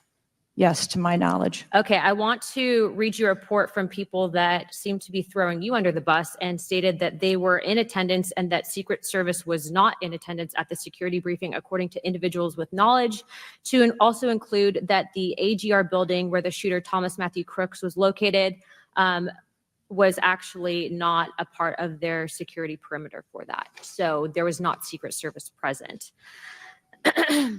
It seems as though that when you were asked earlier from Rep. Kristamorthy about whether or not Secret Service was aware of a threat, you had said no, they were unaware of a threat. And yet, according to communications, again, from law enforcement that were in some of these group chats, they actually had reported that Secret Service was made aware of a threat at around 5:59 p.m. as a part of the command, including Secret Service, aware of messages and requests about information about the suspect's location. Can you please tell me if you have knowledge of that at all? Again, I think we're conflating the difference between the term threat and suspicious. But you guys did have knowledge at 5:59 p.m. according to those group chats, did you not? Of a suspicious individual. Okay. Chairman, in my opinion, according to some of the testimony today, I feel that you have perjured yourself in some instances. And so I'm going to ask for a full review of the transcripts by staff. And if you find that to be the case, I do ask that you bring perjury charges against the director. I will say this, it is very frustrating, and I've talked to my colleagues and we've said it to your face, that you have been up here basically stonewalling our ability to get the answers to the American people. And what I will also say is that every single member of Congress does not feel safe with you in charge. You have heard that. And I think that we are all sitting ducks with you in directing the Secret Service currently. But more importantly, it sends a message to our adversaries that we are not protected. And we are one of the strongest countries in the world. So you have essentially made us a less safe country because of it. As a result of that, I'm asking you to formally step down. I share my same opinions as my Democrat colleagues. And I also think that your efforts to bring forward a full investigation and report in 60 days is unacceptable. And as a result of that, to do everything in my legislative toolkit to ensure that that happens sooner rather than later. And I'm sure that you know that we brought a vote on inherent contempt against Garland for essentially blocking a congressional investigation. And I don't think that you should be any different. So I will say that I am just completely disgusted by your performance today. And I understand that you're probably in a position where you're being told not to testify, which is why we had to subpoena you. I think that goes back to Garland. But again, that is part of the flushing that we need to get out of Washington, and I would be happy to assist in that process. Chairman, I yield the rest of my time. Chair now recognizes Mr. Langworthy from New York. Thank you very much, Mr. Chairman, and I appreciate you bringing this hearing forward with subpoena. Director, yesterday I made the decision to get in my car and drive to Butler, Pennsylvania in preparation for this moment and asking you questions about the events of the assassination attempt on President Trump's life. I've done several presidential events in prior in my career, and I wanted to see this site with my own two eyes because I don't believe the video footage tells the whole story or looking at things on a diagram. And I was absolutely appalled when I went to the site, when I saw the fact that I could have stood on the roof of that building, the AGR building, and hit that podium with a 9-iron, and I'm a lousy golfer. And the fact that that was not included in the perimeter is a complete dereliction of the duty of the U.S. Secret Service. I mean, there are very few rooftops that needed to be secured. And the fact that Secret Service, as they were putting a site plan in place, did not think it was necessary to man those rooftops, you have completely walked away from your duties. You had one job, and that's to protect the future President of the United States or to protect all of the other protectees. And President Trump is only here today by God's grace because he had just something in him that made him turn his head just slightly, or we would be in a national period of mourning right now. And you have done nothing here today. I've rewritten these questions like 4 times during your hearing, and you haven't answered a damn one of them. You haven't given any information. You have hidden behind this FBI investigation, and I think you should be ashamed of yourself because you have brought more shame to your agency than I think that the assassination attempt has at this point. This is literally the worst performance I have ever seen in front of a congressional hearing.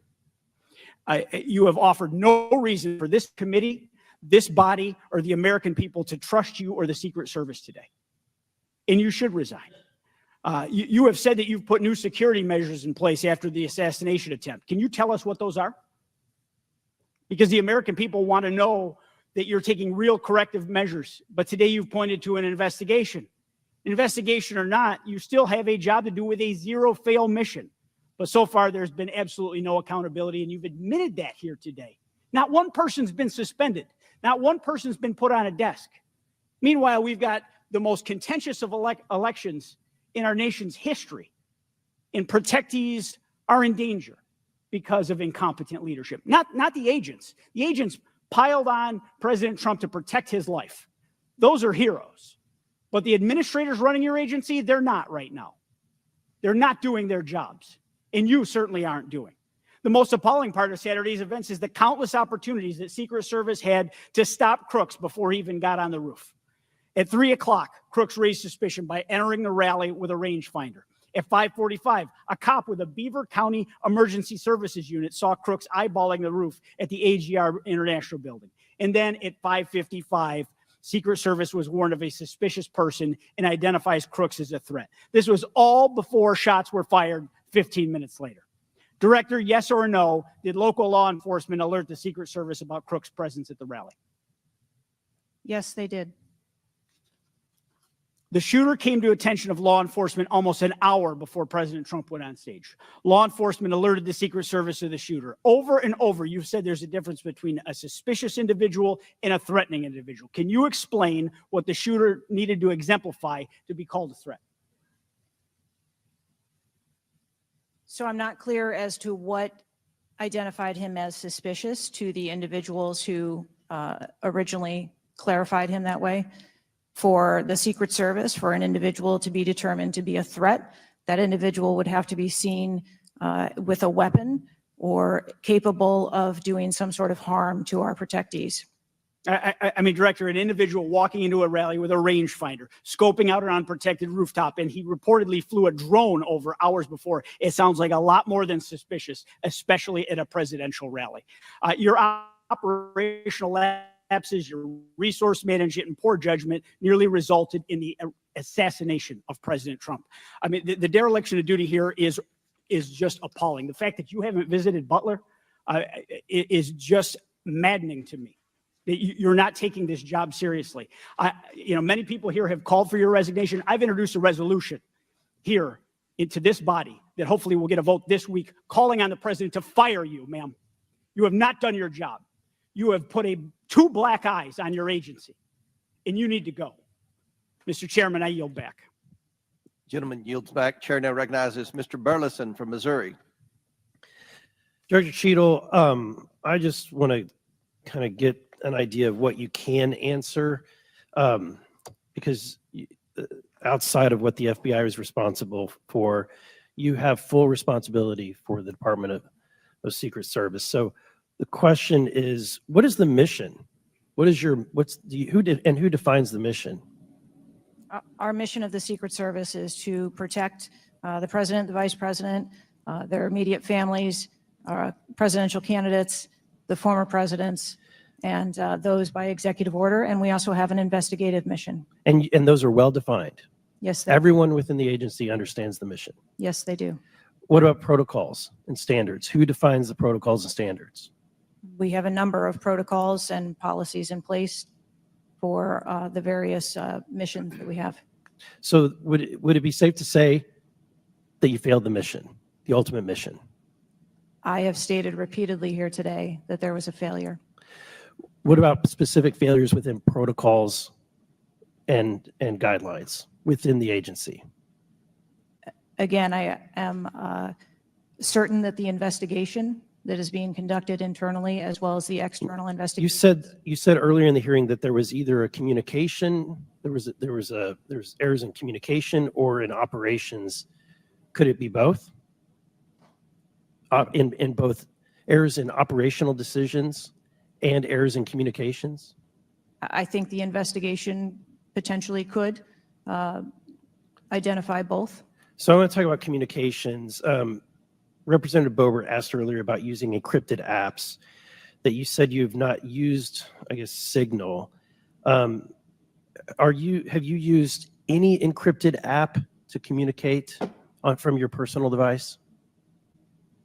I do on occasion use encrypted apps to communicate. So you use some form of an encrypted app to communicate with people within the federal government, with local law enforcement? Whom are you communicating using the encrypted apps? Many times it's with colleagues and and associates. So you're communicating with colleagues on a personal device? There are times that the Secret Service, when we work internationally with some of our partners, that they don't have the same texting capability. And you're not able to do that with your government issued device? Recently, we have been able to install some of those apps on government devices. Okay. Let's talk about some of the things that we can get access to. I'm actually shocked that you are using your personal device and encrypted communication tools. I think that might be the most shocking thing that I've heard today. I didn't expect for you to say that.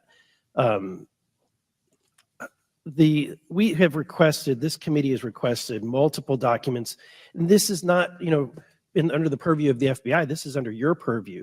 We requested a complete list of all law enforcement personnel, including Secret Service, Department of Homeland Security, local law enforcement with the roles in protecting the president. And we requested that for us to receive that by July 18th. Did you provide that? I believe that our agency is in the process of collecting all documents. So you have not provided it. How long does it take to determine who the personnel were that were on site? We are collecting a comprehensive list of all the documents that have been requested. We also requested all the audio and video recordings that your agency, not the FBI, but your agency has in possession related to the event. Did we receive those? Have you provided those at all? We are in the process of collecting all documentation requested. You're in the process, but you have not. Any memorandums or any internal communications related to the event? We requested that you provide that. Have you provided any of that? We are in the process of collecting the information that has been requested. Okay. So when can we expect to receive these documents? How long does it take to determine who was on site, who was being employed to be there to protect the former president? When can we expect that? How many days does it take to provide that information? We want to make sure that we have a comprehensive accounting of all of the documents that were engaged in that day, and we will make them available as soon as possible. I think transparency is the key here. It's shocking to me that we are communicating in a encrypted app to colleagues. I'm almost certain that violates some federal laws. I would like to clarify, you didn't ask me whether my communications were government work related or whether they were personally related. You're communicating with colleagues. I don't communicate government business with colleagues on a personal device. I communicate on my work device. Are you using an encrypted device on your work device? I am not. No encrypted apps? No, I do not. Okay. Thank you, Mr. Chairman. Chair now recognizes Mr. Waltz from Florida. Thank you, Mr. Chairman. Madam Director, please, I'd like to direct your attention to this video. And I sincerely appreciate the clarity on this. Can we turn up the volume, staff? I just want to ask you, because this has popped up. Republican Congressman Mike Walz, he said on social media on Saturday, and I'm going to read this for you because it does talk about you, Secretary. I have very reliable sources telling me that there have been repeated requests for stronger Secret Service protection for President Trump denied by Secretary Mayorkas. Your department has already pushed back on that, calling that absolutely false, but he is putting this on you. Can you respond to that, please? Well, that's a baseless and irresponsible statement, and is one that is unequivocally false. Director Cheatle, did you speak with your boss, Secretary Mayorkas? You fall under DHS. Did you speak with him on the 14th, the day after? Yes, I did. So you spoke with him before he made that statement? I spoke with him immediately following the incident. Did you inform him that all requests for additional resources for President Trump had been fulfilled? Or that it was false to say they had been denied? I informed him that the request for that rally that day had been fulfilled. Okay, you continue to answer that very carefully, because I made a broader statement. The agents that came to me made a broader statement that his permanent protective detail for years now have been asking for more. Is that correct? I do not have specific incidents of those requests. Is it correct that they've been asking for more? I have heard the same reports that you have. Without having them in front of me, I am unable. Those requests are made in writing. I mean, the agents are telling me they make them in writing. This isn't a verbal agency. Things are made in writing. I understand what you're saying. I don't have those requests in front of me here. I'm not asking if you have them in front of you. Are you aware that they were made? As I said earlier, there are times when requests are made, and depending on the availability of assets, or if there is a way that So there were times when they were denied. if there is a way that vulnerability can be mitigated in a different way, then that is why the So there are Secret Service- times when they were denied That is- for a variety of reasons. That is why the Secret Service has a multi-layered and multifaceted security plan so that we can pivot if So we need to. in the wake, I mean, in the immediate 48 hours of an assassination attempt on a former president, could be the next leader of the free world, almost had his head blown off. Your boss says that's irresponsible and false to say things are denied. And you had talked to him. So did he just make that on his own, make that up on his own? Or did you tell him that? We were speaking about the requests made at the rally. Staff, can we show the next slide, please? Then we have your spokesman. Did you sign off on this statement? That there's an assertion that a member of the former president's team requested additional security resources and those were rebuffed. This is absolutely false. In fact, we added protective resources and technology and capability as part of the increased campaign travel tempo. But next slide, please. Next slide, please, staff. We have the Washington Post article that then says we now have senior Secret Service officials saying there were at times when it was denied. So which is it? Again, there have been a number of conversations going on here. Did you sign off on that spokesman's statement? The spokesman's statement, I believe, was related to requests that were made. Did for you the sign rally. off on it? For the requests that were made at the rally. Did you Yes. sign off on the statement before it went out? I sign off on my press spokesman's statement before they go out. I would hope you would in the wake of an assassination attempt. Yes. You did. Mhm. Categorically false that any requests were made. You signed off on it. Thank you for that. Thank you for that clarity. Madam Director, how many press conferences have you held since the assassination attempt? We have put out press releases. How many press conferences have you held? Gone to the mic, taken questions from the public, from the media? How many? I have not held any. How many has Secretary Mayorkas held? I don't- 0. How many has the FBI held? 0. How many has the Department of Justice held? I know you know the answer. I believe there was a press conference in Butler after the incident occurred. By local law enforcement, not by you and not by the Department of Homeland Security. So this is how misinformation flies. I mean, in the darkness, in the absence of information. Now we have 9 days later before a congressional committee, we all represent almost 1 million people, and you still don't have answers. Are you aware that national news anchors are saying this was a hoax? On national television, they're saying, no, the president wasn't shot, it was flying glass. Are you aware of that? I have not heard those reports. Are you aware that, I mean, there are rumors rampant online that there were multiple shooters? Yes. Are you aware that because the shooter had overseas encrypted platforms in Belgium and New Zealand and in Germany, that a lot of people are speculating there could have been foreign involvement, logically? Are you aware of that? Yes. And have you done anything to disabuse any of these notions today? No, you haven't. Madam Director, I would fire you, regardless of the failure. I would fire you just how you've handled it since. You should have been the first to the mics to say, America, world, I want to assure you we're going to get to the bottom of this. I want to assure you full transparency. Our agency clearly had major gaps here, and I want to personally take responsibility and accountability. You should have been the first, standing alongside Secretary Mayorkas, and I would even go so far as to say have daily press conferences updating everyone on what we know, but you haven't had any of that. What are you hiding behind? I am not hiding. Because you're making the situation worse. I think you've heard that on a bipartisan basis here. You are making this situation far worse in the absence of information. Let's move on.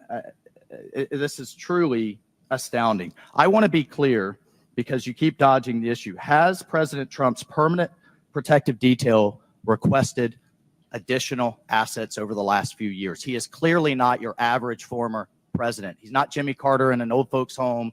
He's not President Bush painting out in his barn. He has multiple residences, a lot of rallies. He's very publicly engaged, and he has a foreign threat in addition to domestic threats. Have they requested additional resources? That's the last question, but please feel free to answer. Thank you, Director. We have continued, as I stated earlier, to increase over the past year the assets that are at the former president's residence and supplied to his detail. Mr. Chairman, if I could just ask for one more indulgence. It is clear you have not been to Butler, Pennsylvania. Leaders lead and should be on the ground. You have not been there. Instead, you went to the RNC, but you weren't originally even going to go there. Where were you originally scheduled to go besides the RNC, a national special security event? I was always scheduled to go to RNC. Mr. Chairman, I would like to enter into the record that the director was scheduled to go to Aspen, hobnobbing around with, I don't know what liberal elites go to Aspen. That was where you were originally scheduled to go to speak at a forum. I was scheduled to go to the RNC. I was going to leave the RNC for 24 hours and return back to the RNC. I hope, as your predecessor, Julie Pearson, with a security incident on the White House and under the Obama administration and Reagan's Secret Service detail lead, I will hope you would have the dignity for the sake of the agents in the service to resign. Gentleman's time's expired. Thank you. I'd like to enter a few things into the record. First of all, the remaining articles that Mr. Biggs was wanting to enter into the record without objection, so ordered. Next, I have a written statement from Representative Mike Kelly of Pennsylvania. His district includes Butler, and he has a written statement that we'd like to enter into the record without objection, so ordered. A bipartisan 114th congressional report titled United States Secret Service and Agency in Crisis. This was prepared by former Oversight Committee Chairman Jason Chaffetz and former Ranking Member Elijah Cummins. And lastly, the issue subpoenaed compelling Director Cheatle's appearance at today's hearing without objection, so ordered. That concludes our question segment. I want to thank the Director for your testimony today. I now yield to the Ranking Member for closing remarks. Thank you very much, Mr. Chairman. And Director Cheatle, I also want to thank you for your patience over the course of what must have been a very long and trying hearing for you. It has been an unusually encouraging hearing and an unusually depressing hearing. And what's encouraging, Mr. Chairman, is that we came together to issue a strong statement deploring and categorically denouncing political violence in America. And I also didn't see any daylight between the members of the two parties today at the hearing in terms of our bafflement and outrage about the shocking operational failures that led to disaster and near catastrophe on July 13th, 2024. What is depressing is the extraordinary communications gap between the director of the Secret Service and Congress. And I don't want to add to the director's terrible, horrible, no good, very bad day. But I will be joining the chairman in calling for the resignation of the director, just because I think that this relationship is irretrievable at this point. And I think that the director has lost the confidence of Congress at a very urgent and tender moment in the history of the country. And we need to very quickly move beyond this. But what I will say, Mr. Chairman, is that I took this hearing to be about two major policy failures. And one policy failure is the one that got the vast majority of the attention, which was the failure of the Secret Service to effectively respond to a gunman on a roof within 150 yards of a presidential visit and speech.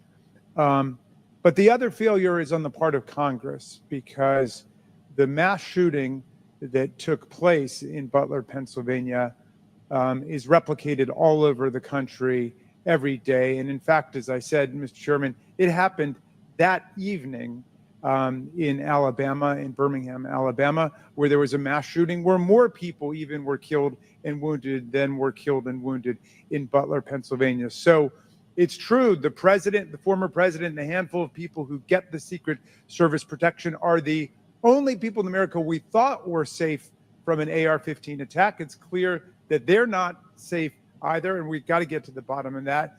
But we also have to get to the bottom of the larger problem, which is that the whole country is living like this, in fear and in terror of assault weapon attacks in movie theaters, churches, synagogues, mosques, supermarkets, Walmarts,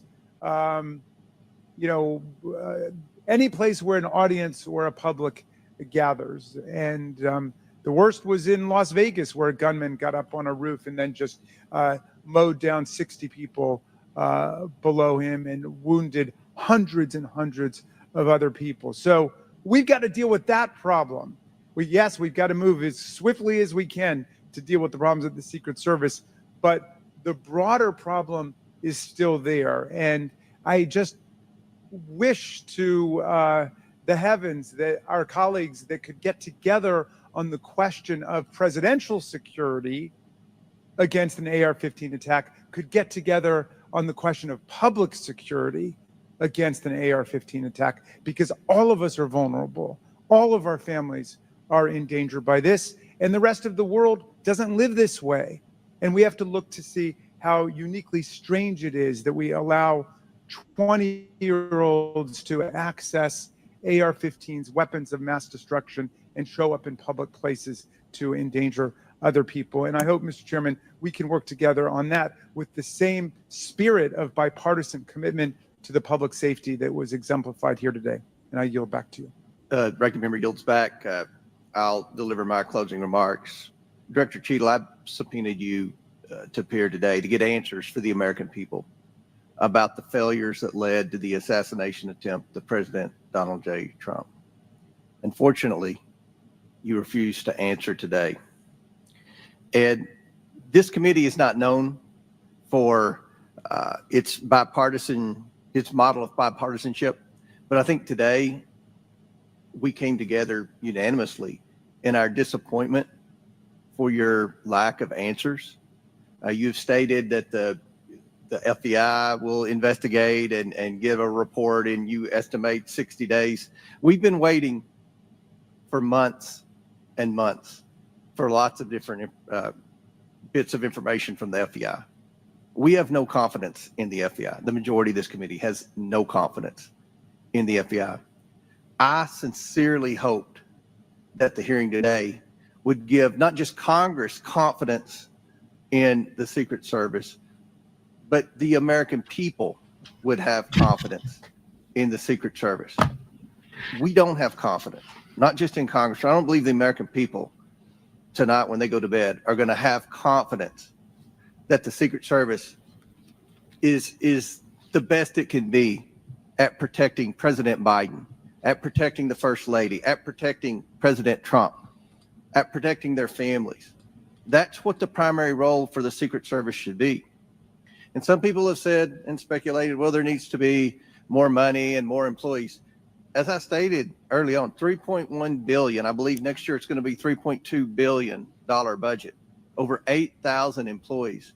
If the Secret Service is spread too thin and doing things like inspecting counterfeit, which is what the Secret Service was created to do, was to inspect counterfeit money and things like that with the Treasury. If it's spread too thin, then we need to come together in Congress, and I think we can do that in a bipartisan way to narrow the focus of the Secret Service, to protect the leaders of our country, to protect our elections by protecting our candidates. And I don't believe we have any confidence that you can do that as the leader of the FBI. I sincerely hope that we would adjourn this committee hearing and have confidence, not just in the Secret Service, but in you as director of the Secret Service. But we do not. Taking responsibility requires a lot of things. It means providing transparency. It means answering simple questions. It means providing a specific timeline of July 13th to this committee and the American people. I mean, it's been 9 days. There were people that were demanding that we have a hearing the next day or 2 days following the shooting. And I said, no, we need to give the Secret Service ample time to be able to answer those questions. 9 days. 9 days. And I don't think we answered very many questions that the American people have. I don't think there was I've never said this before, and I've presided over a lot of hearings. I don't think there was one question asked by anyone that the average American hasn't already asked at a diner or at church or at a ball game. The American people have questions. They deserve answers. Congress deserves answers. You were subpoenaed today to provide answers, and ma'am, you did not do that. So as Ranking Member Raskin stated, he and I will be sending a letter requesting that you submit your resignation as a step toward accountability in what happened. And one of the biggest frustrations that many of us have, especially on this side of the aisle, is that there's never accountability in this administration.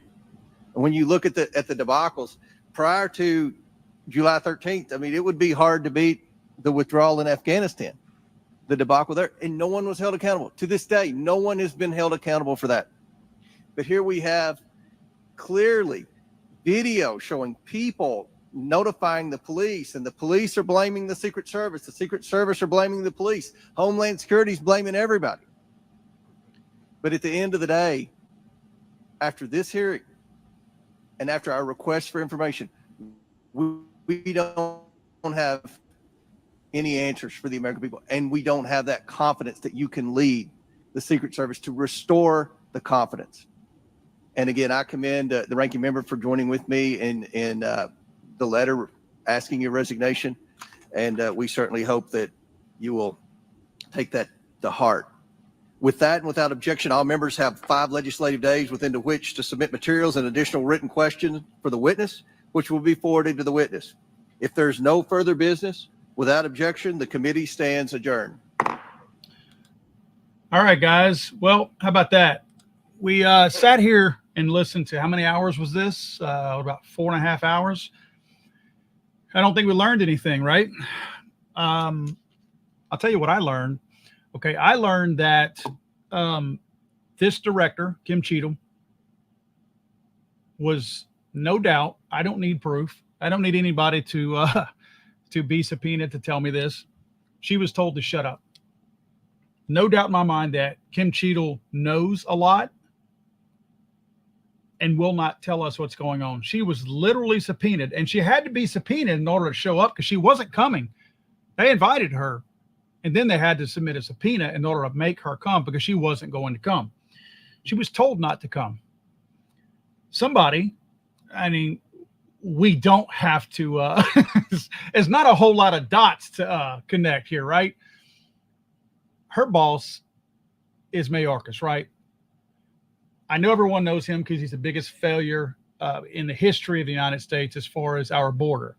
Yeah, that's her boss. His boss is whoever is telling Biden what to do. All of those people can deny any responsibility because there are so many layers of management involved in this.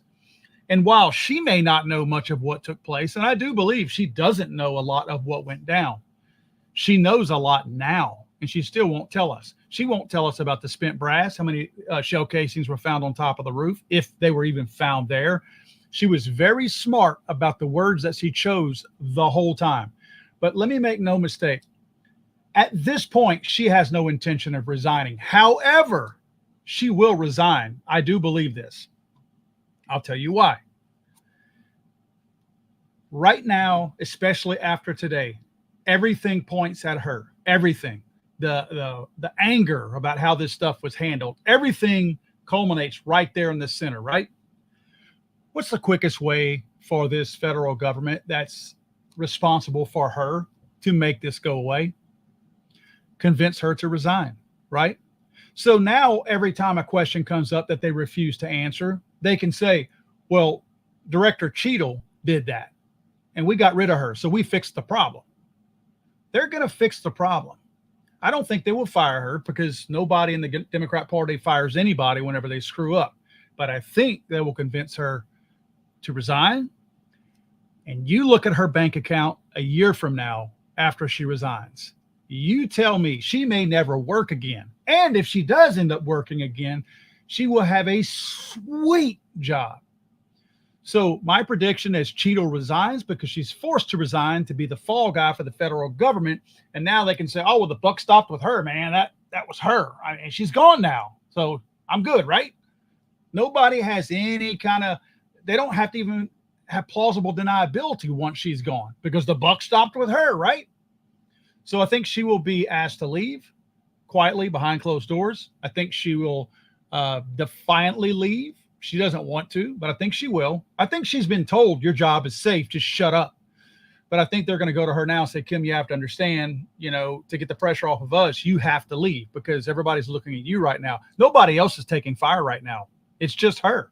So if she leaves, boom, it's gone. It's solved. Problem solved. So they will convince her to leave. She will make out like a bandit. She's going to be doing really well. I have lots of notes that I took today. I have, let's see, 1, 2, 3, 4 and a half pages of notes. I'll be putting a video together talking about this. It won't be 5 hours long or however long this was, but it's going to be talking about some of the highlights. And let me tell you something, guys. There is stuff that came out of this. Overwatch on that building that day. That really troubles me because she's making the claim that somebody was watching the top of that roof. There was confirmation. And when they say Overwatch, they're talking about somebody higher. In fact, they even said that. So it's not just my opinion of that. They said that Overwatch was a higher perch to be able to view the top of that roof. She said there was Overwatch. And remember, the video that I put out that shows the open window from the guests that I talked to, that was over that rooftop. They had somebody there. That's also the assumed line of shot of the fire, of the shots being fired. There was some other stuff that I need to go back on and that were pretty damning, if you ask me. Maybe it's on my last page here.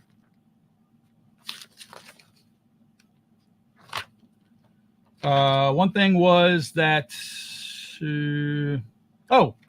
this lady has not visited this site yet.